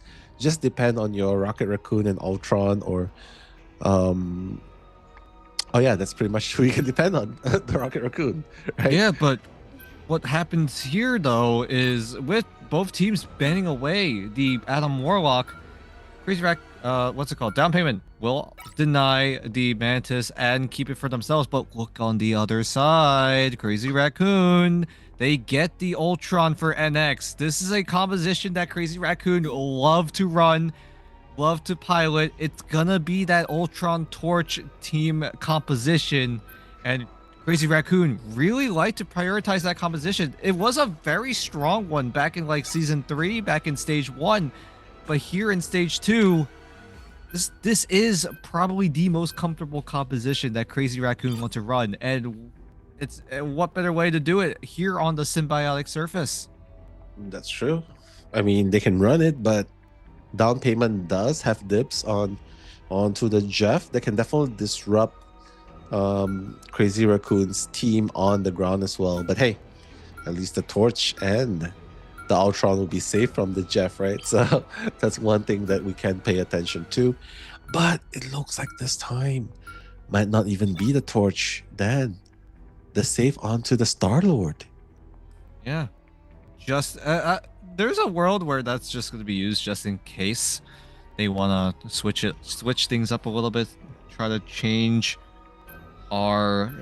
their approach to any sort of adjustments that down payment look to go for. And with that extra safety net, I think that's what Crazy Raccoon are looking for here. Unless this is the approach that they go for. They put Vital on the Ultron instead and leave NX to pilot that Star-Lord. And I think that's what Crazy Raccoon are going for. Instead of doing the Ultron Torch, they're just going to do the Ultron Star-Lord. Obviously, when you remember in past matches as well, Hyon is usually the one running the Human Torch and NX on the Ultron. But without Hyon, Crazy Raccoon just have to approach this just a little bit differently. That's true. And most of the time they're going to run 2-1-3 because, I mean, Vital is playing strategist, so that's pretty much it. But now he'll be on the Ultron, so that's going to be that secondary damage dealing strategist. Yeah, so that can definitely still work out for Crazy Raccoons. They are on the attacking side, so they're going to make sure that they attack the full points, just so that when it comes to defense, down payment is going to be pressurized. But they do have a Jeff to alleviate some of the stress, like anything goes south, swallow 2 or 3 of them and just spit them out. So we'll see if that happens, but right now we're working on the Mantis as well. Seems like 6 is going to continue to be on the Phoenix. The Portal, GT3, is trying to get the high grounds. That's super smart. You want to fight from the high grounds and unlock the points as we speak. Yep, down payment looking to scramble their positioning. They saw NX and just kind of tunneled on him a little bit, but NX was all but a distraction as everyone on Crazy Raccoon looking to get some points onto the site. Osco opens things up with a frag onto Fun Fun as Crazy Raccoon just forcing down payment away. Look at this. They lose one member and they look to quickly group up and reposition. But is it going to cost them in the end as Crazy Raccoon looking to seize full control of the site within the first minute as the portal does come in? On the side of Fun Fun to just try to reposition back into the fight, but NX is being an absolute menace. Here comes Vital, close quarter combat as they all look to rip apart what is left of down payment. Everyone's going down instead of down payment, and that's thanks to the firepower by Vitals and NX as well. So Star-Lord and the Ultron can be dealing a lot of damage and dishing them in this situation. Down payment couldn't really respond though. Unlocking it with 5 minutes to spare, I was fine. they are looking to push that first point. Actually, halfway of the halfway point. So down payment has to be really careful though, because this lineup that they have now does not really say, yeah, we can hold this line. Oh, here we go. NX pulling the trigger right now. There is no response available on the side of down payment. Bubble King did have the the Silver Surge. Kai did have the fadeable furls, but they just deemed that it was over. It was cooked at that point. And down payment looked to regroup yet again, maybe just in time to try and deny Crazy Raccoon from a second point. I mean, JT3 right now, he has the Agamotto. Oh no! Getting caught off guard by Fun. Captain America just bashing through the strategist. I'm not sure if that's going to be enough, but 3 ultimates happening unleashed by down payment. Vital's going to go down as well. Lastro with the soul. Sorry, the eternal bond. Agamotto, not sure if that's the matter of lot, but Donald! The dunk into the sky onto NX. What a dunk by Donald! What a snipe indeed. Lands the shot, and that signals the domino effect of down payment members taking over here. Now Crazy Raccoon looking to regroup this time around. They have time, and they have the portal up and running yet again. And look at this move. They will just dive right onto the point. I don't think anyone on down payment are going to expect this, but they will react in time and will prevent the point from moving until someone gets forced off as the invisible boundary and so many more zones being used here. 6 getting dangerously low, but is able to get supported up by his fellow strategists. Oh my god! NX tracks down the Ensong Inferno, prevents any sort of explosion of frags in favor of down payment as NX comes in with the Galactic Legend. But look at the ultimeters. No one is able to respond. Nowhere to run. Nowhere to hide. As NX with the quad wipes Beautifully down done. payment clean. The real Star-Lord right there, then. The real Peter Quill. Lord of all Star Lords. Exactly. The Lord of Star-Lords. Couldn't put it any better right there. But the danger has not been alleviated yet because they are very close towards the base of down payment. The spawn here will allow down payment to come back and defend as fast as possible. Whereas if this Raccoon loses even one, they don't have the rest factor, and they gotta travel a little bit of distance to come back. Yep, here we go. JT3 opening things up with a frag onto Bobo King.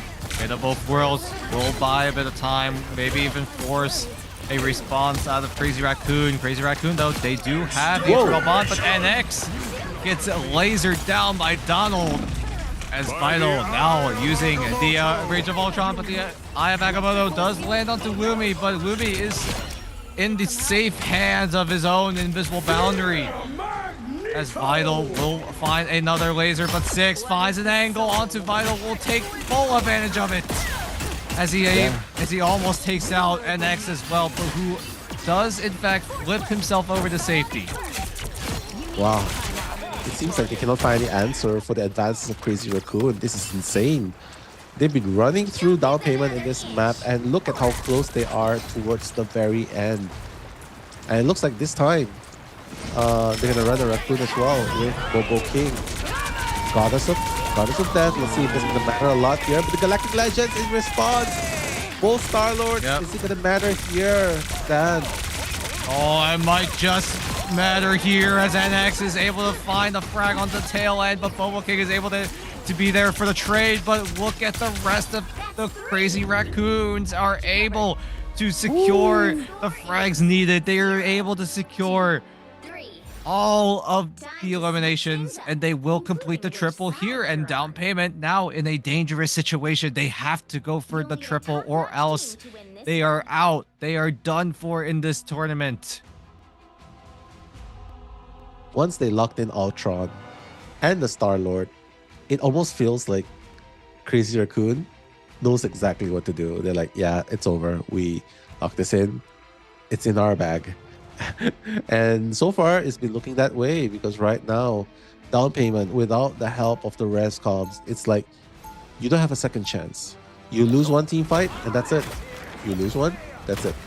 Whereas Crazy Raccoons, they are very comfortable with their firepower prowess. And not to mention, NX on the Star-Lord, Vital on the Ultron.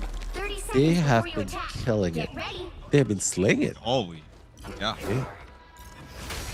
They're Oh. doing so much work right now, and now look at the situation that down payment are put in. Overtime or bust is the name of the game here for down payment as they try to stay alive and try to force a map number 5 here. This may be their last stand, and they need to go in swinging here. The gates open. This may be the final round that down payment will ever play here in Ignite Stage 2. I mean, they gotta give it a try, right? They gotta push in, they gotta give it a try. Right now, the beacon is gonna be that one factor to bring at least one teammate from Crazy Raccoon, the fallen teammate at least, to come back to the battlefield. But right now, Vital is just safely shooting from a distance. Seems like there's no answer so far. But wait a minute, 6? Yeah, this. Pasuko. Whoa. Yeah, playing in the mid-range is just able to dink away Asuko, but Asuko does come back thanks to the BRB, but Vital. Ooh. Be a little bit careful here, but NX faces danger in its face as he's able to find one, able to dance his way back into safety. Will use the portal to reposition as well, thanks to the team up with the Rocket Raccoon. Yeah, and the fight continues as well. They're trying to unlock, but Crazy Raccoons is still doing a good job in holding on to the point. And that's thanks to Ripasuko and JT3 just being so steadfast in the front lines. Furikake will be the first one to employ the support utility, but Vitals is going to be quick to follow up with the Rage of Ultron. So how will they be able to hold on to this point? Well, ultimate for ultimate then. Yeah, Fatal Pearls is going to be popped here, but NX has a perfect timing to use the Galactic Legend as the Meteor M is going to shut things down as well. Lumi is going to get absolutely wiped out as NX and the rest of the crew look to defend what is left of down payment. They need to run for the hills. 2 minutes left of the clock. Keep that in mind here as down payment need to pull it together, need to find a way to break through the defense of Crazy Raccoon. And that right there is a great start. It is a great start, right? But there's still plenty of time for down payment. There's still 2 minutes. While Crazy Raccoon, they gotta look to defend this as long as possible, at least until the very end of this 1 minute and 45 seconds. But NX so far doing a pretty good job. Has pretty low health, but that's not deter him from being aggressive. JT3, oh no, it's gonna go down to Lumi. Unfortunately, Seunghoon's gonna follow.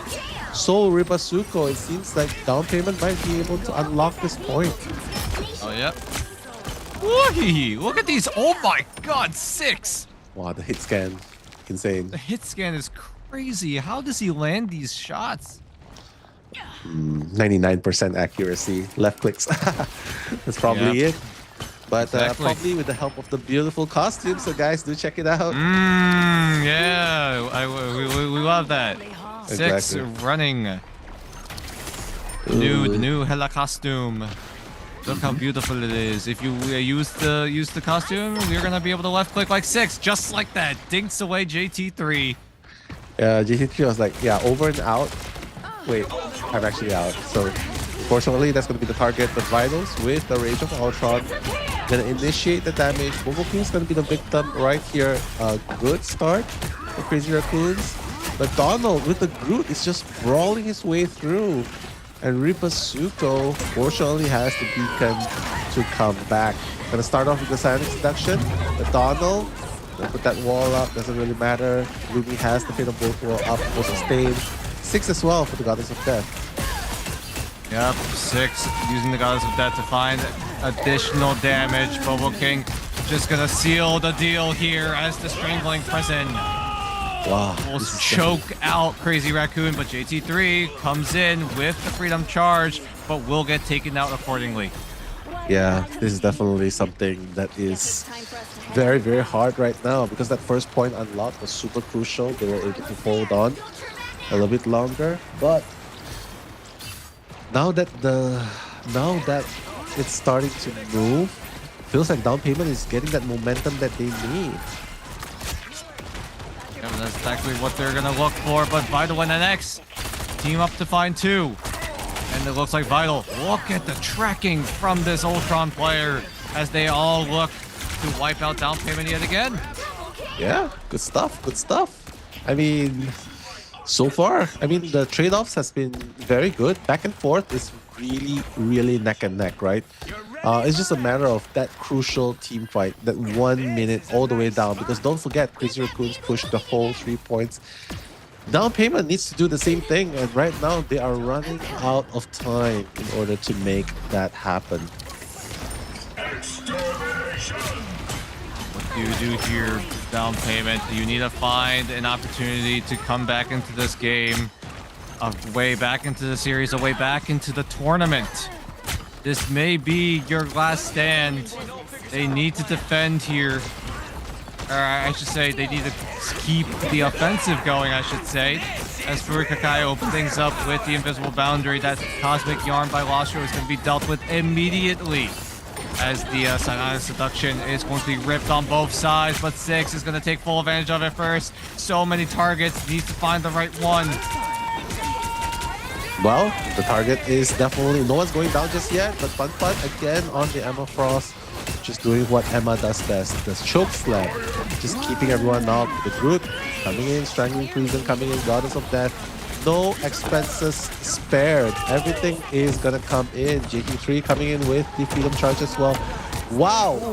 The Hella taking out NX before it actually expires. So beautifully done. But no, Momoki is gonna get taken out by Lastro as well. So Crazy Raccoon appears to have the better of the exchange so far. Yep. So far, so good is the name of the game for the Crazy Raccoons. There's 5 seconds left here. Lumi needs to get the portal down, but it's going to be just in time. But the body blocks, but they're able to step foot onto the side, but it's only Lumi right now. Everyone else still struggling to get in, and Lumi, with that isolation, will get taken out. The Cosmic Inverter might just seal the deal here. Down payment. They have their payment down. They were able to pay for a map, for 1 map victory, but in the end, Crazy Raccoon will take full advantage and take the series 3-1. Beautifully done. My God. That was just so intense. Like the block, I feel like that block at that one part, it bought so much time. And then it bought that time for like half the duration of the portal. And then when they finally do get through, it's like a one person, one by one going down. And it just hurts because that's the worst way to go out. You know what I mean? Like one person going down after the other instead of going through together. But that's what we have to expect from a desperation portal. But ultimately, Crazy Raccoons is going to solidify this with a 3-1 victory. Indeed. Huge props to Crazy Raccoon. They're still in this tournament. One of the teams being the heavy favorites to win here in Ignite Stage 2 in the Asia region. And they're going to have to make a tear through the lower bracket. Now, setting up a match up against XOXO1. Yeah. I mean, this has definitely got... At least, hey, they've broken the streak of a full 5 map, right? It's still a 4 map. Oh. Yeah, so... Close, but yeah. We were able to prevent another map of 5. Although it is cinema, it's going to force us to work a little bit overtime, you know? Oh, it's okay. I mean, it's a very interesting game after all. Oh, yeah. But yeah, I mean, it's pretty good so far. The back and forth, though, but one thing's for sure, NX is definitely the force to be reckoned with. The ace in the hole for Team Crazy Raccoon. this is definitely something that other teams have to pay attention to. Like, if you want to shut down Crazy Raccoons, you gotta shut down NX, because that guy, give him Star Lord, he'll get that elims somewhere somehow. You know what I mean? Yeah, not even that. Vital also being an absolute menace here throughout this True. entire series as well. Just quietly doing his own thing on the Adam Warlock on some maps, now piloting the Ultron here on this map in particular, especially since Down Payment decided to open up the Ultron and give it, or at least allow Crazy Raccoon to lock it in for themselves. And he has been the one of the better secondary duels we've seen, where that will support NX, whereas it was mostly Hyon, but unfortunately I think Hyon was not able to make it here into the series. But they do have substitutes, and Vital really did pick up the mantle, pick up where Hyon left off, and just allowed Crazy Raccoon to just push on forward, overcome Down Payment, knocking them out, and move to face XOXO1. Yeah. And Crazy Raccoon versus XOXO1 is definitely going to be a match not to be missed, because the last time they met, Crazy Raccoons actually had high praises for XOXO as well, albeit they did have the W over XOXO. So let's see. XOXO is definitely watching right now, because they've been playing in game number 1. They have time to rest until match number 4, which is gonna happen today as well. So let's see what's gonna happen right after this. But I believe we're gonna have the interview with the same person, Annex. I would definitely love to see what his thoughts are. But yeah, for now, I mean, continuing the streak, they're continuing the streak in the lower brackets, slowly but surely, overcoming one adversary at a time. But Crazy Raccoons also almost played every single match being a full 5 maps. Almost. Obviously, their map was all. They won 3-2 against Zero Tenacity, then they lost 2-3 to Crazy Raccoon, and this one almost went to a full 5. But Crazy Raccoon were able to secure it in 4, and we have gotten word that NX will be joining us yet again. Another chance to get a feel of how he's feeling after that big win here in the lower bracket up against Down Payment. Here he is. Welcome back, NX. How you feeling after that one? I'm feeling good, thank you. All right. Was it did you feel like it was a close game? Or do you feel like after you ban out the res comps, take out the res comps, that it's pretty much settled? That's exactly what I was thinking, yeah. I was pretty, not too happy with that loss, but, you know, closed it out. Yeah. All right. And Dan, you have any questions? I'm just wondering, you guys are playing up against EXO. You guys have played each other in the past where you guys won 2-0. Do you have a feel that this might turn out a little closer, turn out a little different now that you are playing against them in a best-of-5 environment? I mean, I think they've improved a lot, but like, I don't think anything's going to change. I think we're still going to win, yeah. Ooh, okay. All right, that's a lot of confidence coming in. You guys will be facing off in the final match for today. But yeah, before anything else, anything you want to say to your opponents before you actually settle it once and for all? Because one of you is going to go on ahead and be that next finalist. Well, I don't have a message for EXO, but I do have a message for Gen G. If you lose, we will beat you again, okay? So do not lose. Oh, okay. Right, everyone write that down, because we are setting ourselves up for an absolute banger. Thank you, NX, for joining us, and we will see you and your team play later tonight. Thank you. All right, thank you. Good luck. Wow, he does have a message. Oh, the statement. I mean, up against Shenji, yeah. He deserves it, man. That guy, Oh, MVP. MVP every single time he plays. and on the Magneto, on the Star Lord. So yeah, definitely extremely entertaining. Man of few words, but very impactful as well. So guys, do catch NX later on. You'll see him in match number 4. That's up against XOXO. But for now, we're gonna go into a short break, so don't go anywhere, guys. We'll be right back.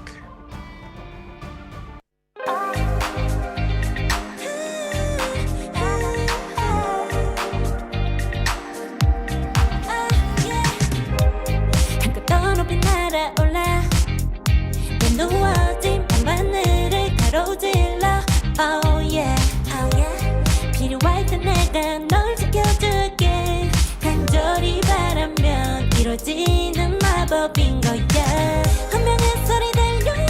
여기서 저기서 날 찾으면 달빛이 날 비춰와. 시작해야 let's go. 어둡고 흘러는 우주 따뜻한 눈으로 감싸는 순간 신비롭게 녹아내릴 거야. 좀 더 기다려. I'll be there. 쓰러지지 마. 끝까지 일어나야 해.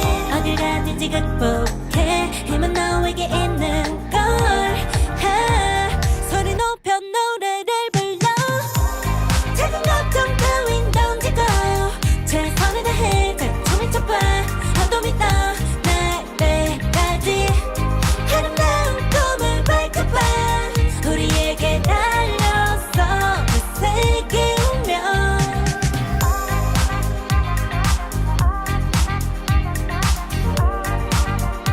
어둠이 떠 날 때까지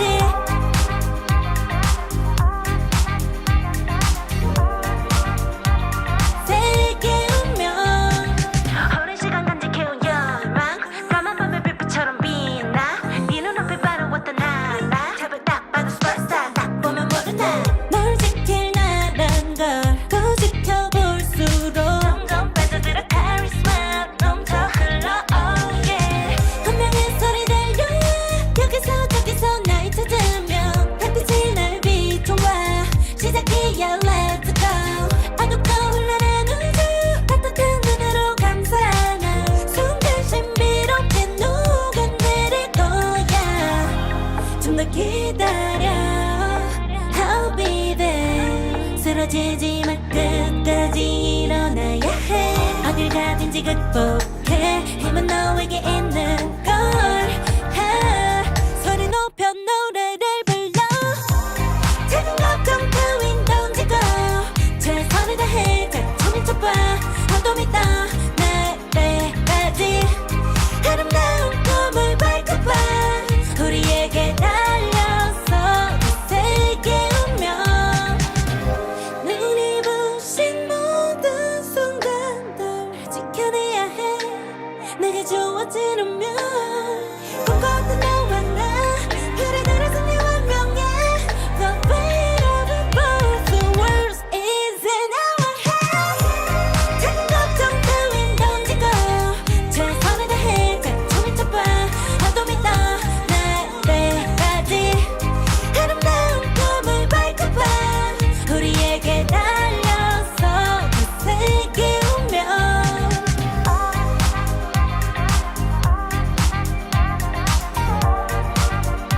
어둠이 떠 날 때까지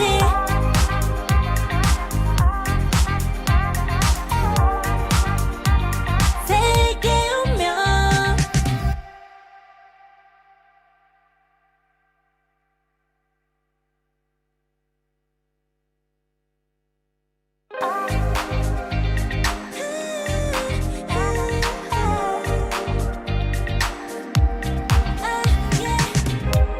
한껏 더 높이 날아올라. 내 누워진 밤하늘을 가로질러. Oh yeah, 필요할 때 내가 널 지켜줄게. 간절히 바라면 이루어지는 마법인 거야. 운명의 소리 들려. 여기서 저기서 날 찾으면 달빛이 날 비춰와. 시작해야 let's go.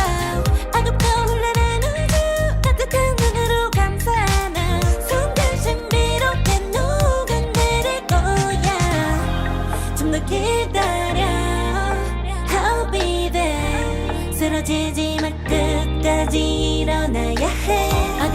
언제든지 극복해 힘은 너에게 있는 걸 소리 높여 노래를 불러 작은 걱정 따윈 던지고 최선을 다해 자충을 쳐봐 어둠이 떠 날배까지 아름다운 꿈을 밝혀봐 우리에게 달려서 그 세계 운명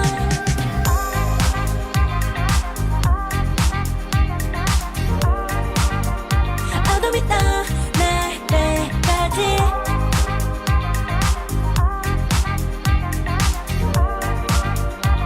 세계 운명 오랜 시간 간직해온 열망 까만 밤의 빛처럼 빛나 네 눈앞에 바로 왔던 나 탑을 딱 봐도 superstar 딱 보면 모르나 널 지킬 나란 걸 또 지켜볼수록 점점 빠져들어 카리스마 넘쳐 흘러 oh yeah 운명의 소리 들려 여기서 저기서 날 찾으면 달빛이 날 비춰와 시작이야 let's go 어둡고 흘러는 우주 따뜻한 눈으로 감싸나 순간 신비롭게 녹아내릴 거야 좀 더 기다려 I'll be there 쓰러지지 말 끝까지 일어나야 해 어딜 가든지 극복해 힘은 너에게 있는 걸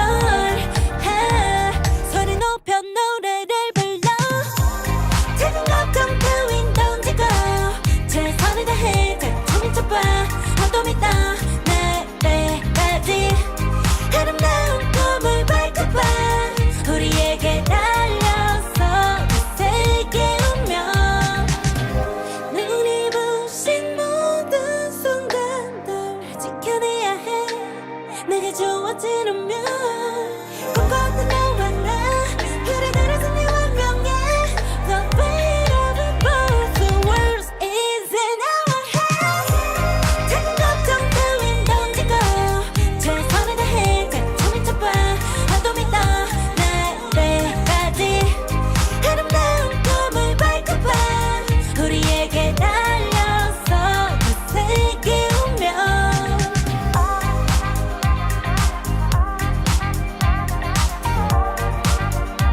어둠이 떠 날배까지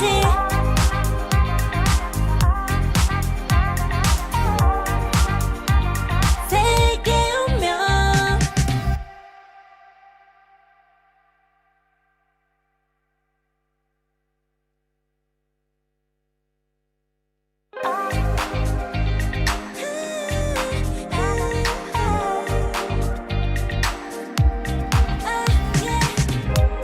한껏 더 높이 날아올라 내 누워진 밤하늘을 가로질러 Oh yeah, oh yeah 필요할 때 내가 널 지켜줄게 간절히 바라면 이루어지는 마법인 거야 운명의 소리 들려 여기서 저기서 날 찾으면 달빛이 날 비춰와 시작이야 let's go 어둡고 흘러는 우주 따뜻한 눈으로 감싸나 순간 신비롭게 녹아내릴 거야 좀 더 기다려 I'll be there 쓰러지지 말 끝까지 일어나야 해 어딜 가든지 극복해 힘은 너에게 있는 걸 소리 높여 노래를 불러 작은 걱정 따윈 던지고 최선을 다해 자충을 쳐봐 어둠이 떠 날배까지 아름다운 꿈을 밝혀봐 우리에게 달려서 그 세계 운명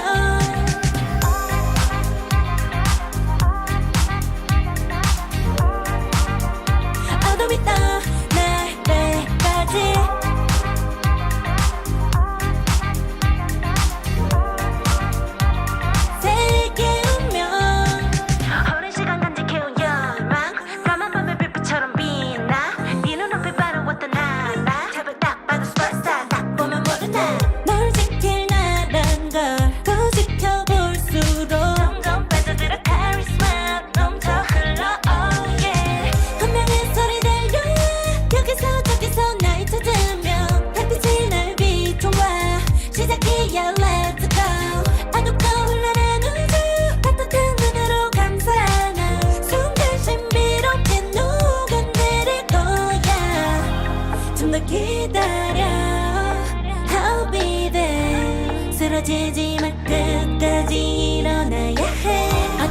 언제든지 극복해.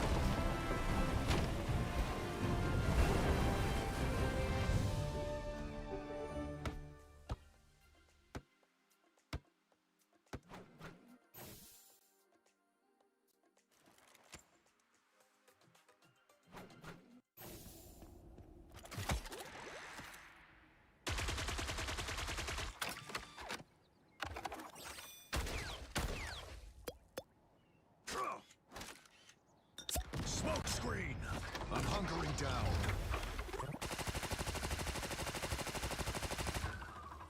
Judge! Jury!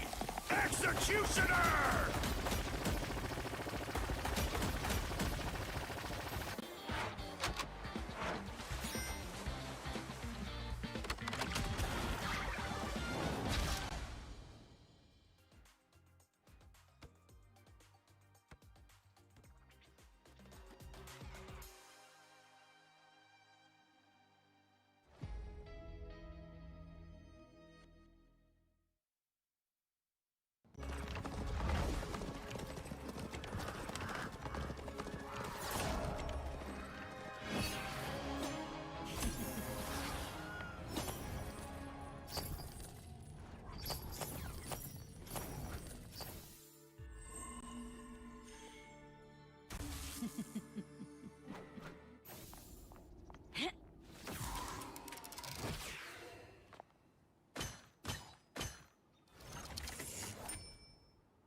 I want your soul.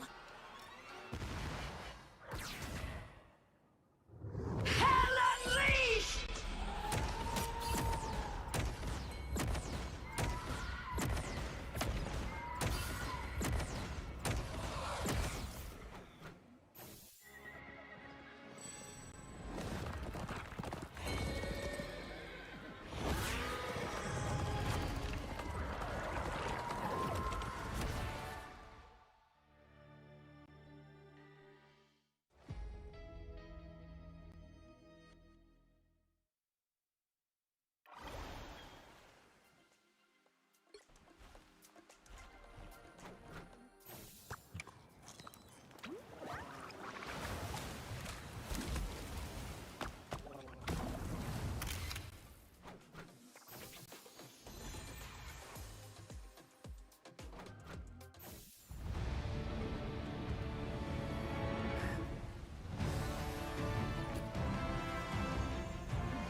crush. Priceless. Neo peasants.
Smoke screen!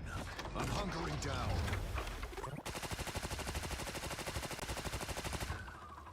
Judge! Jury! Executioner!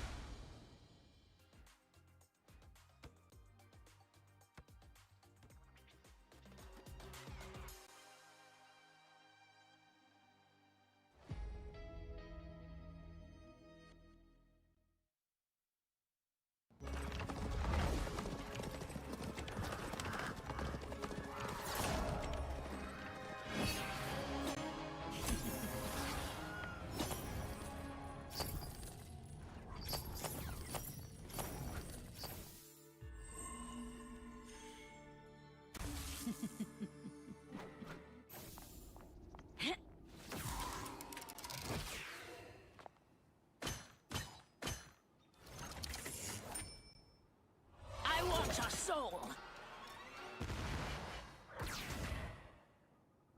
Hell unleashed!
Mind crush! Priceless! Neo peasants!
Smoke screen!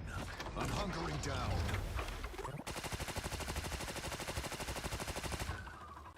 Judge! Jury! Executioner!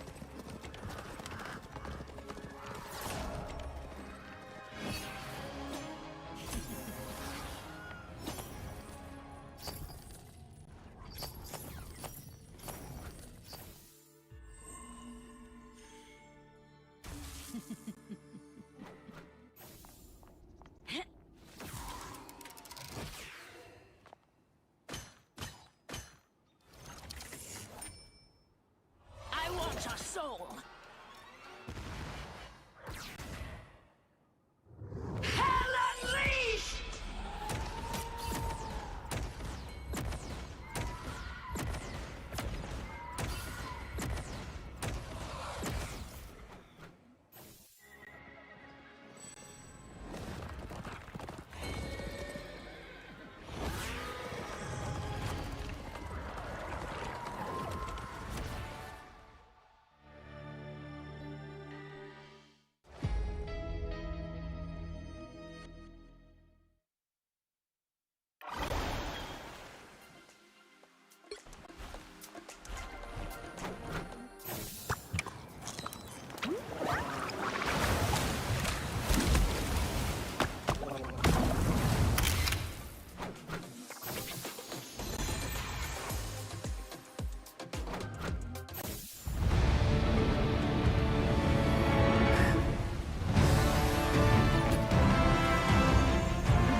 Mind crush! Priceless! Neo peasants!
Smoke screen!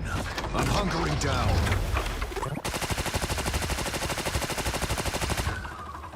Judge!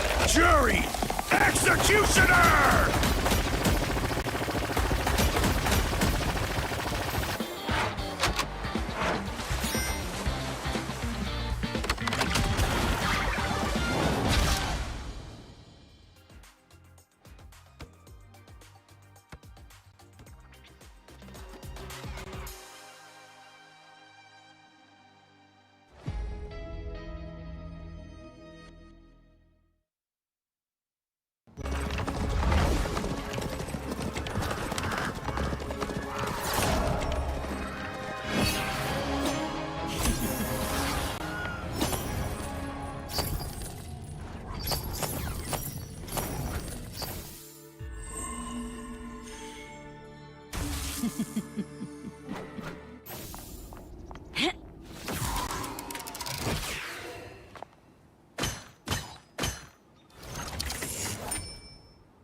I want your soul! Hell unleashed!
crush! Priceless! Neo peasants!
Smoke screen!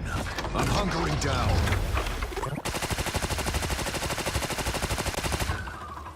Judge!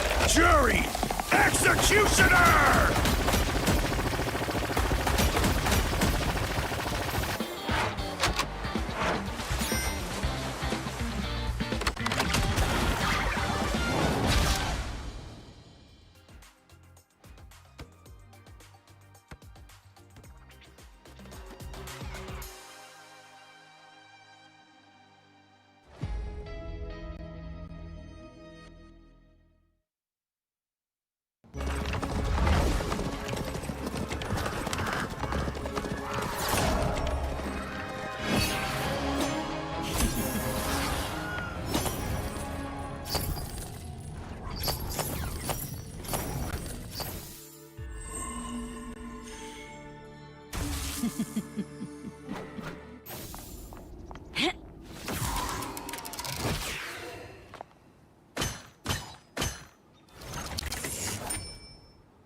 I want your soul!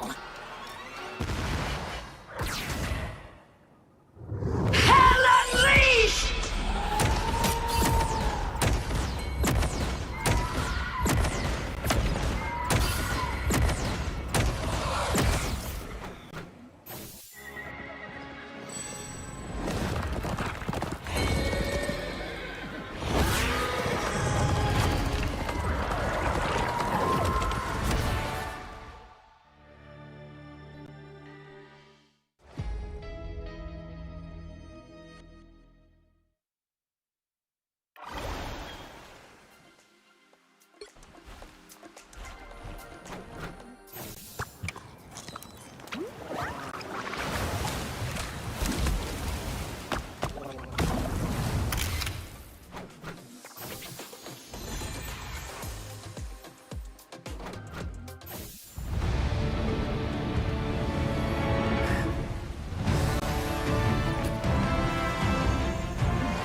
법인 거야 운명의 소리 들려 여기서 저기서 날 찾으면 달빛이 날 비춰와 시작해야 let's go 어둡고 흘러는 우주 따뜻한 눈으로 감싸나 순간 신비롭게 녹아내릴 거야 좀 더 기다려 I'll be there 쓰러지지 마 끝까지 일어나야 해 어딜 가든지 극복해 힘은 너에게 있는 걸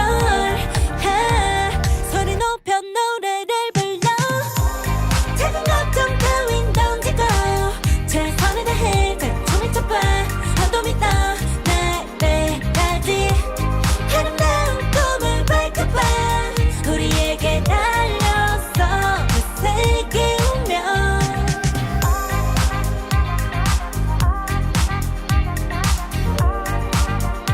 어둠이 떠날 때까지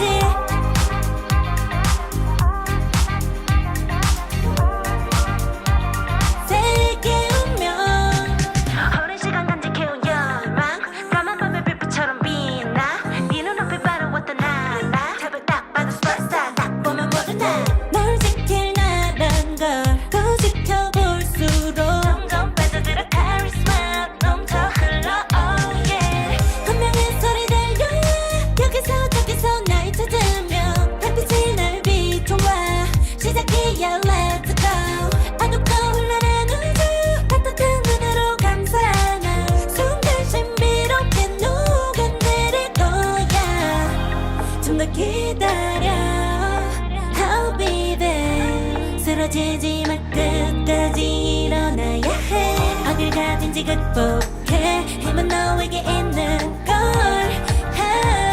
소리 높여 노래를 불러 작은 걱정 따윈 던지고 최선을 다해 자충을 쳐봐 어둠이 떠날 때까지 아름다운 꿈을 밝혀봐 우리에게 달려서 그 세계 운명 눈이 부신 모든 순간들 지켜내야 해 내게 주어지는 꿈꿔왔던 너와 나 그래들의 승리와 명예 The way Welcome back to Marvel Rivals Ignite Asia Region Stage 2.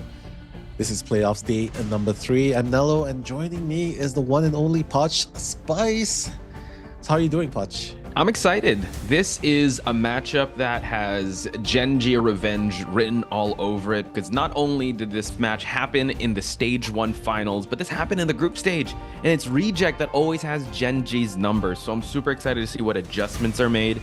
And Rejects yesterday proved that, you know what, they have been in the lab. They've been working on different types of strategies. They're the ones that introduced to us, at least here in the Asia Ignite stage, that the double karmic revival that XOXO kind of used and trademarked and copied was on Reject's side. And Genji having, I would say, me and Multi commentating on Genji versus Crazy Raccoons, a back and forth that was split 50-50. If you guys can, please go back and check that out, because it was really just a back and forth between those two. So I'm excited to call the action with you now. One thing's for sure, we're probably going to see a lot more bans onto the Adam Warlock or even the Loki, right? Because of this double revive strategy that's happening. And yep, honestly, even NX had something to say about it. And you know he's a man of few words, right? Coming into this game. So, you know what? If you can deal with it, the answer is always taking them out. But for now, we are going to head into Genji versus Rejects.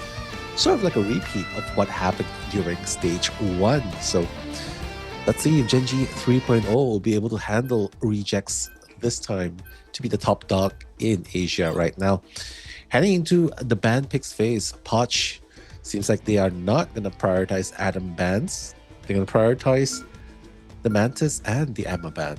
Yeah, one-sided Emma on the side of Rejects. Rejects have been very surgical with their bans and picks. And even if you look back on their group stage match, they were really able to just snipe out Genji's I'd say pillars, which are Monster and False. They're so good at just holding on to the front lines and then just allowing Brownie, Hoodie, Snake, all those guys just to wreak havoc in the backlines as there's duelists or strategists of their choice. So it seems like they know that they were attacking the vanguards. They choose to actually save up the Magneto so they can't have that end song. While we do see a lot of strategists being taken off the table for rejects.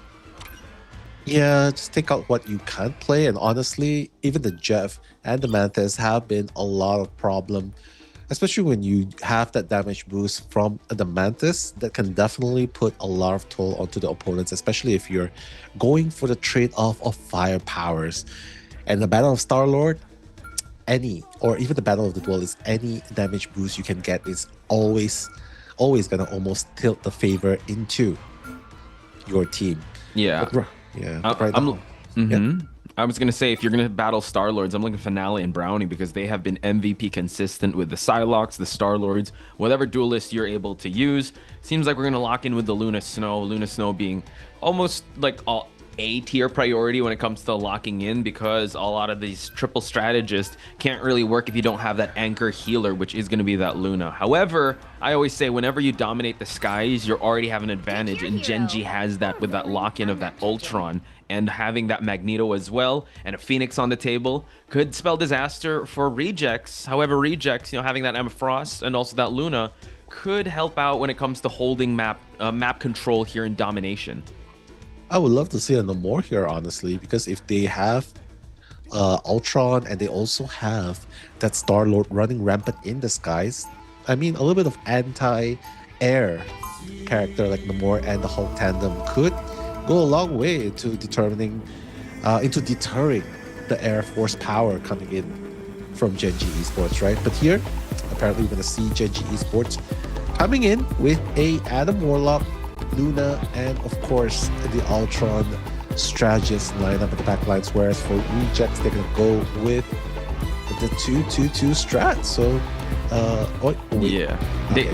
we can't call it just yet because I think the people watching see the tour of Variant T'Challa right now. So I mean, maybe they did hear you. I do see that they are hovering that Hulk, so the Namor team up could be a thing, because Monster also is really good at using that Venom for that dive. So it seems like you called it. We are going to see a Namor to start things out on rejects. Again, it's domination. You got to take up territory, you got to take up space, stand your base, and make sure that you're able to claim victory here at the Waterfalls area to start things out. So they are going to start building up the laning phase here as they try to build up ultimates. Note that we do have that Karmic Revival on Genji, so when it comes to team fights, they have that second retry. Yeah, I would bet that the Karmic Revival is going to play a lot of factor into determining to keep that team fight into the position, right? But for now, seems like Rejects PG is going to have to back off a little bit and allowing Genji Esports to get a little bit of the piece of the positioning, but doesn't really matter because Brownie just so aggressive, almost losing his life in the process. But hey, thanks to that aggression, you're going to be able to push out rejects and getting Finale in the process.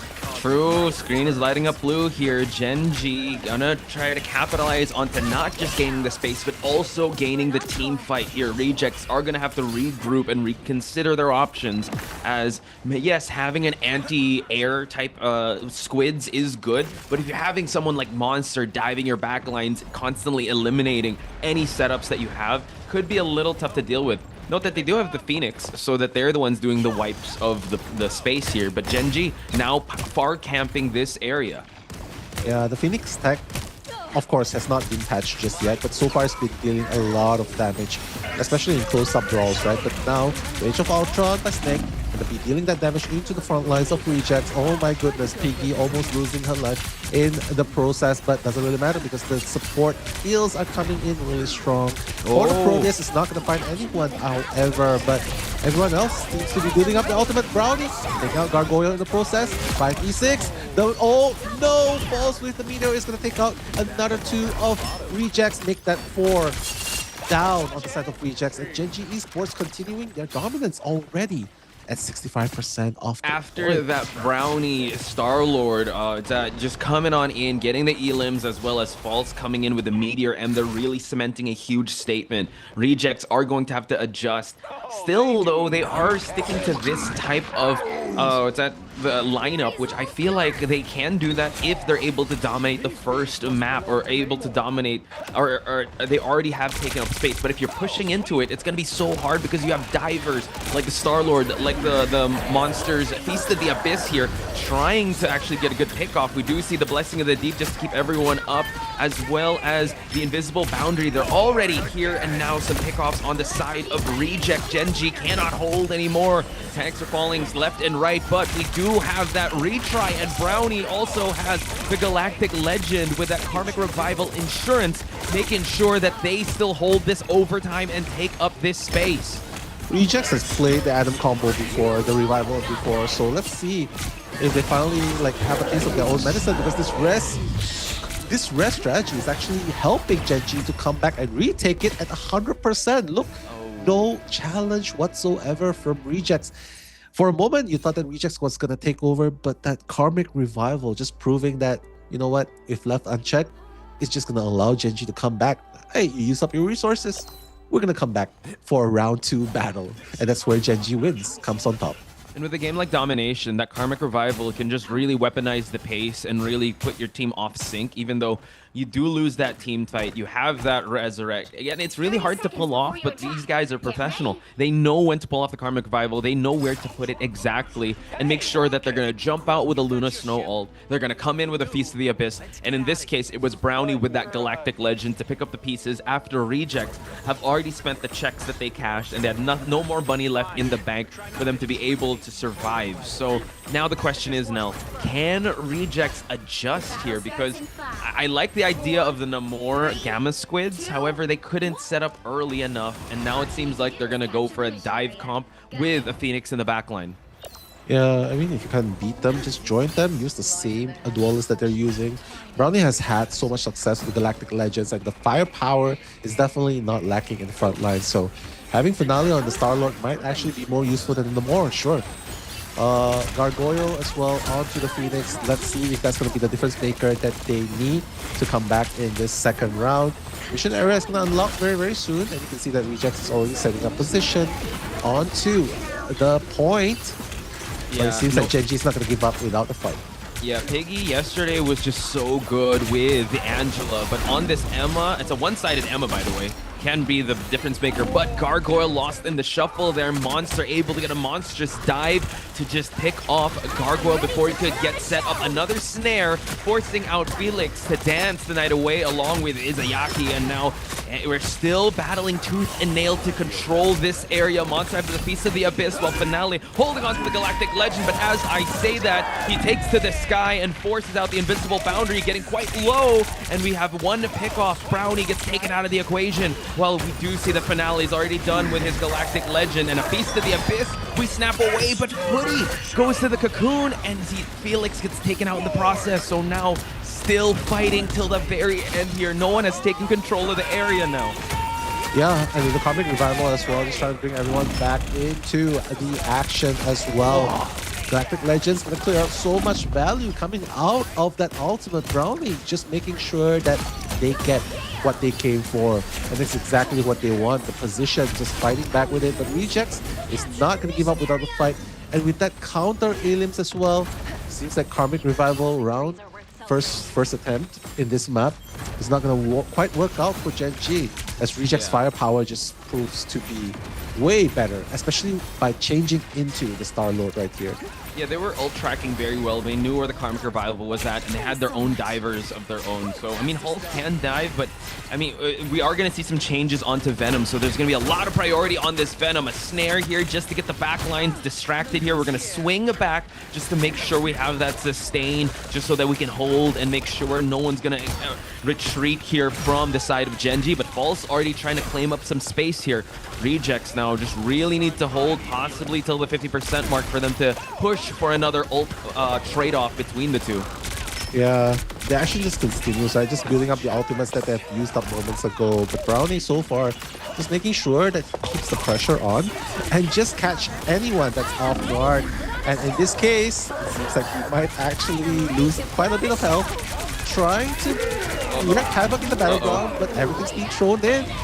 Yep, but still no pickoffs yet. And as I say, the finale taken out Hoodie after the dust is settled. Gargoyle still able to use the end song Inferno just to do a little bit of cleanup.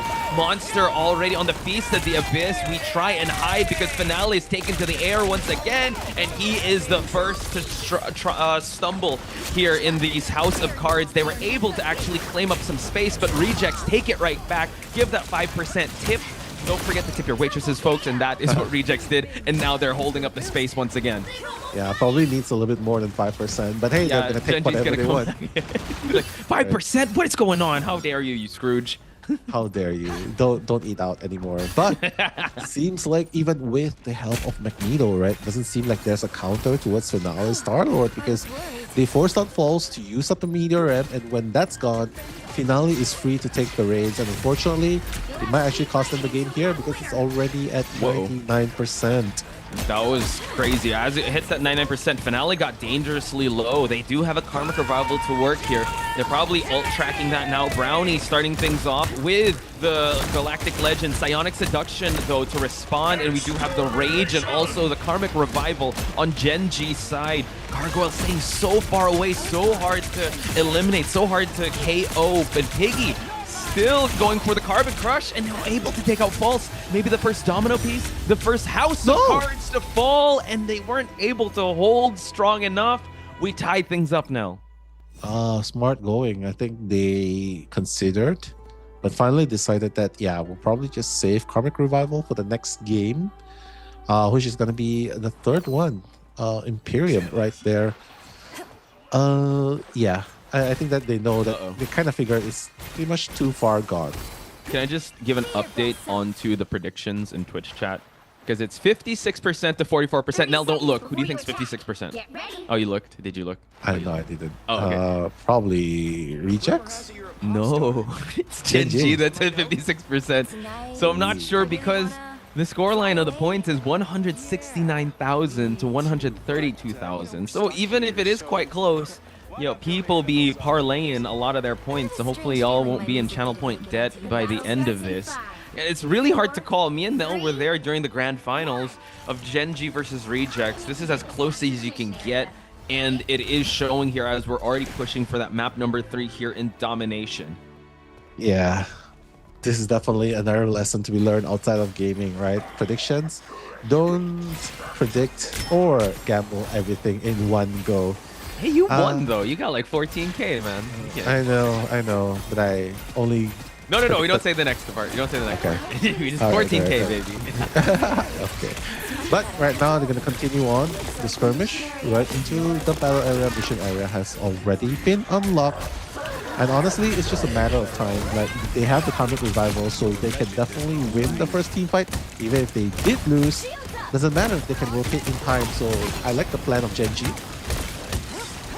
Yeah, Gen G has a good plan, but the Cocoon is going to be used already on the side of their Adam Warlock.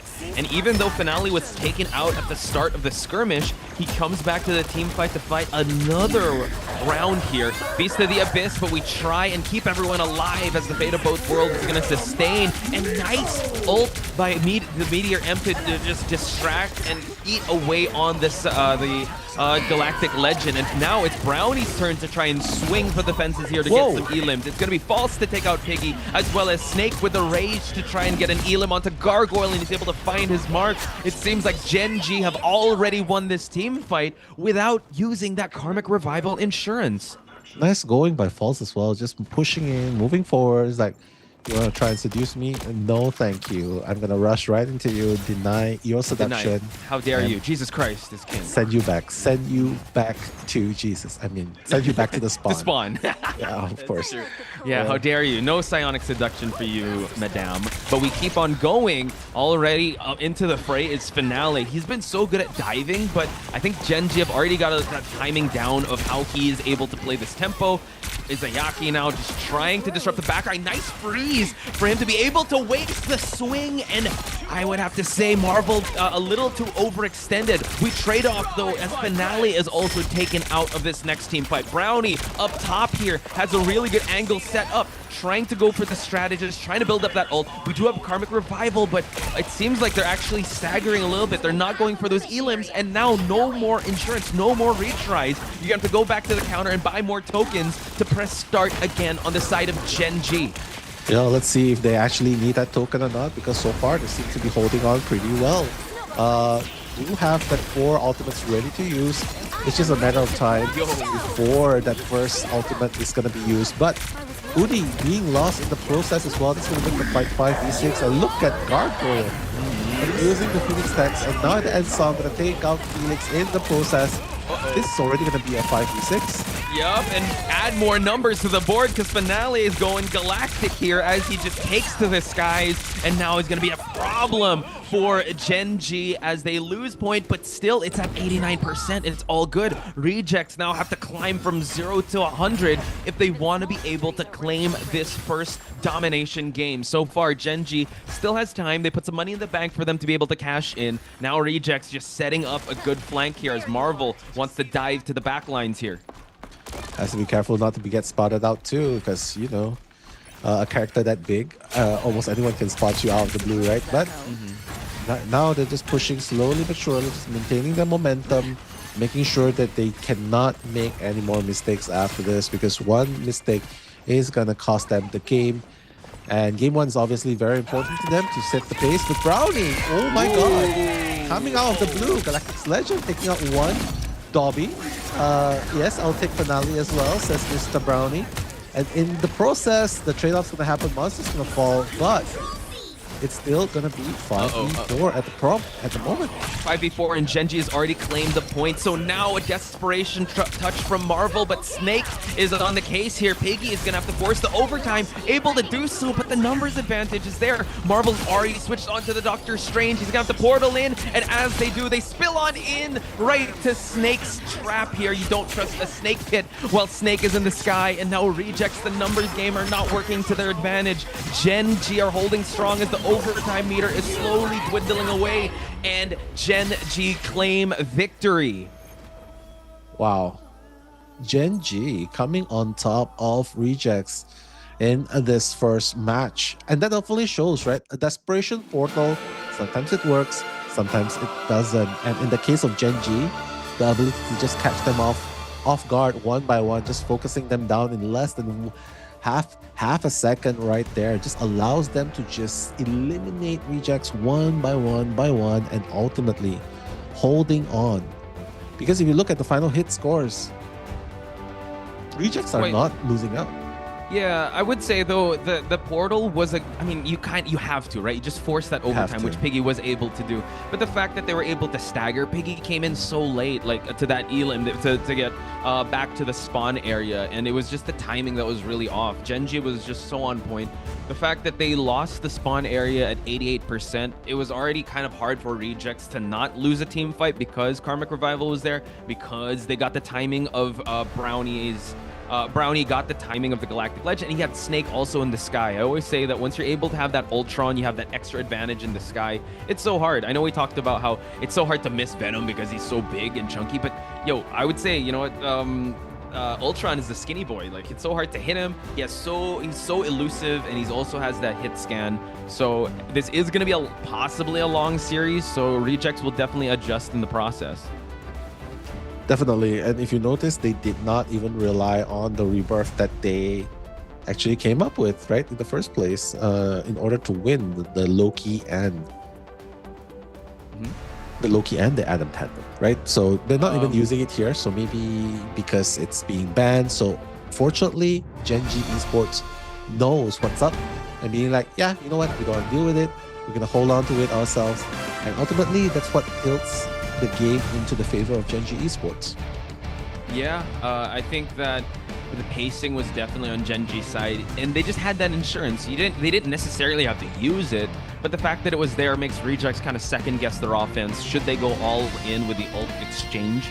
So yeah, just having that Karmic Revival factor is definitely something that Gen G has the advantage of. So just looking at the finale here, his handiwork with his tracking and his Galactic Legends. Amazing performance. Again, Gen G are the ones to kind of clap back at Rejects, because Rejects not only won in the stage 1 finals, but they also won in the group stage because they were in the same group. It was Rejects to actually get the victory over Gen G. But we digress, folks. We're going to head to map number 2. We're going to take a very short break. When we come back, it's going to be Gen G versus RC, round number 2.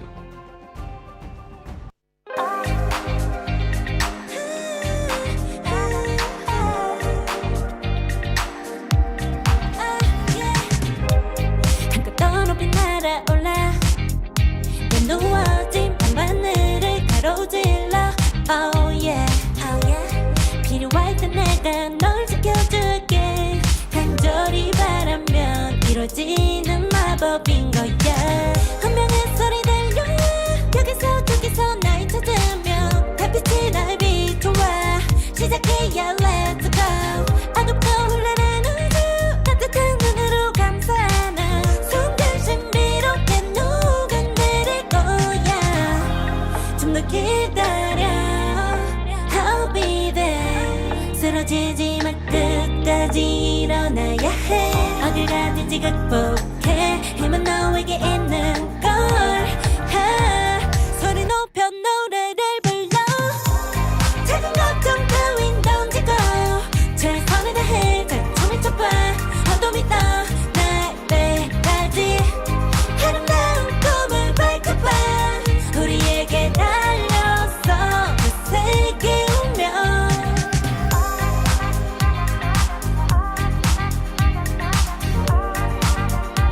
어둠이 떠날 때까지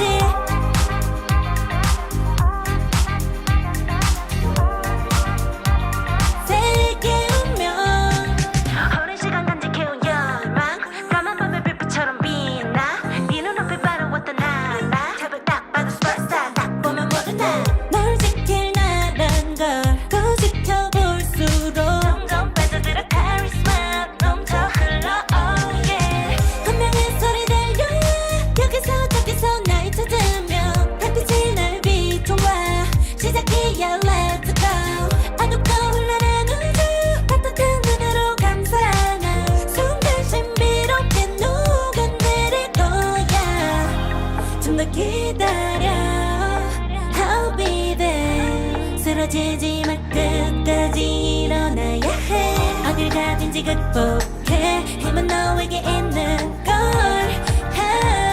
소리 높여 노래를 불러 작은 걱정 따윈 던지고 최선을 다해 가슴을 쳐봐 어둠이 떠날 때까지 아름다운 꿈을 밝혀봐 우리에게 달려서 그 세계 운명 눈이 부신 모든 순간들 지켜내야 해 내게 주어지는 면 꿈꿨던 너와 나 그래 그래서 네 운명에 The way Welcome back, folks, to the series of Gen G versus Rejects. It's the upper bracket finals here in the playoffs. Gen G hitting hard here, taken to the skies, getting a 1-0 against Rejects in domination. But now, ball is in Rejects' court, and they decide to take things to the Hall of Jala.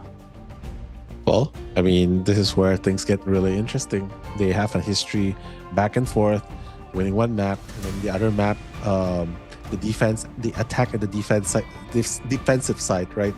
We've seen our fair share of the twists that happens between these two teams. But I mean, I would just want to bring everyone back to what you've said earlier on, because Rejects is a team that's really quick to adjust on the fly as well. And after seeing what happened in the first game, like having their Adam Warlock being removed and having the Battle of the Star-Lords as well, unfortunately that rest factor did help Gen G a little bit more. And Rejects, I feel like Rejects will probably be quick to adjust, and hopefully in this game they'll be able to come back and bring their A game. Yeah, if we take things back towards the grand finals of stage 1, Mel, I mean, we were there. It was a best of 8 in a best of 7 map. The reason it got to that, I don't know if you remember, but it was because of this map. They tied in this map. They couldn't get a single tick on it. They couldn't. Remember? Yeah, but they went the whole overtime, and then we had our legendary game number 8, which was not supposed to happen, but it did. And yeah, but this game, after all, there's a possibility that might happen again. But considering it's Gen G 3.0 and it's Rejects did make a little bit of adjustments to their lineup as well. Maybe, just maybe, things might turn up a little bit different, especially since we've gone through quite a fair bit of patches before coming to the stage 2. Yeah, it seems like a completely different game if you think about how stage 1 is and how the intricacies of season 4, and we went through an entire offline finals, so it's still being written, the back and forths. I'd also like to bring it back to yesterday, how close Genji and Crazy Raccoons were able to go back and forth, and it was Genji to take the victory once again and kind of spoil the playoffs or the upper bracket run of Crazy Raccoons. And that's why NX had those fighting words that telling Genji, you better win, or else if you meet us at the lower bracket, we will beat you guys. And I mean, NX seems like a man of his word. I don't want to see him at the lower bracket. I hope that they're able to see him in the grand finals. So I think that's why Genji is fighting extra hard. However, if we bring it back to Rejects, though, we've been interviewing Dobby the entire time. He has been a man of confidence, and he just says it as it is, like, we will win. His message to Gen G is thank you for your loss. Thank you for your loss. Okay. That's it. What the heck? That is a man of confidence. Exactly. Aura plus 10,000 right there. But we are going to head into game number 2. This time, Gen G, 1 game ahead of Rejects so far. And I like that you point out that Hall of Jalea was that legendary map where they did end up going to a game number 8. The overtime, not even ticking. But this time, we have more characters. We have different patches this time in effect. And Angela is one of the characters I would love to see in this map as well. Especially if they're going dive character, right? Dive comms, Angela, Captain America frontlines. And then you have that backline, Ultron, and of course the Star-Lord just pressuring into the opponents here. That can definitely work as well. But Gen G Esports is gonna start off by defending, and they're gonna ban off the Mantis. Yeah, and Rejects going for the one-sided Emma. We did see a really good Emma plays on the side of Piggy, but I would like to bring it towards yesterday because Piggy, in the entire playoff series, we were like wondering, how is Angela going to be played? How's it going to be? And he was actually able to get a 3-person skewer and Elim. Like, we've seen a lot of plays, but Piggy really stands out. He's also able to like bait out Ultron to use his cooldowns in the air. Like she'll charge forward, then she immediately shields just so that he'll go to his cooldown and then he'll skewer him. So I hope if ever you mention Angela, hopefully Piggy's going to use that, but locking in the Angela and also blocking out the Warlock, I like it. Lock the Angela, lock the Emma, block the Warlock, because that was one of the big issues they had up against Genji. It's looking like Rejects are slowly adjusting, but this does allow Genji to lock in a Mantis and Magneto. Yeah, just eliminate the rest factor, right? And that could definitely help them in the long run as well. Mantis and Magneto are very, very solid 2 saves, whereas for Rejects, they're opting for the Vanguard and the Strategist, which is Lunar Snow. I mean, both strategists, but very different utility spells that they have, right? So without the arrest factor on both sides, I guess it really comes down that portal play. Hey, at least in the previous games, if you notice, they blocked out Adam Warlock. They even took out Doctor Strange. So no res, no portals. But here, at least you get the portals to play with in case you need to go for that last minute clutch. Yeah, I think that's super important, especially here on this map. I don't know if they're going to go for like a strat of going to one of the 2 rafters from the left or the right. We've seen a lot of that. And you need that Emma to kind of put that shield on that Doctor Strange to make sure that he's not interrupted by any dive potentials that can come out. So I'm liking how Rejects were able to play this. They were able to lock in the characters of their choice. It's only a matter of time of how they're going to put this all together. Genji, on the other hand, they look very dominant towards the end of that domination game. So if they can take that type of energy and that momentum, could be an early night for Rejects. Hopefully not. Hopefully that they're able to turn things around here. Hopefully, because Rejects definitely wants to prove that they are the best. And the confidence coming from the team, I mean, they have the resources, they have the experience, they have the resume. Why they could be that confident. But right now, Gen.G Esports is on the defense. Rejects gonna start off strong, get that portal up, and hopefully come in from the high grounds just to overtake the points as fast and efficient as possible. Nice. They're slowly moving as a unit, and it's going to be a rafter battle here between the two. No dive just yet. Seems like they're all going to have the attention in the front lines. But Brownie actually hiding away here. He's going to attack the back lines, takes out Gargoyle, and now it seems like a numbers advantage. I like how Phoenix is all the way at the top there onto the corner, but it seems like Brownie now has his way towards the strategist along with Monster getting quite low here, trying to spin to win. Unfortunately, no pickoffs just yet. We still continue the fight here as Brownie is trying to focus onto that Phoenix. Coming in, no casualties so far because that's going to matter a lot, especially overtaking that first point. But seems like Doctor Strange with that confidence coming in, trying to take over. But as soon as his health is low, he's going to retreat a little bit more. Finale is going to drop down as well, and finally going to take out Snake in the process. But Gargoyle is going to go down in the process as well. Monsters, the frontline vanguard for Gen.G is going down, and so does Falls as well. So it seems like Reject might be able to take this in pretty decent time as well. Able to actually dance on in here just to contest the point right before the last tick is taken, and we see that Hoodie unfortunately gets eliminated, forcing the Psionics production away from Piggy, and now the point will be uncontested. You have two blue dots there, and Soul Resurgence just to try and keep everyone alive and kicking here as Marvel is going to try to attack the backlines, takes out one. We still continue to keep fighting here with so much time left on the clock, and Rejects still taking the point in their terms. And unfortunately, you'll find out on the next episode of Rivals when we take a break, because we do have a technical pause, folks. Don't worry, it's all good. But I like how they paused it up right before when they unlocked the point. So at least we're able to kind of digest what happened there, because that was a good takeover to the point. Good portal in. Brownie was there for the gank, but they just had so much sustain to stay alive there that they were able to weather out that early storm of defense coming from Gen.G. Yeah, I mean, you said it best, right? They've already unlocked the point, and all that's left now is just to push forward. And honestly, after a period of time, they'll be able to have access to the portals again. So that's definitely very valuable rotation of utility spells that they can use going up against Gen.G. But so far, seems like Gen.G Esports are not really able to hold off the offense of Rejects. And without the rest factor, that might be a little bit harder to hold on as the point progresses even further. But for now, it seems like they're still gonna hold on to their 2-1-3 strat, which is exactly what they're doing on both sides, actually. Yeah, what's interesting is that usually... Oh, sorry, 2-2-2. Sorry, my bad. 2-2-2 on each. Yeah, with the Phoenix. 2-1-3 on Gen.G. And Rejects just continuing the 2-2-2 comp.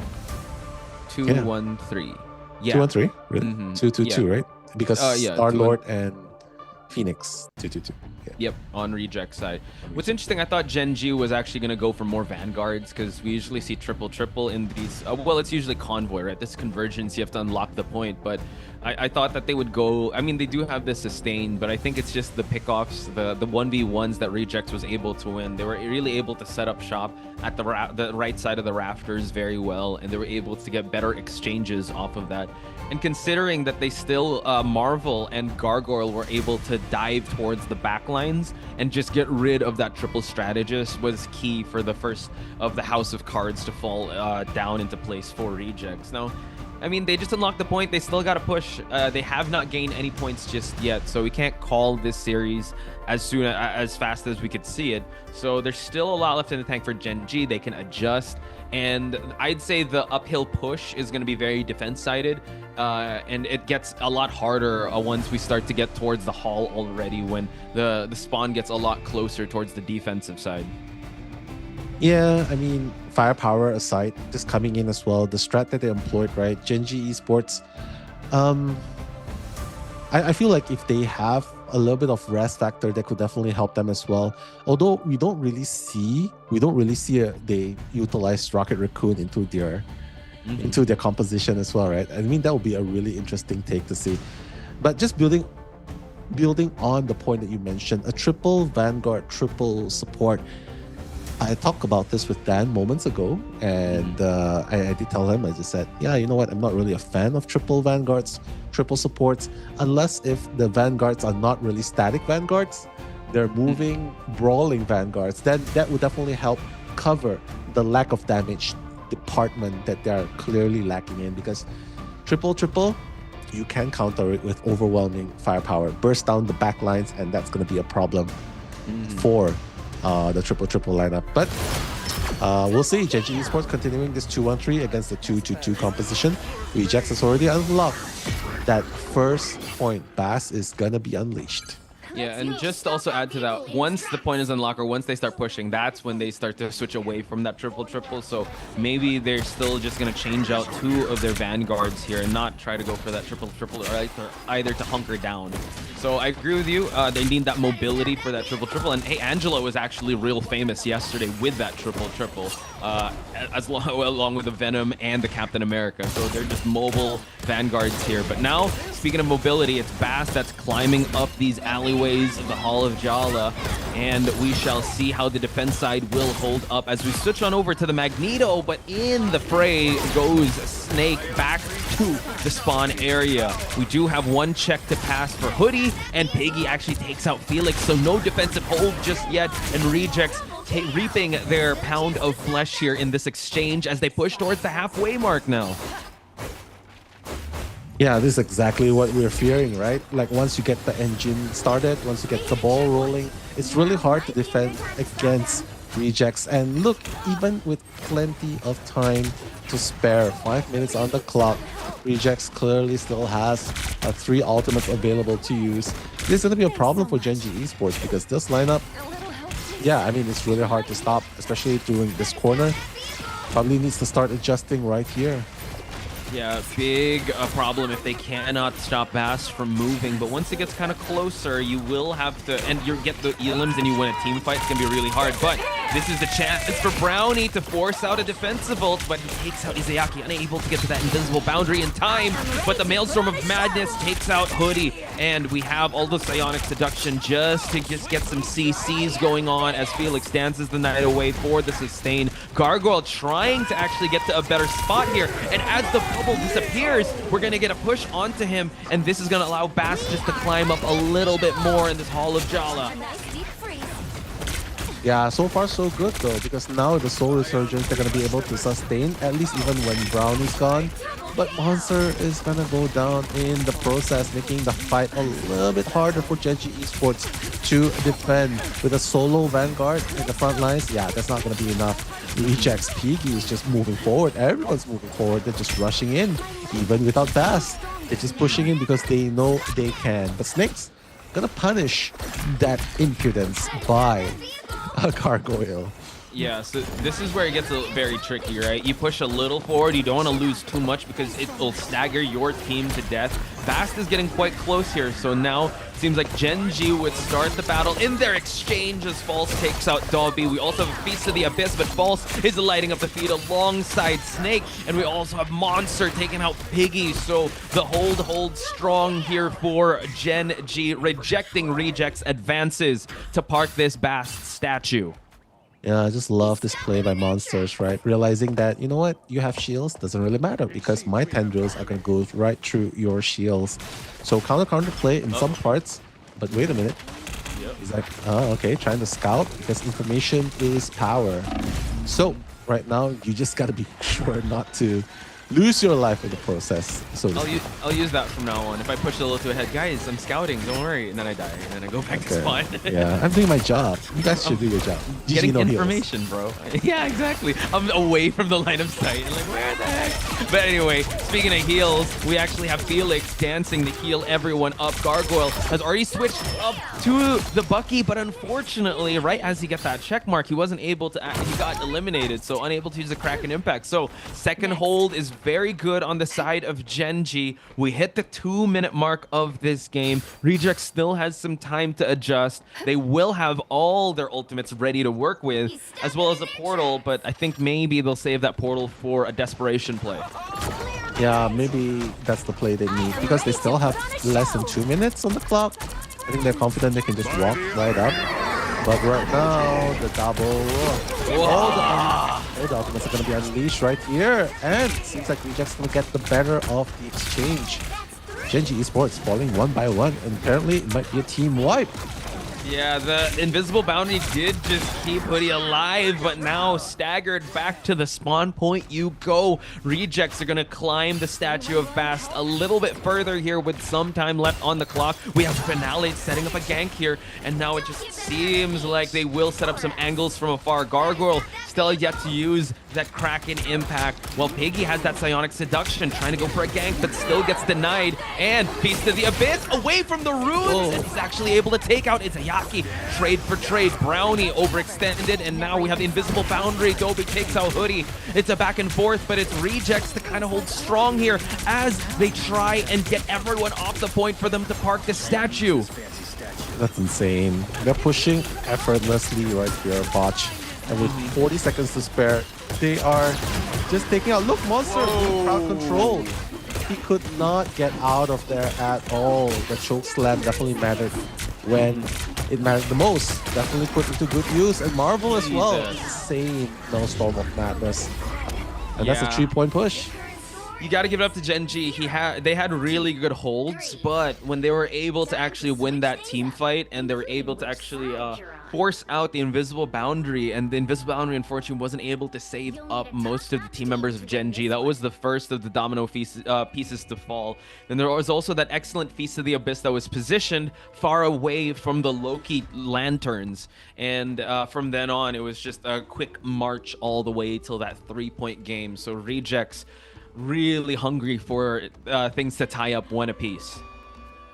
Yeah, exactly. But I mean, if history has taught us anything, we know that they have both went overtime in this map before. So Genji Esports, as long as they can get that 3-man push as well, they can definitely still get a W from this exchange during the overtime.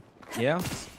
Can't call it just yet. You did point out a really good factor that Genji is very good on aggressive pushes.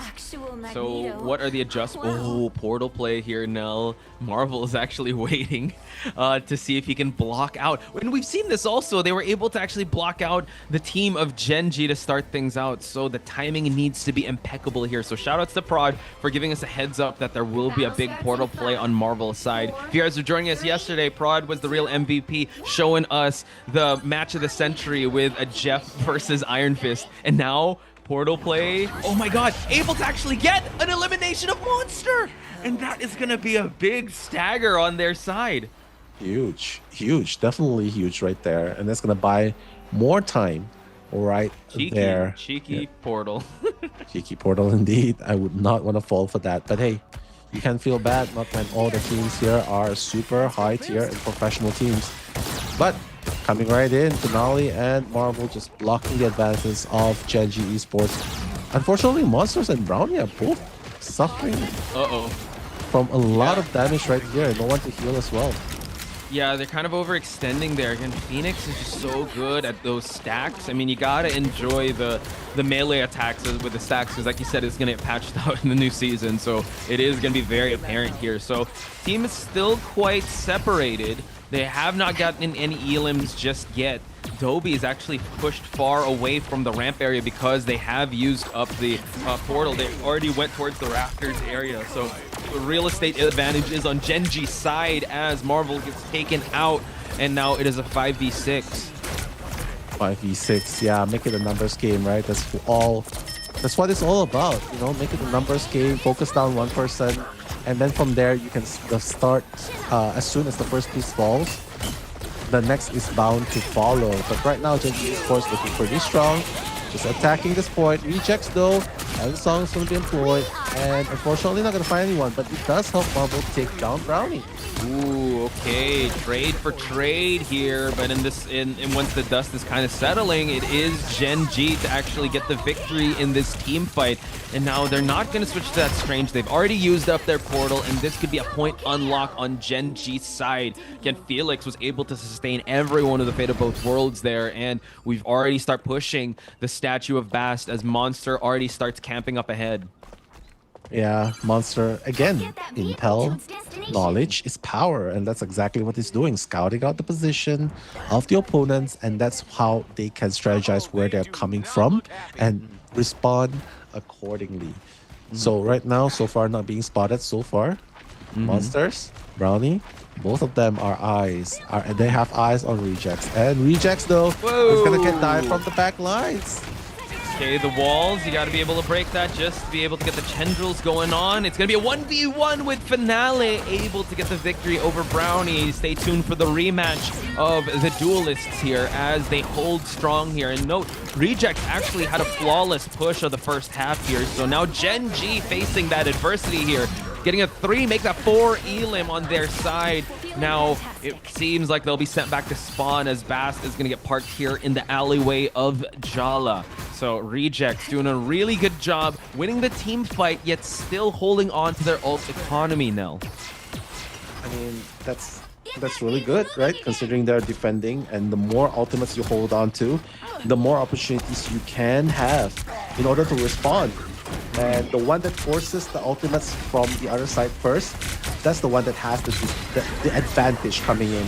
But right now, it seems like Piece of the Abyss is going to be employed. Will he be able to find anyone? All the barrages of ultimates, but no casualties so far yet, Botch. Yeah, False with an amazing bubble to save up his strategist, guys. You want him to be your vanguard if you are a strategist.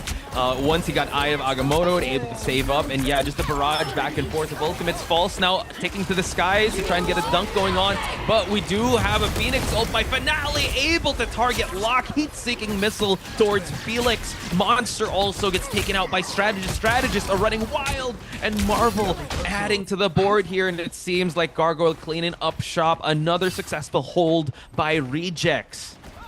Wow, what a successful hold by Rejects. But mind you though, there's still a lot of time for the side of Gen G Esports to push forward. That's 2 minutes and 10 seconds on the clock. And they can definitely do it, right? Especially since they are not lacking in firepower. With a Mantis damage buff onto the Star-Lord, as soon as they can find an opening, that can definitely be the case. So right now, Gen G Esports needs to dive into the back lines, get rid of the danger from the skies, and Rejects just needs to make sure the back lines are alive and well. Yeah, and also, I mean, it's just 2-2-2, so if you got one strategist falling, it's going to be so hard for them to pick up the pieces. But Finale and Gargoyle are doing such a great job. Eye of Agamotto unable to get anything, just a bit of crowd control and a little bit of real estate insurance here.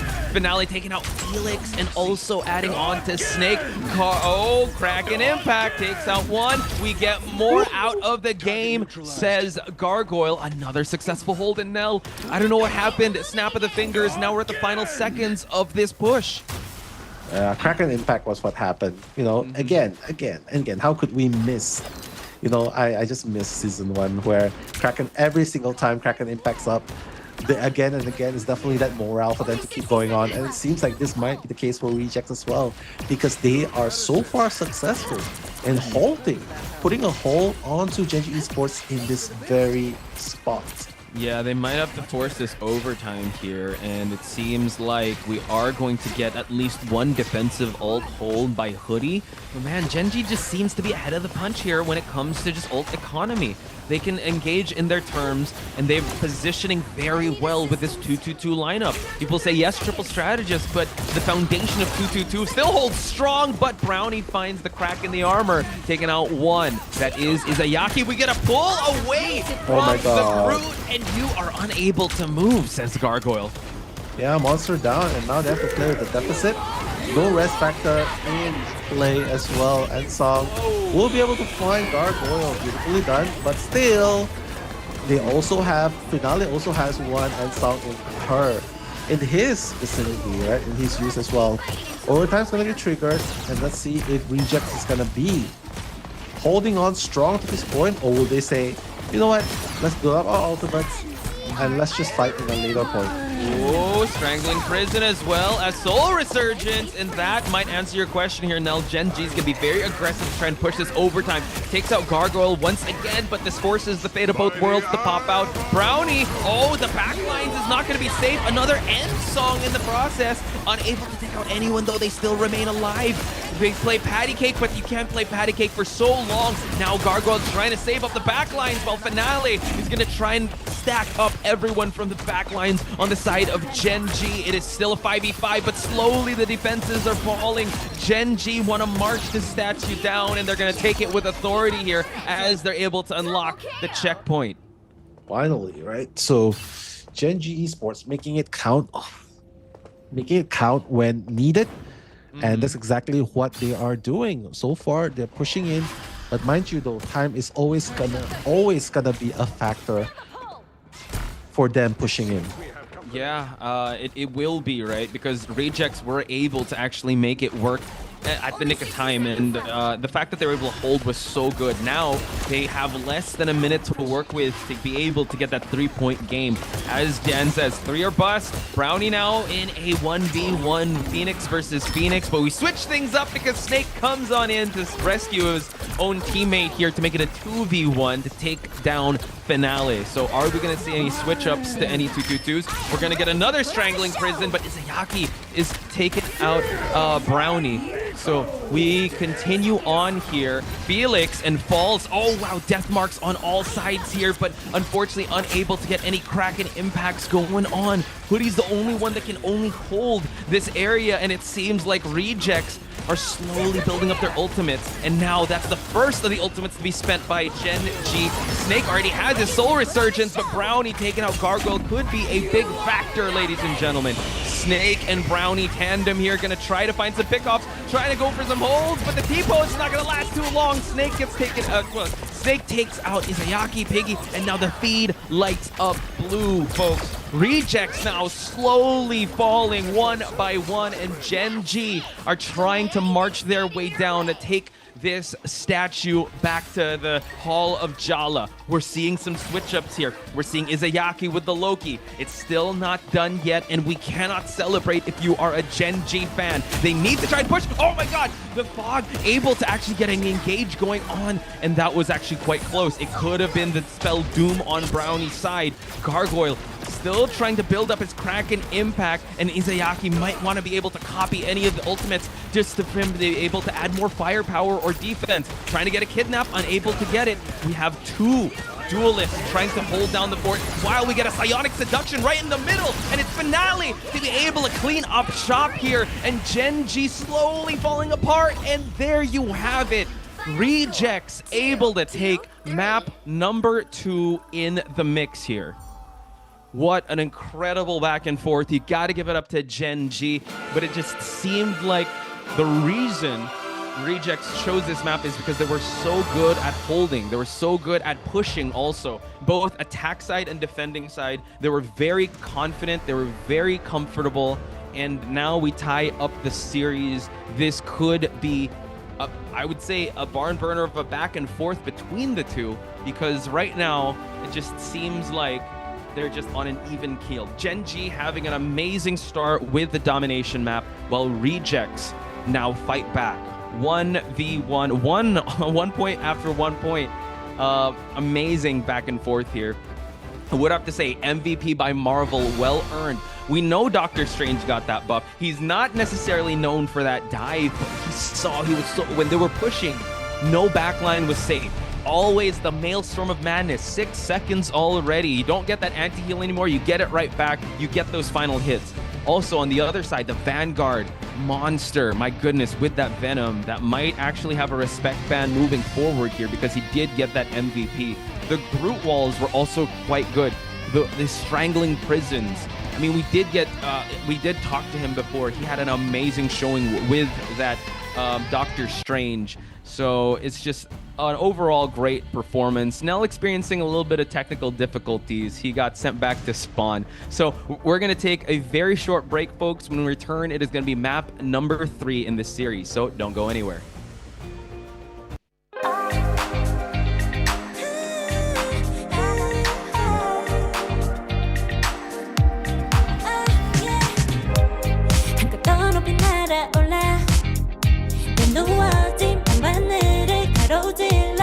Oh yeah, oh yeah. 필요할 때 내가 널 지켜줄게.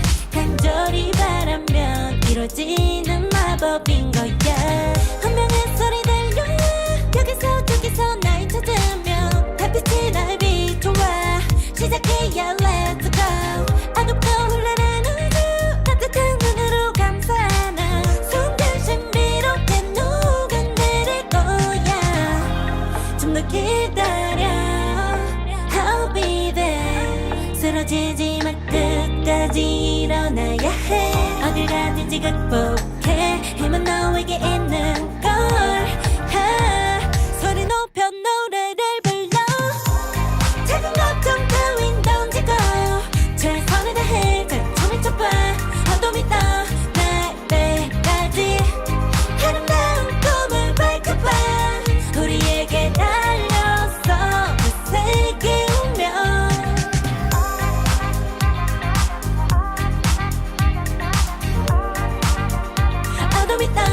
날 때까지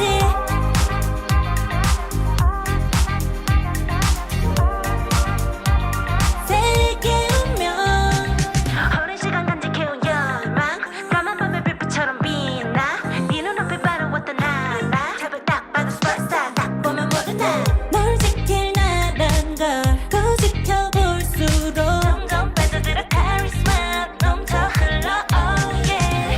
운명의 소리 들려 여기서 저기서 날 찾으면 달빛이 날 비춰와.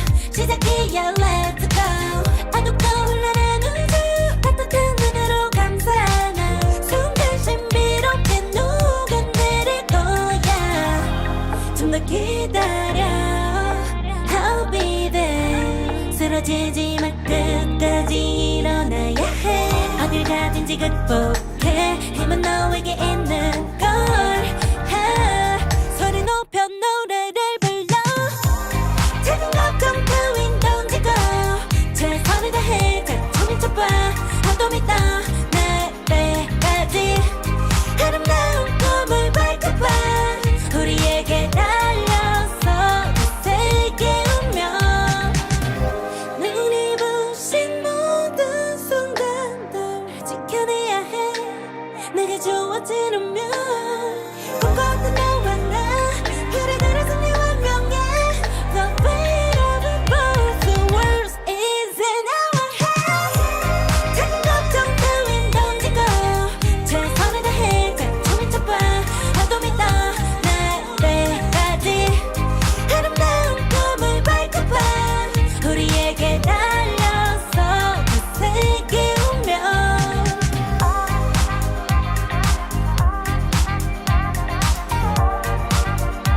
어둠이 떠 날 때까지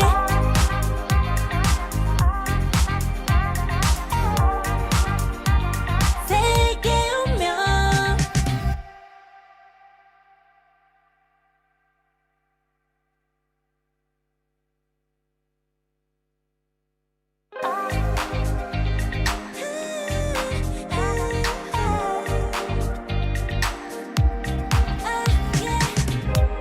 한껏 더 높이 날아올라. 눈누워진 밤하늘을 가로질러 oh yeah, oh yeah. 필요할 때 내가 널 지켜줄게. 간절히 바라면 이루어지는 마법인 거야. 운명의 소리 들려 여기서 저기서 날 찾으면 달빛이 날 비춰와. 시작해야 let's go. 어둡고 흘러는 우주 따뜻한 눈으로 감싸나. 순간 신비롭게 녹아내릴 거야. 좀 더 기다려.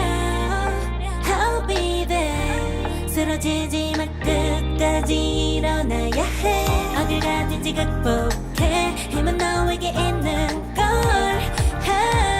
소리 높여 노래를 불러 작은 걱정 따윈 던지고 최선을 다해 그 춤을 춰봐 어둠이 떠날 때까지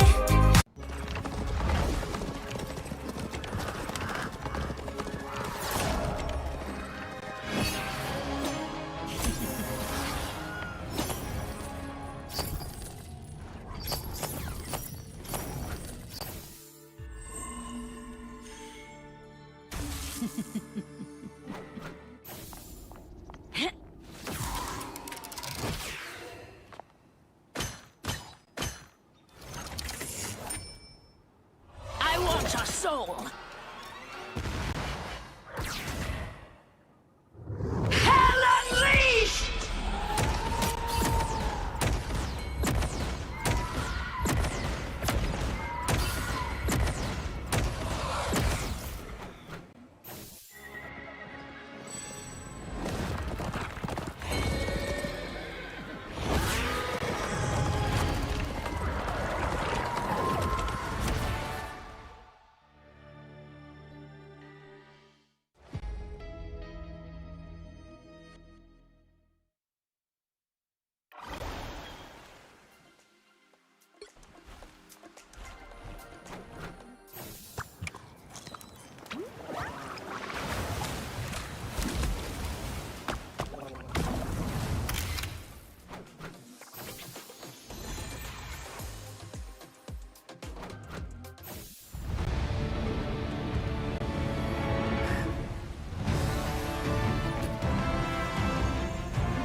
We are undefeatable!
Mind crush! Priceless! Neo peasants!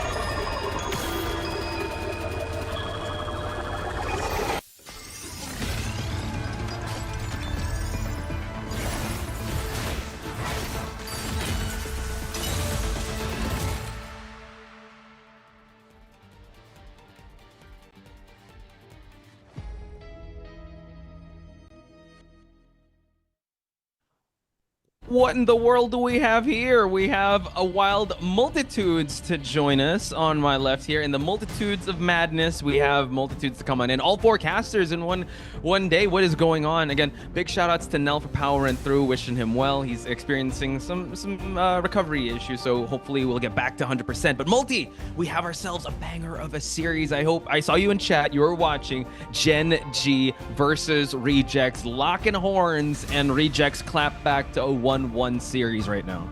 I mean, it is poetic, right, that the top 2 teams that were invited into the mid-season finals start things off here in the upper bracket finals, stealing 1 away from each other. Gen G obviously taking the domination match for themselves, but hey, when you fight back, you get your map pick under control. Reject were quite solid with that previous performance. They were. It just seemed like they knew all the intricacies of Hall of Jala, the attack side and also defending side. It was really hard for Gen G to even get some footing. And I know you saw that, I forgot who that was in chat. Now you're thinking with portals. He was able to actually get a portal play onto Monster, and that I think that played into the mental factor. That was also like, oh, mental damage and emotional damage, which is how they were able to get that. So kind of styling on him. I feel like they're really pulling it out, putting it out on the line between these two. They're against each other. So now we are going to Araco, and it is going to be the push of a lifetime here for Gen G. So I'm excited to see if we're going to see any more interesting comps here, because I feel like Rejects are the mad scientists to come up with, like we called yesterday, the Karmic Revival double onto the Loki copy. And I wonder what else they got on the table for us.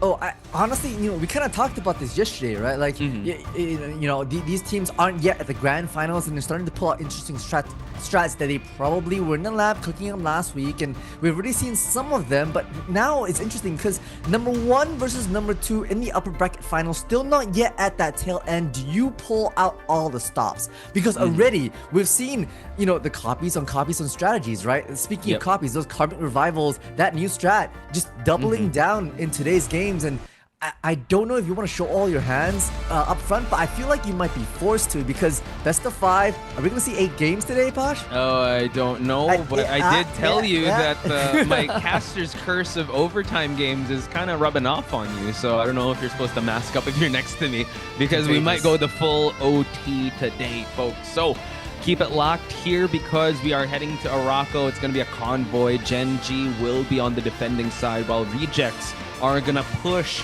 And we've seen how their Angela could be an absolute powerhouse on this map with all the flies, with all the teleports.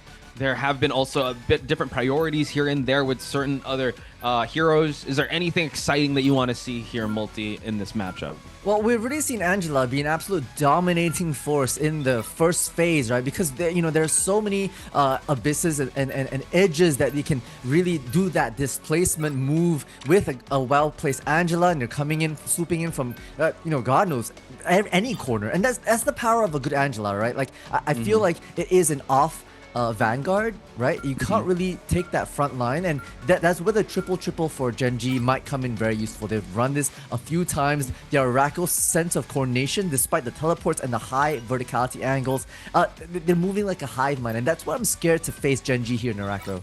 Yeah, and what's scary also is that they're an ever-learning machine. We started things out to have a one-sided Emma, and then Gen G allowed a one-sided Ultron on their side. However, the main problem that Rejects did feel is that maybe that they got to get rid of that Karmic Revival, so that's why the Adam Warlock isn't there. So both have no use of that Karmic Revival, but they also take out Luna Snow in the process for Gen G. So last lock-in for Rejects. I wonder what it's going to be. Will it be an Ultron? Will it be a Strategist? Or will it be a Vanguard that takes up priority? We're going to find out in just a bit, folks. Yeah, we continue to really focus in, at least at the highest of echelons, right? The Vanguards plus the Strategists. And once again, Ultron's locked in from both sides. There's so many pillars that you can dance around. And a quick shift, is that escape route into a possible teleport as well, just to be able to evade that line of sight for Ultron. So, a solid pick. And, we have the likes of the team-ups with Iron Man that could come out as well. That's really solid. But they will go ahead and ban out the Venom against Rejects, and that's no surprise. Yeah, I mean the Venom has been a really big factor in how they were able to kind of dive on in. But I would have to say Marvel got that MVP without using that Venom, but that Doctor Strange, that Maelstrom of Madness, he was able to actually just push, take up space, and make sure that he gets the explode onto the backline. So I wonder if that's going to be a factor here. They do lock in the Ultrons. Ultron having a lot of verticality in this map can be really good for either of the teams. And now it seems like we are going to get the tour of Araco as the team, Gen G, is going to get set up on the defensive side, while Rejects is going to try and push their way out of this spawn location. Yeah, I mean, Gen G, they're looking to step away from their usual triple, at least on the defensive side of convoys, right? They've got Monster and False on a bit of a single shield plus a Monster on your classic Captain I Can Go All Day-esque stuff, right? To be able to harass the backline. I'm looking at Hoodie to be able to work the magic. Okay, now I see the strat. It's Hoodie, Brownie, and Monster. Okay, it's apparent to me. And I'm terrified for Rejects. They're coming back with a vengeance, Gen G. Yeah, give me a sec. Just check. Okay. All right, here we go. 3, 2, 1. We're getting started here. The Groot and also the Squirrel Girl Storm boosted. This is going to be real tough if anyone is clumped together. Finale, making sure that all heroes will get represented as this map push starts to go. They do have them dives. They do also have the furry backline here with the Rocket Raccoon and the Jeff to just keep everyone alive, and Felix in the sky. You got to be able to be careful with that. They are getting a really good hold thus far, but no elims on any side just yet. Yeah, interestingly enough, Rejects actually hasn't pushed out of spawn, right? Half the team still in spawn. They're trying to suss out the likes of Gen G. They've seen a Hoodie around the corner, and they're able to isolate Finale, and that's the thing, right? You've got the triple dive composition from Gen G absolutely zoning in onto the likes of Gargoyle, and that's already 2 players from Rejects having to be pushed back into their spawn. And the reason, I mean, it's all right for them to keep trying different strats here is because it's so close, but you can't afford to lose too many team fights here because you cannot be behind in terms of the ult economy. And I mean, having Ultron up in the sky, it's kind of hard for you to gain any ground here because once you exit that spawn, Felix is going to be on your tail with how well he's able to just zone you out. So it is going to be an Ultron battle in the sky, and Felix is going to pop the Rage first. He already has the Rage miles ahead from anybody else, applying the laser focus damage and healing from up above. But hey, Gen G's positioning are so good, right? Just hiding around the corner, Hoodie is just peeking around, being an absolute nuisance. Monster's not overstaying their welcome either, so Reject want to be able to force this left-hand side off angles, you know, have to bring the fight into Gen G's face, or else, you know, they'll really be cornered and enveloped from too many angles. Yeah, so far, Rejects still trying to find their footing, literally, to try and push. We have the Meteor M on the side of Felix to try and just get some absorb off of the offense of Rejects, but now the dust is finally settling, and as I say, that CYA is going to get popped, but it could not keep up Hoodie. Hoodie is actually going to be back because of the BRB, and Gargoyle now, he's going to zoom on in to try and get more pickoffs just to eliminate the CYA. Still a heavy earned push here by Rejects, but they're finally out of spawn. They are indeed, right? You know, once Bounty popped the Galactic Legends, all of Rejects kind of reassembled themselves forward, and now the Rage of Ultron will be coming up live. It's a battle of Piggy versus Monster. They'll have to back away. There's a lot that Rejects are bringing in, especially with Finale high in the sky, applying their own Galactic Legends. Adobe shot out of the air, and Gargle mid ultimate as well. There's so much to bear. It's off the edge we go. Izakaya finds their demise, and Gen G hold back the advancements. Yeah, so now the objective is in a far off spot because now they gotta run down this ramp. You have Felix, you have Hoodie, just making sure they're able to actually attack from a distance while Brownie is setting up a gank here. Oh, but able to actually get clapped out of it. So now Brownie has to hightail and get pocket healed from that Jeff. But so far, the angles are real strong on Gen G's side. Forced to actually go with an Amor Gamma Squid team up on Reject's side. Can this next push work out for Rejects as the clock winds down to the 30-second mark? We've seen the Gamma team up be so powerful against the other teams. We'll see if it's effective against Gen G themselves. Number 2, it's going to be Piggy coming up looking for a bit of a sign-up seduction, but the Meteor M, okay, it doesn't quite wipe them out, right? Low health, but still able to stay alive. Brownie on a big flank around the backside. No one's got eyes on them. Everyone's focused forward. And for now, we're in the invisible boundary from Reject. This, you know, takes away the line of sight. Finale on and Namor finding the Trident after Trident and shooting down Gen G with that spear. Yeah, and now Brownie is going to be... we'll also have the Captain America here, but right now it just seems like it was such a labored push, and they got to be able to try and hold this point if Genji wants to stop the efforts of Rejects to get at least 1 point, and right now they are on the high ground. Finale's switch off to the Namor has the Horn of Protheus. Will he actually call on to Protheus to actually help them with this push is the question. A lot of check marks on all sides, but so far Rejects are marching strong here as Genji holds point.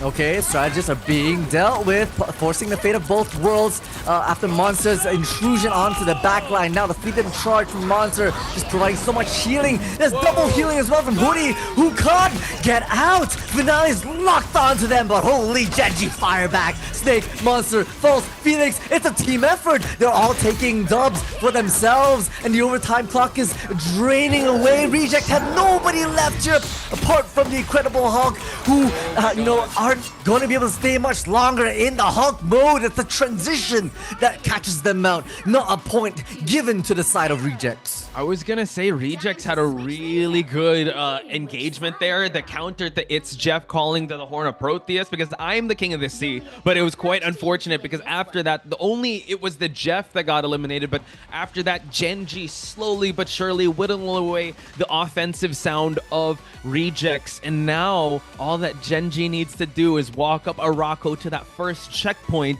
and they take game number 3. So can Rejects have that amazing hold that Genji did, or will they crumble in the march of Arako?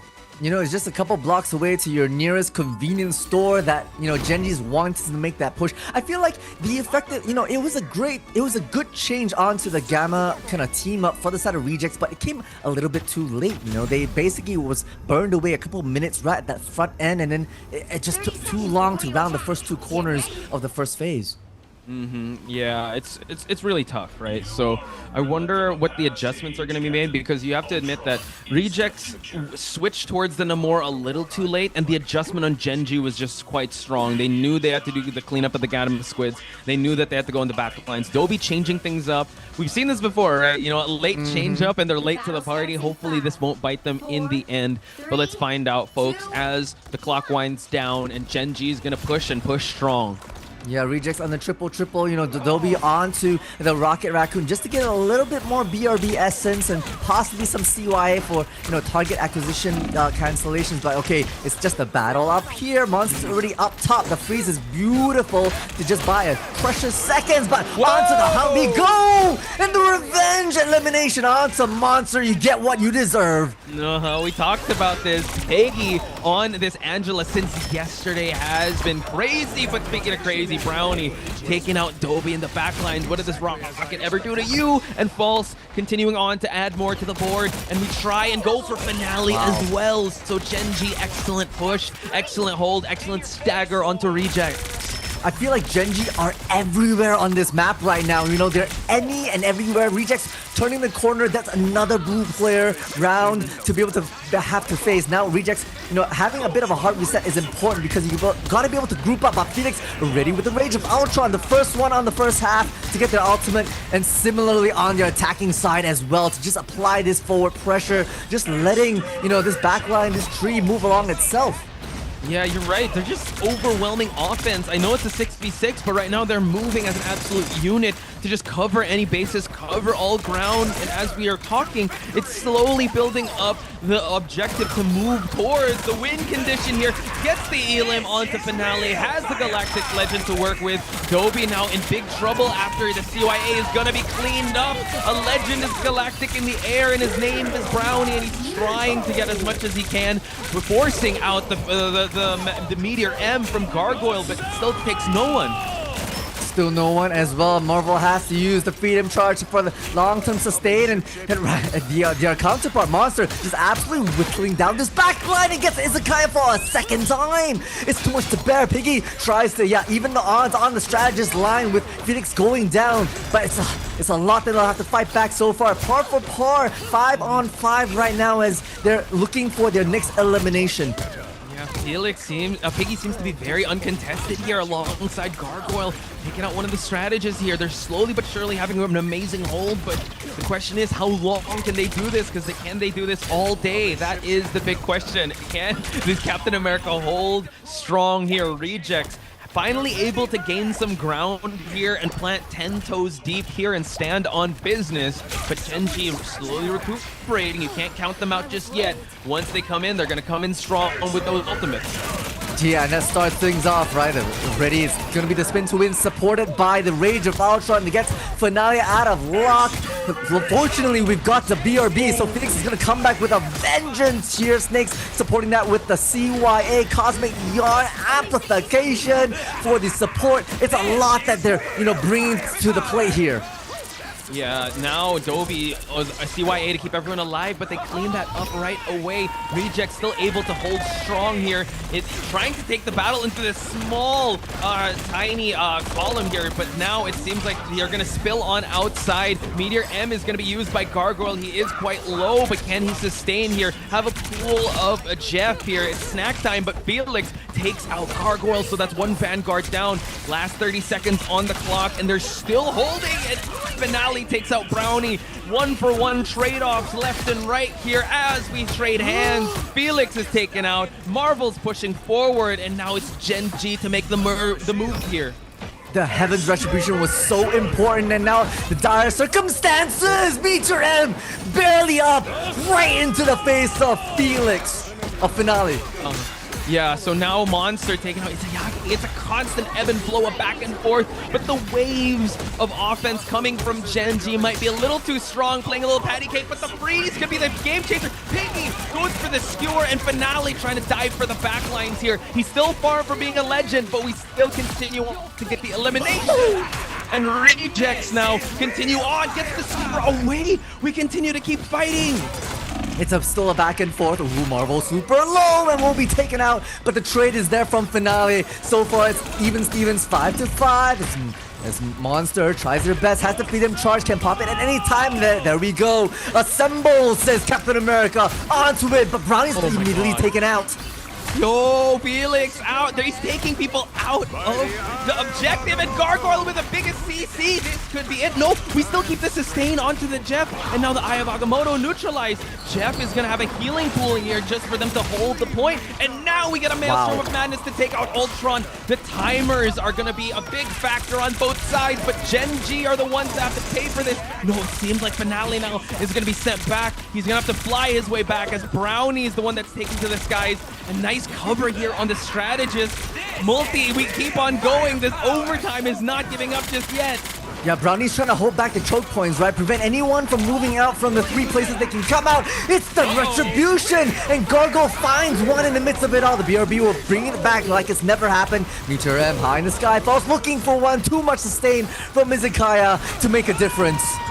Oh, this coupled up with a Galactic Legend, trying to get the goldfish hunting here. Takes out one, takes out two. Is this Galactic Legend gonna be the nail in the coffin? But we still have to sustain. But no, it's the collapse. It might be GG's here for Izayaki. And then now you get Rejects to take the map away from Genji. This was Genji's map pick.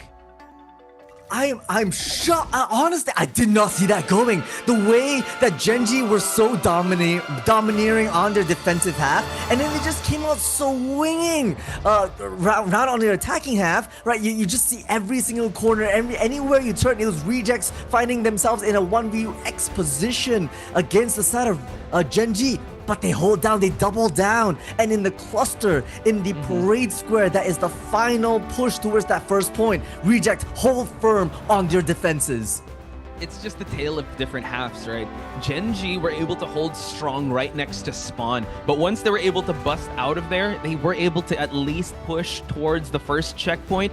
But my goodness, Rejects coming in clutch, making sure that this is going to be one showstopper of a match, really held strong. They were literally on the edge of losing this match, but they were able to hold with just inches of Genji pushing them to the 2-1 deficit. But it seems like Rejects still don't want to face that best of 5, because through my notes, Rejects is one of the only teams that have not seen a best of 5 just yet. I mean, if there's anyone that can push it there, it will be Genji. Yeah. Not unless Reject continue to play like that, right? The fact that you're able to break, the map pick for Genji and steal it away from your own, as y'all take a look at the highlights here. Wow. You know, Piggy having so much impact, right? Yeah. Using the Angela, there was a few Heaven's Retributions that was so key to nailing down some of the diving flanks, some of the slippery folks from the side of Genji. Once we had them in place, locked down by the Trident, it's just so much focus fire that came up from Reject to say, look, I've had that knocked down. Let's focus fire and get them out of action. I really think Angela might be the answer to Ultron, and also for Angela in this map alone is just so good. But folks, I gotta catch my breath. We want to head towards that map number 4, so let's take a quick break, and when we return, it's gonna be potentially the conclusion or the continuation of Genji versus Reject. So we're gonna take a very short break. Don't go anywhere.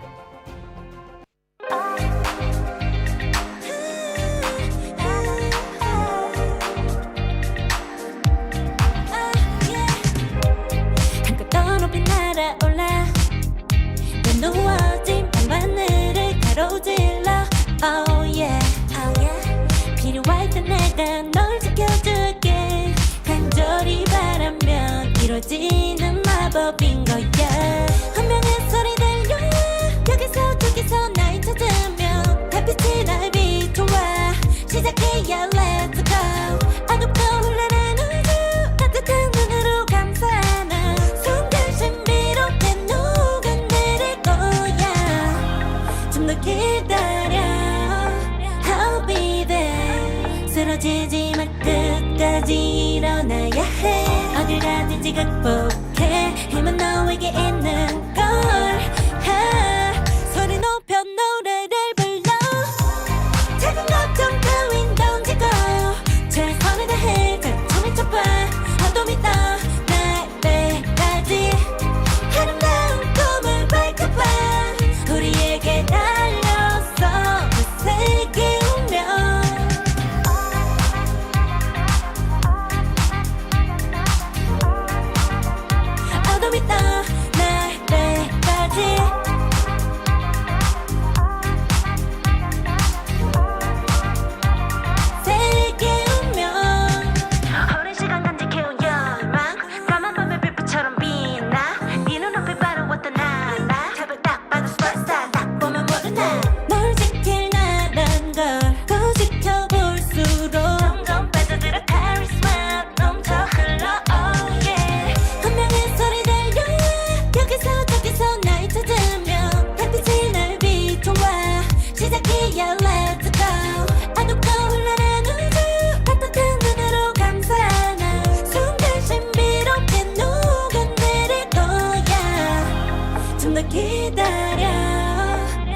쓰러지지 마 끝까지 일어나야 해 어딜 가든지 극복해 힘은 너에게 있는 걸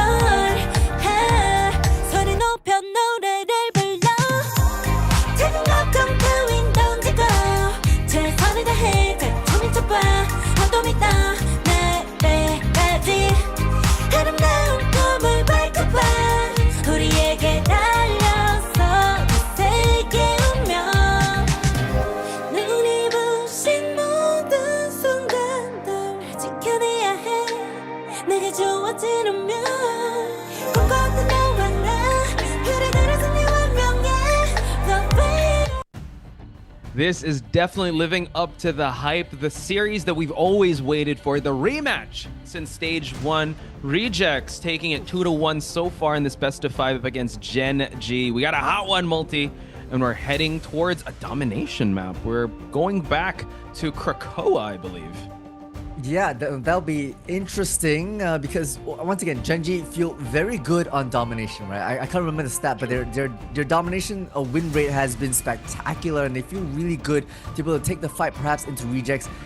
I think back into the changes that they've made as a team, right? Moving from stage 1 to stage 2, they changed more than half their roster because, you know, obviously unhappy with number 2 in Asia and has to step up. Gen.G being the household name in Korea can't be bested by Rejects, can they? But now it's not looking good. They got their map pick stolen away from them. They did, so this could be potential match points. So chat, sorry, we apologize. We kind of got dropped in hot here, but shouting out each and every one of you guys that are joining us here, saying what's up. I know Gizalis is here, Ghost Pupper is here, Adam Chadlock I hope is here, Pegasus also, Brando, Sub for Ruz also. Shout outs to each and every one of you that is joining us. Any big shout outs you want to give out, Multi, before we No, talk you about got this them matchup? all. Once again, you know, thank you for stopping by.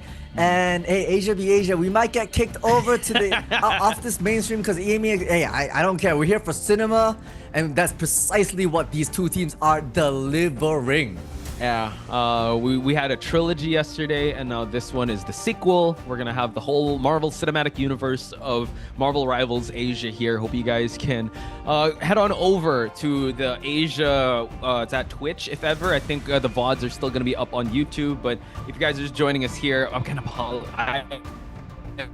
The NBA can, yeah. Well, oh, you good? Oh, sorry. I almost faded out of existence. No, you're there, good. You're but good. You're good. Yeah. You're good, Posh. You almost vanished with the Thanos snap right there. Holy. Oh no. I did, and I still. Oh no, I'm still good. I think, but I think you have to take over here. My audio's still all right though. No. No, you're good. We're hearing you loud and Are clear. we It's gonna be good? Cocoa, Okay. right? That Gen.G's bringing back the fire. And the question is, you know, will we see? How will we see the shifts in the picks and bans? You know, if I recall, Gen.G was the one that pulled out the back-to-back karmic revivals with the Loki, correct? It was Rejects. Oh, the one that did Rejects. that Right, up against yes, yes. XOXO. Yeah, Gen.G though had that banger of a matchup with Crazy Raccoons, and NX was interviewed a while ago and told, like, do you have a message towards XOXO? He goes, no, I don't want to talk to XOXO. I want to talk to Gen.G. He said, you guys better win, because if we face you at the lower bracket, we are gonna get that win back.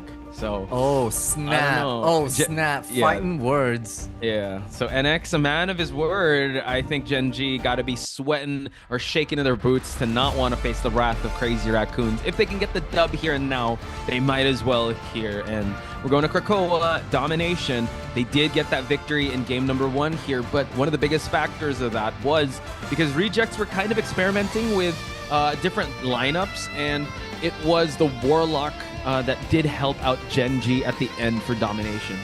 Right, yeah. I don't know too much about the experimentation, though. With so much on the line, you obviously want a clean, clear-cut movement into the finals here. That'll be tomorrow, and hey, maybe this might not be the best time for experimentation, Reject. So we come back to the picks and bans here on Krakoa. Domination, here we go. Rejects with the advantage. Gen.G need to force a win here to bring us to a map 5+++. We'll see, Posh. Yeah, we will see here. So Rejects going for, this is always the start, right? One-sided Emma Frost. We keep that, and now probably a Mantis ban next. And no, actually taking out Ultron first, so a bit of a change up here. You still are able to actually target that Mantis later on, but since they lose out on the Emma, Gen.G is going to pick up the Magneto just to save things up, and we cancel out the Jeff along with the Ultron on both sides. Okay, let's see if Adam Warlock, Adam Chadlock decides to take a backseat here during the bans. Mantis locked in for Gen.G. It opens things up with a bit of a damage spell, especially putting those on one of the duelists is going to be huge, right? Mantis often rocked by Snake, so maybe not taking to the sky as the Ultron, but having that lower elements is really important. And there you go, Adam. No Warlocks are gonna be here, no Karmic Revivals, no bloody doubles. You watch the Prestige, it's a bloody double. Like, you can't do double. Yeah, you can't have those anymore. But Loki could still copy the Luna ults as well as the any other support ults. But right now, their only res that can come in is the BRBs, or if you want to be able to use a portal, that's all right. But we know how domination goes. It's 0 to 100 real quick here, and Gen.G have hold strong. But if Reject is able to take this, that means they've adjusted accordingly to the matchup, since the domination map did end up 2-1 in favor of Gen.G. Yeah, I'm looking at some of the changes right now. I'm thinking if Genji want to use the same strat that they've tried, right? They basically were working the same kind of triple dive on Crazy Raccoons yesterday. We saw the triple dive just now that wasn't so effective because Reject were able to fight back in a centralized spot. And this is precisely what domination is, right? It's a centralized spot. There's not too much room to play around, which means those flanks are slightly less effective. Brownie's still gonna be on the Star-Lord, but it looks like False is just gonna take the front side of that shield. Yeah, so we shall see here as we go triple strategist onto Genji, but it's a Loki, Mantis, and Luna. It still has that dive potential with Brownie and Monster, as you called out. But you have Gargoyle on this Phoenix. That was definitely a huge problem. Finale also adding to the mix here of that dive along with Marvel. So I think it might be an Emma div here if they're able to actually get this point. But Brownie chooses to engage early on here, quite low, but he's got that Snowflake, so it's all good. He does indeed. Onto the back line. They're trying to still hunt for it, and the shields are out and about. So on to this point we go. Rejects, 3 packs onto it. The dive comes through from Marvel. Great tendrils, but the sedation putting them off action just a little bit more before they go back in for more. False is taking and holding true onto this point. The back line now harassed. Hoodie out of action on the Loki, and we're going back for more. Phoenix out of action as well. Is all on Snake to have to provide the healing potential for the side of Genji, but it's too much to bear because Gargoyle is in the way.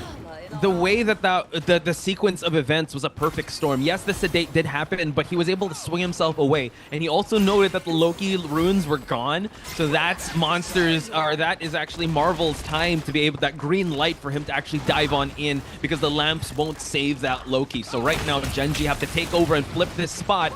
But with Marvel right behind you, it's going to be a little tough. Gargoyle also providing so much damage from afar here with that far-range poke of Phoenix. Yeah, without the triple dive that we're seeing, it's really on the hands of Monster and Brownie to apply pressure. But hey, we say that Finale already starting to apply pressure. The backline being dealt with. Gargoyle having a bit of a nuisance. Frozen in time is the side of Monster, but on the top side, Brownie's finding it, forcing out the fate of both worlds from the side of Izakaya and providing the sustain for everyone. Yeah, Izayaki still keeping everyone alive by dancing, but could not get, well, it's actually on the other side of the team. Marvel get a Feast of the Abyss, and we keep clapping our way to just keep holding the points here. Great sustain on the side of Reject. Genji now trying to come on in with this Meteor. They don't have any defensive ults, only the end song to be able to work with, and Hoodie has already copied the Luna Snow ult to try and capture this point. A choke slam onto the Star-Lord, but we still remain alive as the song finishes, and we get a dive going on, and Rejects still remain up on top on this point. The moment that dance floor ended, the moment the club shut down, it was just bodies hitting the floor for Genji. Good night, it's over. Club shutting down, back out of the line here, says Rejects. 92% feel false. Now on, the Strange having to teleport in, but look at the way they're spread out. They're looking for the teleport when it might come in. All eyes on Brownie. The focus fire is huge, and already at a disadvantage is Genji. Yeah, so now the numbers game, Feast of the Abyss on Monster's side, but they lose a Vanguard in the process. There's only one person holding on to the point, and we still have an invisible boundary on Dopey's side. Doesn't even need to use it. The strategist is going wild. We spin to win, and Rejects take the point. Oh my gosh.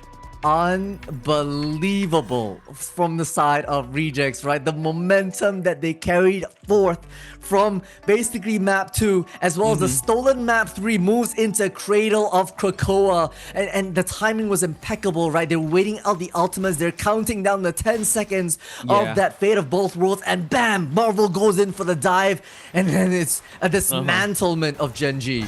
Beautiful timing, right? We talked about the Loki ruins, and he talked about the closing time of the club. It's closing time. You can't stay. You don't have to go home, but you can't stay here. You got to go back to respawn.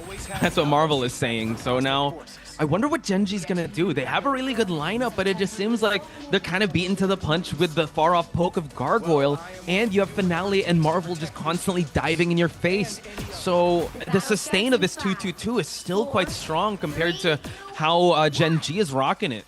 Yeah, I mean, Hoodie's now an invisible woman, right? So the invisible boundary might eliminate the long line of sights that Gargoyle as well as Finale was really hedging on, especially with this kind of map that's so open and has so many like high angle points. The trees are out of the way, deforestation is happening to provide even more line of sights, and that's where perhaps the Invisible Woman change will help out.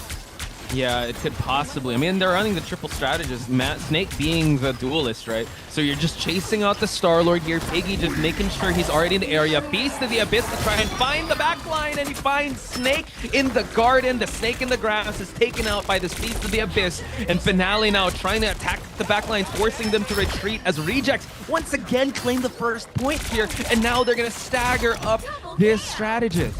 Nasty tracking from the side of Finale, right? Finding Felix and False as well right at that arch. Holy, I mean, okay, if they'll really have to work some entrance. Snake was the first one being taken out that had the soul resurgence that, wasn't able to be popped for a bit more sustain and fight them on the point. So we'll have to go again. I'm looking at Monster to open things up with a bit of dive. But right now, Marvel's not waiting for it. They found the target. Great. Freeze, though, we'll have to back up a little bit with some wall running. But in we go once more. Okay, it is Brownie to start the engage with that legendary galactic Star-Lord here, but he's actually gonna get called out by Finale and say, I'm the only legend that takes to the skies. Now the Soul Resurgent pops out, but do we have an End Song Inferno to be able to build that crescendo for them to be able to clean up everything along with the Feast, and False takes out Piggy in the process. We're still holding on to the invisible boundary, but as I say that, everyone's gonna start to run on in here as we tried to get a dunk. Unable to get anything just as he's landing, takes out Dobby. So Gen G, as the dust is settling, they want to try to take this point, but Finale's not gonna allow it. Finale doing everything they can right now alongside of Marvel. This dynamic duo is taking names. Marvel brings out their counter, and Piggy, swapping over to the Doctor Strange thought maybe their team needs it. Nay indeed. Marvel and Finale cleaning up shop. 84%. This might be it. Gen G are shut out. They have to come in hard and fast. Yeah, Monster needs to touch point here. We're already at the 90% mark, and they have not teleported. They have 2 tries here. We're gonna see False go through the waterfall area to try and get a gank going, but I like the fact that there's no ultimates on anyone's side, so it is mano a mano for now. We're gonna see the battle of the shield tanks here, but as False tries to go towards the team fight, a sleep is gonna be put here, and he's actually able to get a lick back from Marvel, and we have an end song coming in by Gargoyle's side. Brownie's gonna try to play spoiler here, and takes out Dobby. Piggy unfortunately does not have a teleport for them to contest this point, but now 2 checks on the side of Rejects that they can cash in for their next team fight.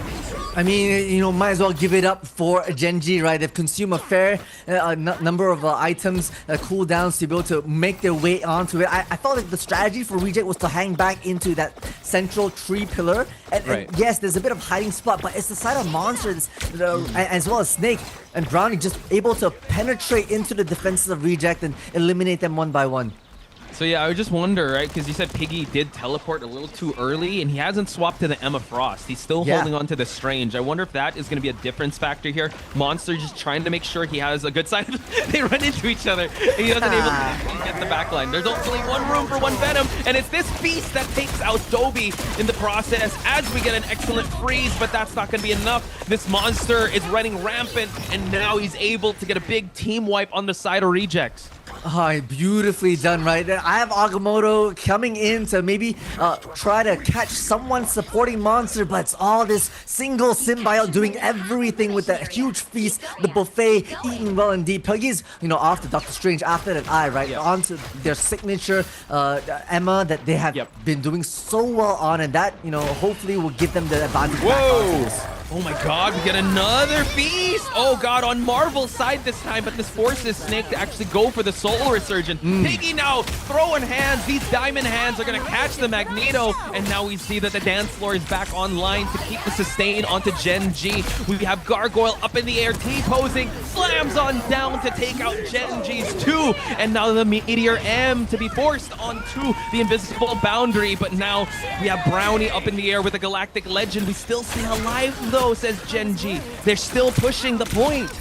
They are indeed. It's a tick for tack trade so far. 5 bodies on. Never mind. False falls as well. Rejects finding the momentum. Piggy with immediate impact. I see Monster on, the Doctor Strange looking for that last minute teleport, but they have to stay on point. Not if falls. Finale has anything to say about it.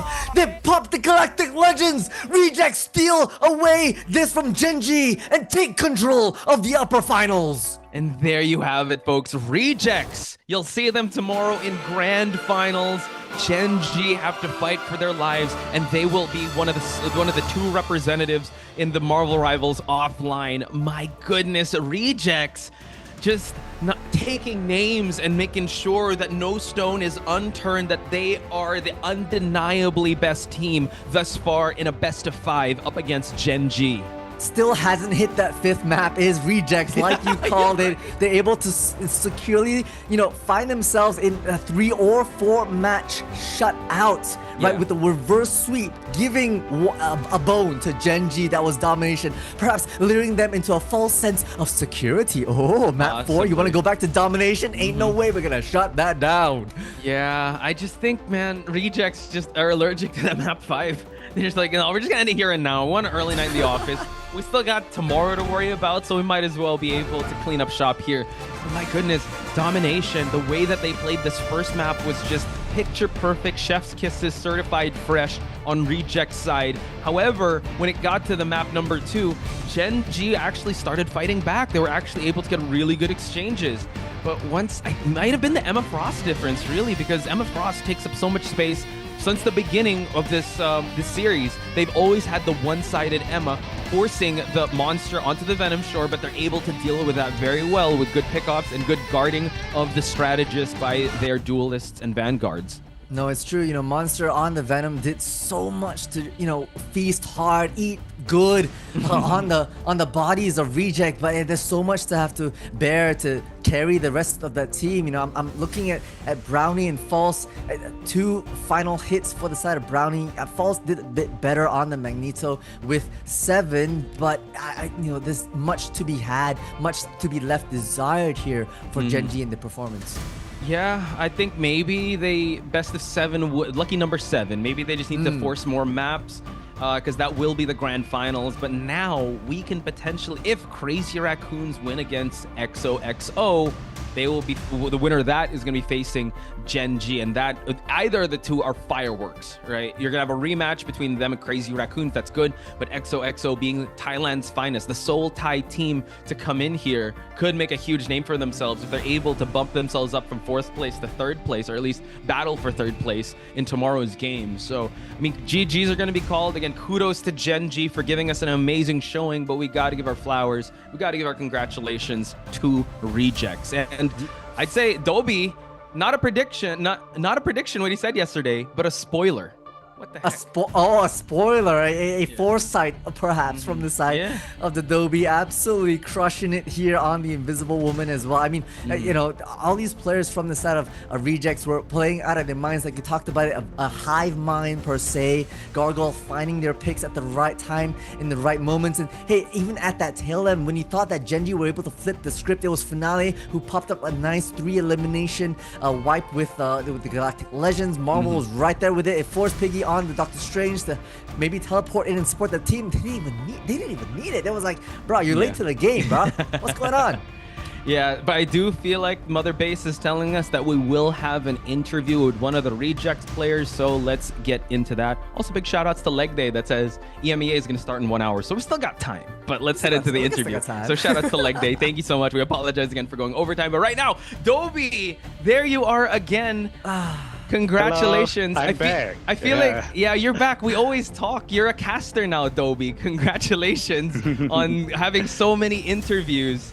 How does it feel now that you guys made it to grand finals?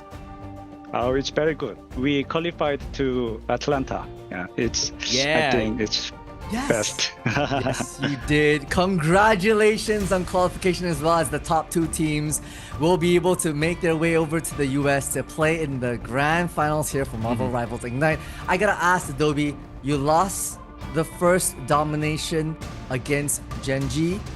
Were you nervous? Were you sweating? It has an error on ban pick, so we changed our ban pick so we can easy win. Nice. Yeah, once you started locking in, blocking the Warlock and making sure you go one side Emma, it was really good. I have to ask you, Dobby, Piggy, do you think he's best Angela? Because his Angela was so good in Araco. Yes, he is the best Angela in Asia. Whoa, there it is. Okay. Multi? Honestly, Piggy's Angela has been spectacular. The way that Angela was playing on Araco, Piggy was playing on Araco was so beautiful. I have to, last question before, we let you rest and celebrate with the rest of your team. Tomorrow you'll be up against either, we don't know yet, either XOXO, either Crazy Raccoons, or perhaps a rematch against Genji. Do you have anything to say to any of them? I don't care, because we will win. Oh, big words from Dobby. Dobby, thank you so much. You're very truthful, you're very confident, and I cannot wait to see you guys tomorrow in the grand finals. Good luck and rejects fighting. Thank you, thank you. Thank you, goodbye. Goodbye. Bye. Man, he's just saying it like it's a foregone conclusion, my guy. Yeah. I got chills there. He It's should have just ended matter of with, fact.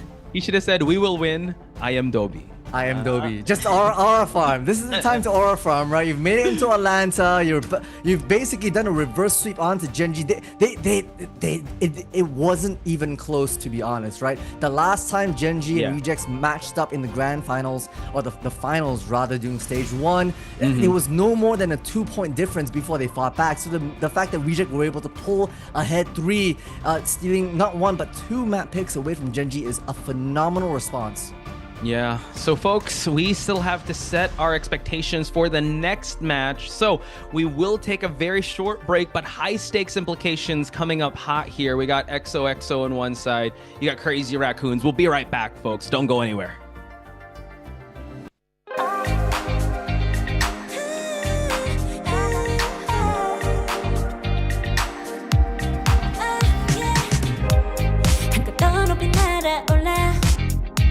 누워진 밤하늘을 가로질러 Oh yeah, oh yeah. 필요할 때 내가 널 지켜줄게 간절히 바라면 이루어지는 마법인 거야 운명의 소리 들려 여기서 저기서 날 찾으면 햇빛이 날 비춰와 시작해야 let's go 어둡고 흘러는 우주 따뜻한 눈으로 감싸나 순간 신비롭게 녹아내릴 거야 좀 더 기다려 I'll be there 쓰러지지 마 끝까지 일어나야 해 어딜 가든지 극복해 힘은 너에게 있는 걸 소리 높여 노래를 불러 작은 걱정 따윈 던지고 최선을 다해 잘 쳐봐 어둠이 떠 날 때까지 아름다운 꿈을 밝혀봐 우리에게 달려서 그 세계 운명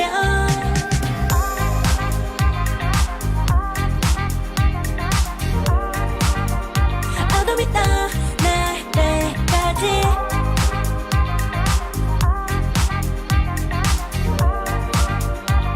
세계 운명 오랜 시간 간직해온 열망 까만 밤의 빛처럼 빛나 네 눈앞에 바로 왔던 나 탑을 딱 봐도 superstar 딱 보면 모르나 널 지킬 나란 걸 지켜볼수록 점점 빠져들어 카리스마 넘쳐 흘러 oh yeah 운명의 소리 들려 여기서 저기서 날 찾으면 햇빛이 날 비춰와 시작이야 let's go 어둡고 흘러는 우주 따뜻한 눈으로 감싸나 순간 신비롭게 녹아내릴 거야 좀 더 기다려 I'll be there 쓰러지지 마 끝까지 일어나야 해 어딜 가든지 극복해 힘은 너에게 있는 걸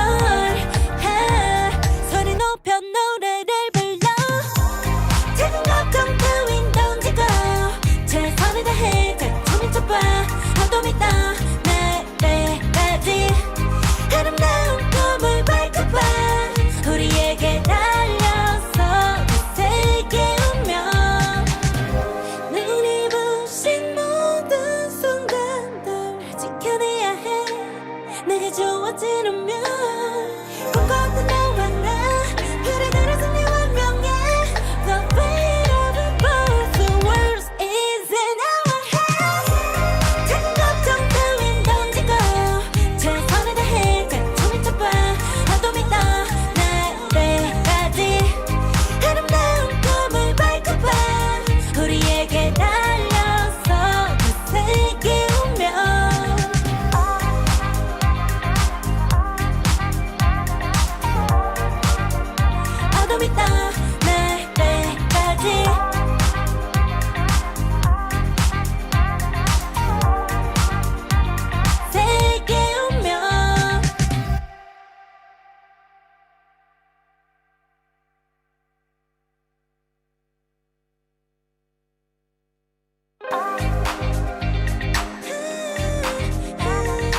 이루어지는 마법인 거야 운명의 소리 들려 여기서 저기서 날 찾으면 달빛이 날 비춰와 시작해야 let's go 어둡고 흘러는 우주 따뜻한 눈으로 감싸는 순간 신비롭게 녹아내릴 거야 좀 더 기다려 I'll be there 쓰러지지 마 끝까지 일어나야 해 어딜 가든지 극복해 힘은 너에게 있는 걸 소리 높여 노래를 불러 작은 걱정 따윈 던지고 최선을 다해 작품을 쳐봐 어둠이 떠날 때까지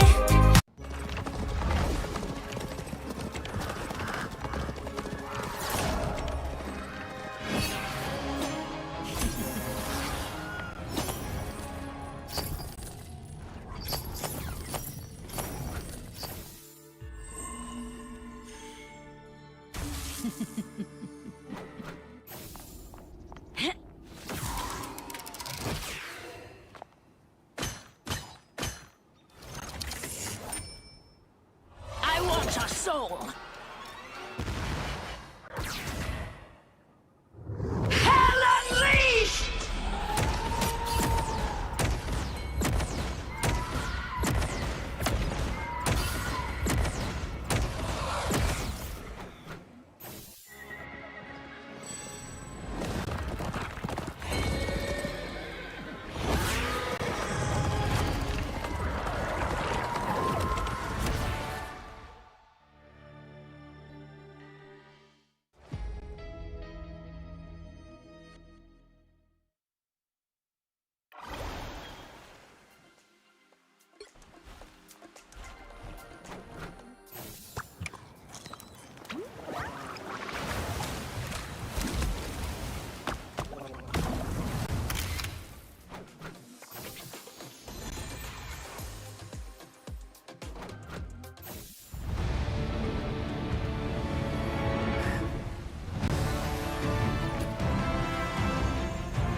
Mind crush. Priceless. Neo presence.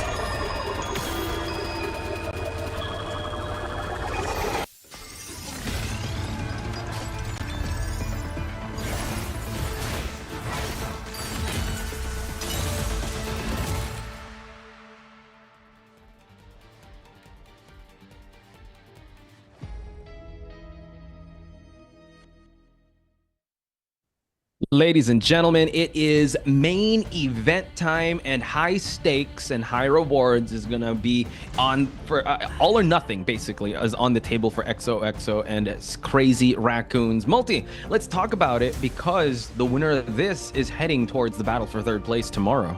Indeed. I mean, we have our top 4, but once again, we'll have to say goodbye to a member to make it top 3, and then go against Genji, and that'll be tomorrow's event, right? But for now, Crazy Raccoons versus XOXO. We've seen them multiple times matched up, right? Even coming back all the way into stage 1, where Crazy Raccoons were the ones to put XOXO directly into the lower brackets right off the rip on day 1 of playoffs, and they've continued to best them even in group stages a couple of weeks ago, where Crazy Raccoons in the best of 3 won 2-0 as well. And it's all in strategy. You know, we talked about the interviews with beside Crazy Raccoons. They've got the strats down for themselves.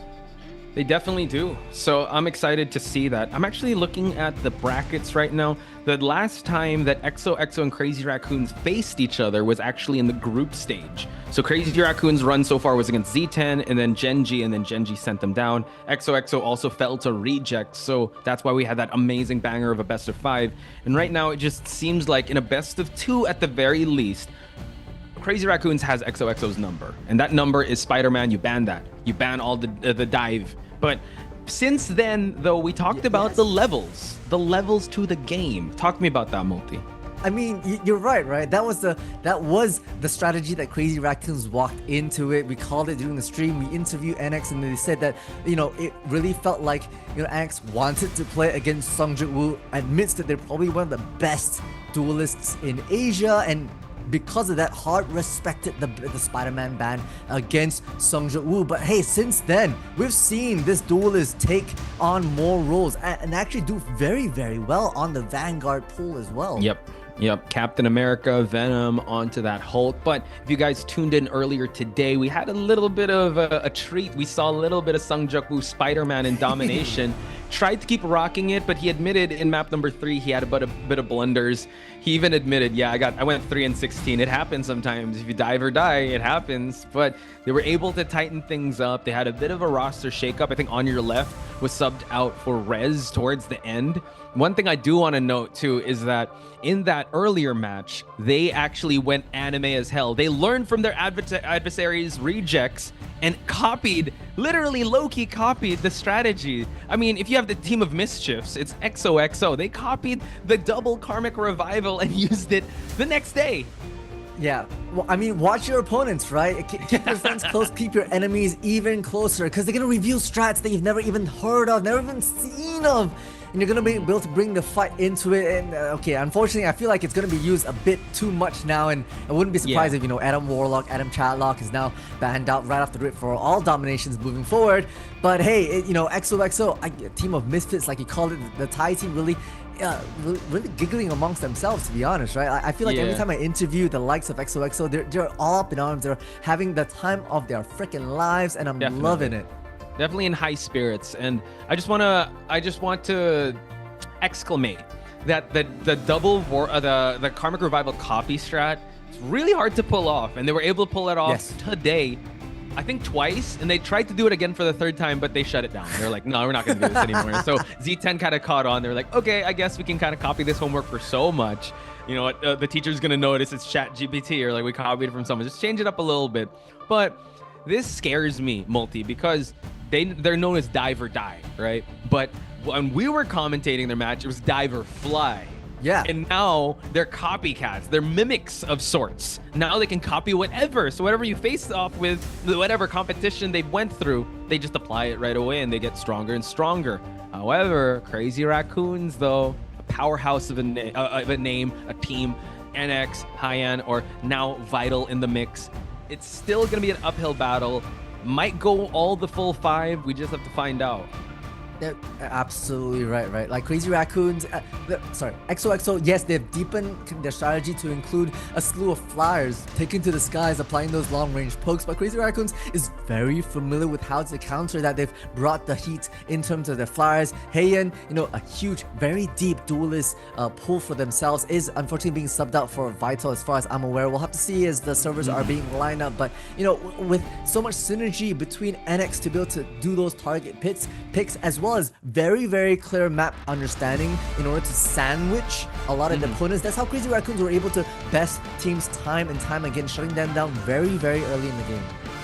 Yeah, and just the variety of the hero pools on both sides, right? But I would say XOXO aren't scared to try out, let's say, like an Iron Man. They brought out a Black Panther. Yes. They brought out the very unconventional lineups, but if it works, it works, right? They had that amazing push in Spider Islands with the 2-flyer combination.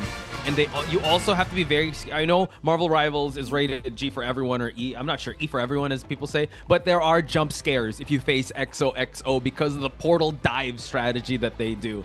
Especially with the magic and arcane order Doctor Strange that comes on in. So it's going to be Burn, T'Challa, Domination, and we're going to get bans out of the Mantis and the Ultron. And Ultron being one-sided on Crazy Raccoons. Now thinking about it, I wouldn't be surprised if Crazy Raccoons actually chooses not to ban out the Spider-Man. I feel like looking at the way XOXO are playing right now, thinking about, perhaps even unconventional bans might be supporting them. I'm thinking like BP, I'm thinking about like Namor or the Hulk perhaps, that we've seen been banned out a few times. But right now, XOXO focusing on this strategist line in terms of picks and bans. In the match yesterday, right, against... let me just double check who they faced yesterday. When they were on the winner side against Rejects, they were really target banning the Vanguards. But right now it seems to be going the strategist route. So they might have learned a couple things facing Crazy Raccoons. And I like how they locked in the one-sided Mantis. No Adam Warlock. They just have to worry about the Ultron that is in the sky. But that's only going to be one of the flyers because they take out NX's Star-Lord. Yeah, I mean, that's a smart thing, right? You don't want both of them high up in the sky. That's a bit of a counter play coming out from the side of XOXO. I'm not sure if it's going to be a bait. Unlikely so. We're going to lock in the Jeff. XOXO are the team that gave us that in a crazy play with Alone Flitz on the Jeff, getting 3-piece, going off the edge, and then the BRB back into existence. It was actually such a TikTokable moment. So that's the one to look out for if Alone Flitz picks that Land Shark again. I think that's what Crazy Raccoon saw because they banned out the rocket. So you're not going to have that rocket res for that BRB. But yeah, you got to be careful of possibly a Sharknado, possibly some team ups with that Venom. And now they lock... actually, the Venom is actually going to get blocked out here. So XOXO can respond as well by blocking... wow, strategist going for the Invisible Woman. So it is going to have... Crazy Raccoons is going to have access to that Dive Venom composition. And now we are just waiting to see how XOXO is going to play this. You said that conventional bans are going to be in favor, but Sungjuk Woo, though, give him Spider-Man. He tried out at least once, I think. I mean, it's best of 5. You might as well.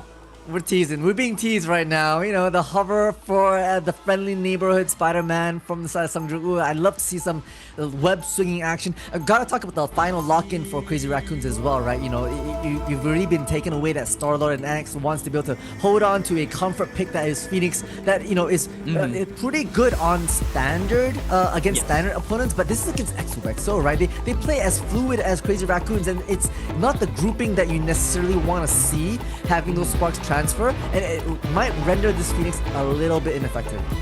Possibly, right? But NX is no normal Phoenix, right? When he has his Star-Lord taken out, this is his go-to hero. And Vital also making his way to the mix could be a difference maker. It's usually high-end, but as of the previous match we saw, it was Vital. And also, Rez on the Loki was the strategist to take over on your left for them to be able to get the victory. And now a Punisher teleport start. They're doing the same thing. They've got Sungjuk Woo on the magic. Look at that. that. Oh my dear. They're trying to target. They're dashing in. Looking for a pick. And they do find one. But not the elimination just yet. J-Max back on a bit of the backside, trying to support the rest of their team. And onwards we go with a bit of a flank coming in from XOXO. JT3 Hype in the Sky trying to make some sense of the madness here.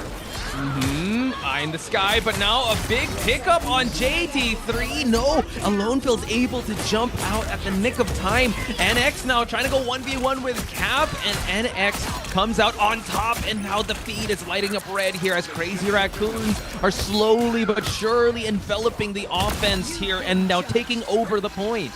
I mean, great start from the side of Crazy Raccoons, right? Understanding the tendencies for XOXO, even with that isolation from the teleport from the Doctor Strange, plus Magic going in hard and strong. I mean, you know, we've seen weaker teams fall to it, not Crazy Raccoons though. Yeah, Crazy Raccoons seem to have a bit of an edge here, a bit step ahead, and we saw that in the group stage. Now XOXO have to adjust accordingly here, and as the adjustment comes along, Sungjak Woo onto that Spider-Man. It did take him some time before he was able to cook, but man, dive or die, you gotta play that 50-50 game, and JT3 catching that Spider in the air, and it seems like Ace is now gonna be the one to try and get an elim, or at least get displacement going on. Yeah, they'll have to tuck tail and regroup with the rest of the team. Though I'm looking once again at the adjustments from Crazy Raccoons in terms of finding, okay, who the playmakers are. They're isolating Sungjak Woo, already stunned up. Ace is trying to open things up on the point, but with Vital just applying so much pressure with the rage, it's just spraying so much assurances. That's gonna be Sung Hoon being taken out of action. The trade comes up from Vital, who's been so good on this. Lastro being able to take out finally some semblance of action from XOXO. Okay, Sungjak Woo wants 1v1 NX, and he gets a lick back as NX takes out Seitha. They still have not dominated the point. Getting a pullback in here, it's going to be Civil War, and now we see the elimination of Spider-Man here as J-Mac was able to actually pop the Freedom Charge here. So far, the point is still climbing. XOXO are still on 0 here. Desperate times call for desperate measures. I wonder how they're going to adjust to this. Backline, okay, J-Mac just being focused by it a bit too much. We'll have to back out of that. Sparks transfers, looking for an ace, and they absolutely do. Yum Yum comes out. I believe it's gonna be just sucked in, looking for a bit of a focus fire. Vital will find Redster in the midst of it all. The heals comes out now, finding 2. It's a bit too late with Zeta's Freedom Charge, but they have to do something here. They try to force the overtime against Crazy Raccoons. Sungjak Woo very low. He might not be the one to save it all, but unfortunately, it's not going to be enough. Needs to find something. He's going to save his ultimate for the next round. But Crazy Raccoons, if XOXO zigs, they know where to go. They zag. They're able to get a full court press. They knew that the teleport was going to happen. Usually, people get caught off guards. The like of Z10. Rejects also got caught off guard with that teleport dive. But Crazy Raccoons, there's a method to their craziness. There is absolutely indeed. I mean, I feel like at every point in time, Crazy Raccoons were able to look into the strat book of XOXO wide open, like, and basically anticipate every single movement, getting ahead of what some of those playmakers, right? The moment the Spider-Man came out into play, JT3 on the hunt, on the job to take out and make that friendly neighborhood Spider-Man a no-go. I think XOXO might want to consider another flyer just so that they can test Vital, because Vital was just there making sure, like, after the team fight was done, he was able to clean up whatever pieces remained. So it seems like we are going to actually go for an anti-dive strat, and also the Namor is a good anti-air strat to just contest Vital in the air. So Sungjak Woo still sticking with the Spider-Man as we head towards Ace onto the Hulk. Yeah, they're speeding along, basically taking all this space that is Crazy Raccoons kind of occupy. So a bit of a flank comes out with the spectacular spin. We'll find Lastro, big pick, and NX as well. There is a BRB action just to be able to make it a bit more interesting, but Zeta up in arms finds the shield pick onto Lastro. It's finding a bit of momentum is the side of XOXO. We'll be able to probably take this point away. Yeah, and now the adjustment onto the anti-dive. Namor calling to the deep here, calling to the man of the sea for them to be able to just hold point. And Sungjuk Woo, that spectacular spin onto that Jeff, that's gotta feel good if you get harassed by that Jeff all throughout the match. And now we see that JT3 has shifted on over to the Emma Frost, and now it seems like they're gonna throw hands, and Seitha able to end up on top in that exchange. Yeah, not a great start if you're Crazy Raccoons, right? You're gonna have to regroup, especially because NX is right in the action, has to actually pop the end song to survive there, but look who's around the corner. It is Sungjuk Woo. You've given them Spider-Man, who are absolutely web swinging her way into action. Oh my god, goes for the dunk, and now he's trying to go after these strategists, the uppercut and the combination, forcing out the Rage of Ultron so far. And look at that Sungjuk Woo. This is no friendly neighborhood Spider-Man. He wants blood, and now we go back to Alone Fields here. He does have the Blessing of the Deep, forcing out the dance floor to be open here on the side of XOXO, and now the 1v1 NX Sungjuk Woo, round number 2, and NX ends up on top. Blessing of the Deep, but we actually take out the shark to get back into the sea. Whale wins shark right there with the Horn of Proteus. NX and JMac find one apiece, and Zeta pops the feeding charge just a little bit too late again. And Ace on the Hulk as well, but it's a bit too little too late. They're likely gonna have to fall back and figure out what to do next. Spectacular spin already online. So Sungjuk managed to find Seung-hoon. Maybe things are not as dire as we think. Not quite, but man, this is like XOXO once again, getting the elims, but they're still playing to the point here. They're just making sure someone is touching as we slowly climb up. Now we have the end song ready by NX, and now it seems like they have already controlled the point. Is there still something left in the gas tank for XOXO as JMac sends 27A's back into the spawn?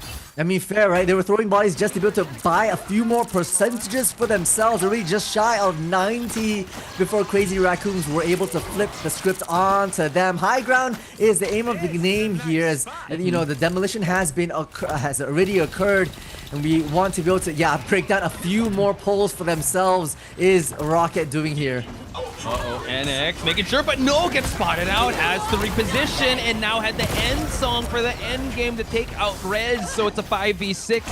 CR with the Rage, and now we do have a Horn of Proteus for them to try and claim, but 27A's is gonna get taken out, a 1v1 trade-off here.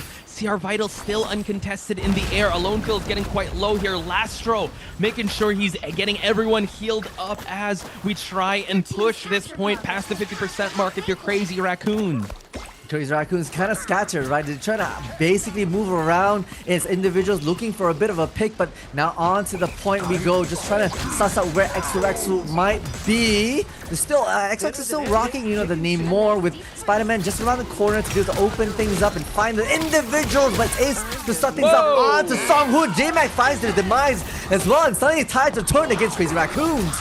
Oh, yum time, it's snack time, but Vital gets clobbered, and now we continue on, and unfortunately unable to get the elim. We have XOXO trying to claim back the point. Crazy Raccoon slowly getting out of spot. We get a pull, we get a dunk, and we get an uppercut by Sungjuk Woo. They claim back the point, and it is past the 90% mark. Crazy Raccoons need to get a portal onto point, and Sungjuk Woo might know that something's up. He's gonna try and go for it and try to get the interrupt. We do see it's gonna be a 1v1 here, and they still force the overtime game. The pull, he's gonna try to get Strange out of here, but no, they're able to touch. They are indeed. NX pushes through as well, looking for some revenge arc onto Sungjuk Woo. Finds the sequel, the trequel, looking for more. The trilogy is in action. Now we've got a bit of an end song, but gets delivered halfway. Okay, we get the dance floor light up here just for the sustained. Sungjuk Woo trying to get back into this match. Rez gets taken out with the Maelstrom of Madness. And now spectacular spin. We get the shield just to hide out everyone else. CR Vital is trying to get past the Captain America Freedom Charge here. Oh, so low here. Able to actually take out JMac. Big timer on the board for JMac. And now a Blessing of the Deep to try and keep the shark away. But the BRB is... No, there's no BRB. It's only going to be one. And now they're able to actually take the point. It is going to light up blue. It's XOXO. I think I saw in literal slow motion Ace coming down with the Eye of Agamotto. I think just outside the boundaries of what is required to hold on to the point. My heart. Man. That was crazy. It was actually JT3. Yeah, Ace was on the Hulk, so like he was so close. He was so close to touching, but I mean the overtime was just whittling away, and XOXO. They go to plan C, which is chaos. My goodness, the way that they were able to ensue that chaos, having the anti-dive strategy of the Namor, but having the dive of their own. It's crazy. They can dish it out and take their own medicine too. Yeah, and also think about, you know, as Crazy Raccoons were trying to fight back onto the point during that previous round that, you know, they didn't have the point. They were trying to get back on it, but they were so scattered. And that basically allowed XOXO to find these 1vXs against Crazy Raccoons, which obviously you don't want because it's just being staggered time and they have to do the portal play. And then, you know, in the midst of all that chaos, you don't keep an eye on that objective. So that's, you know, not great. And some people just playing around fire, a bit of a truce, a bit of a standstill. They know what each other's trying to do, but hey, eyes on the prize here. Yeah, I could see Captain America and Spider-Man talking. Where are you from? Queens, Hey, Brooklyn. the Okay, there you go. Yeah, just a Civil War moment there, but right now, no love lost here, trying to go for the uppercut, but Sung Jaku has to get out of dodge here, able to actually get the health pack just for him to cause that chaos. Note that Lastro has changed out of the Jeff. We're back to the Cloak and Dagger just for them to push. Alone Phil's trying to dive right in to try and take out Captain America. We set up some squids here in the air. They need some cleanup here. Sung Jaku just knows he sees all the health packs with his eyes closed. Trying to get a pick off onto the Flyers while NX already has his end song ready. End song ready indeed, looking for a bit of a pick here. Gets Retzer with the blaze. And too late, it's 27A is on the Soul Resurgence as well, but they're gonna be able to sustain a bit more of the fight here. We've got the Eternal Bond, as well as J-Mac popping the, it's just too much to bear, right? With the Freedom Charge on their side, NX is just making wonders on wonders for XOXO. Yeah, they're really making Crazy Raccoon work to this point. So now the stagger does happen. Crazy Raccoon win once the dust has settled on that end song beginning. And now XOXO changed things up. They're not going to go for the Gamma Charge anymore, but they're going to stick to the Bucky and the Angela. So a bit of displacement and a bit of crack and impact. Would this actually change the equation for XOXO to take back the point? Yeah, a lot of displacement actually, because, you know, we've got the Wind Soldier, but hey, coming straight in will be the Freedom Charge to open things out. Lastra's doing their utmost best. Looking at the spectacular spin. At some point in time, you know, you have to wait out this fate of both worlds. The dance is on the move. Brilliant timing, and Sungjaku's just waiting it out right now. Yeah, he is. They know they're ult tracking that Sung Jaku has that spin to win. And Ace drops down the Wrath of Heaven to take out the backline of Crazy Raccoon. So now this Cap is going to be alone, but he's still going to throw hands as he takes out the backline as well. We're going to get a 1v1 with Alone Phils, but we do have a lot of stacks onto NX. Spectacular spin has already been used, but Crazy Raccoon's able to weather out the early storm that is XOXO. That was all J-Mac. That was all J-Mac with a triple at the end. A hat trick, to say the least, to basically save the skin of Crazy Raccoons after XOXO threw, like, what, 3 ultimates directly into the face? Maybe 4. Yeah, we do see now a truce of the Land Shark and the Iron Fist.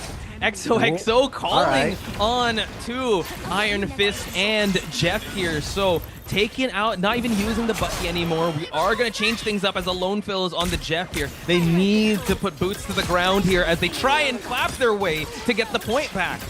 They are indeed. Lastro is the first one out, and this puts a dampener onto Crazy Raccoon. Sungju is trying to make the advantage move a little bit more, especially with the Squeezing Sun on his side. The range of Ultron now aura farming for a bit more health is the Iron Fist, looking for a bit of fight onto the High in the Sky's Vital, who had already whittled out their rage. Oh, beautiful left clicks from the side of Retzer. Sungju finds their own, and the tides are starting to turn for XOXO. Oh, tries to get a big sleep, and now they clean up shop. Stop. Crazy Raccoon at 99%. 99% of, well, it's 99% effective. I mean, there's 1% of dentists that don't recommend you go up against XOXO because they will knock your teeth out with this Iron Fist.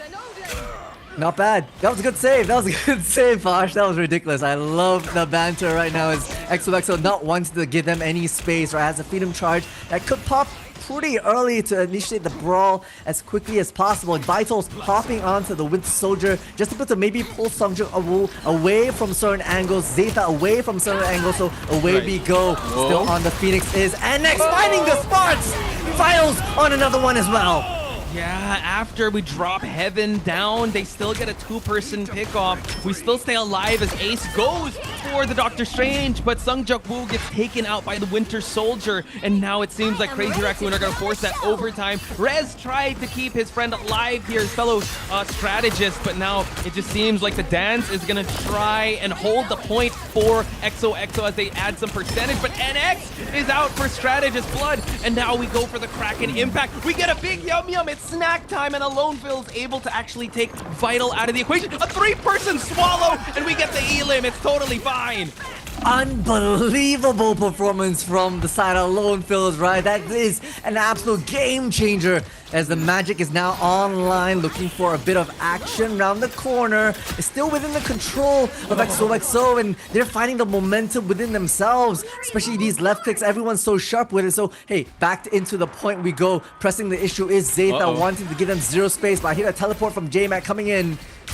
Yeah, away from that point, they still have a bit of time to force that overtime going. So Sung Juk-woo on this Magic, you know that he means business, folks. It's going to be an eternal bond for them to push towards the point, but we have a Soul Resurgence ready to respond as we push for overtime. It's 99 for 99, and that Cloak and Dagger was so close to actually falling. We still stay alive, though, to try to get a kidnap going on. 27 A's with a Soul Resurgence, and now it's CR Vital to take out 27 A's. So one of the strategists falling down. Sung Juk-woo quite low, and all the strategists of Crazy Raccoons have such a big sustain.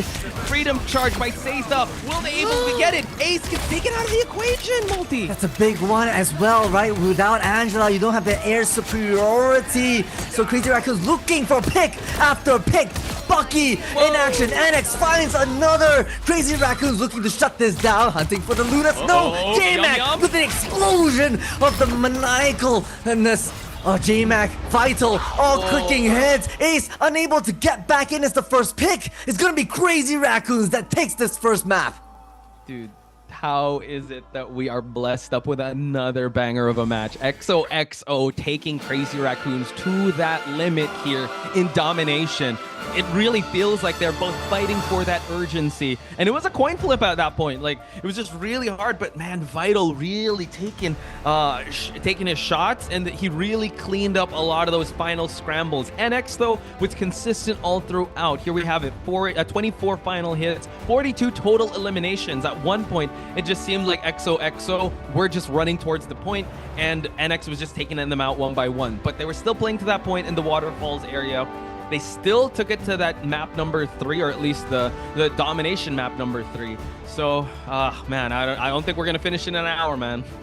I don't. Yeah, sorry, EMEA. We're in it to win it right here between Crazy Raccoons and XOXO. I feel like, honestly, when Sung Juk-woo first took out or eliminated NX during the first point, I believe, NX took that personally and like basically was hunting for Sung Juk-woo time and time again. Vital was on their butt as well, and without their star player, having to rotate a few times, it was just a bit too easy for the rest of Crazy Raccoons to lay havoc on the side of XOXO.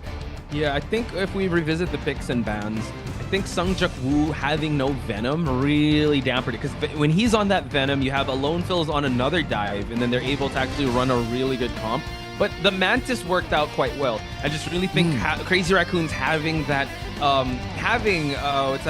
Ultron in this lineup really helped them throughout. But once it started not working out because they were able to target him down, that's when the Winter Soldier came out. That's when they were able to adjust. So it's just counterpicking after counterpicking, and it's beautiful to see. That's the name of the game here for domination, right? You just gotta keep it flipping around. I mean, we see Zeta have a lot of free reign during the mid-section of the last point to be able to push up front, and that's where the Bucky was able to really isolate, not letting Cap get away. Not on your left, indeed. We're gonna stay right here, right now, and find and knock it in the octagon. And that's the power of the counter that Crazy Raccoons were able to bring in this case. Yeah, I mean, it's just like the way that they were able to just go back and forth is really a sign of us possibly going for that best of 5. But right now we have word that we will be taking a very short break. When we come back, it is going to be XOXO's map selection for game number 2. So don't go anywhere. More of Rivals when we come back.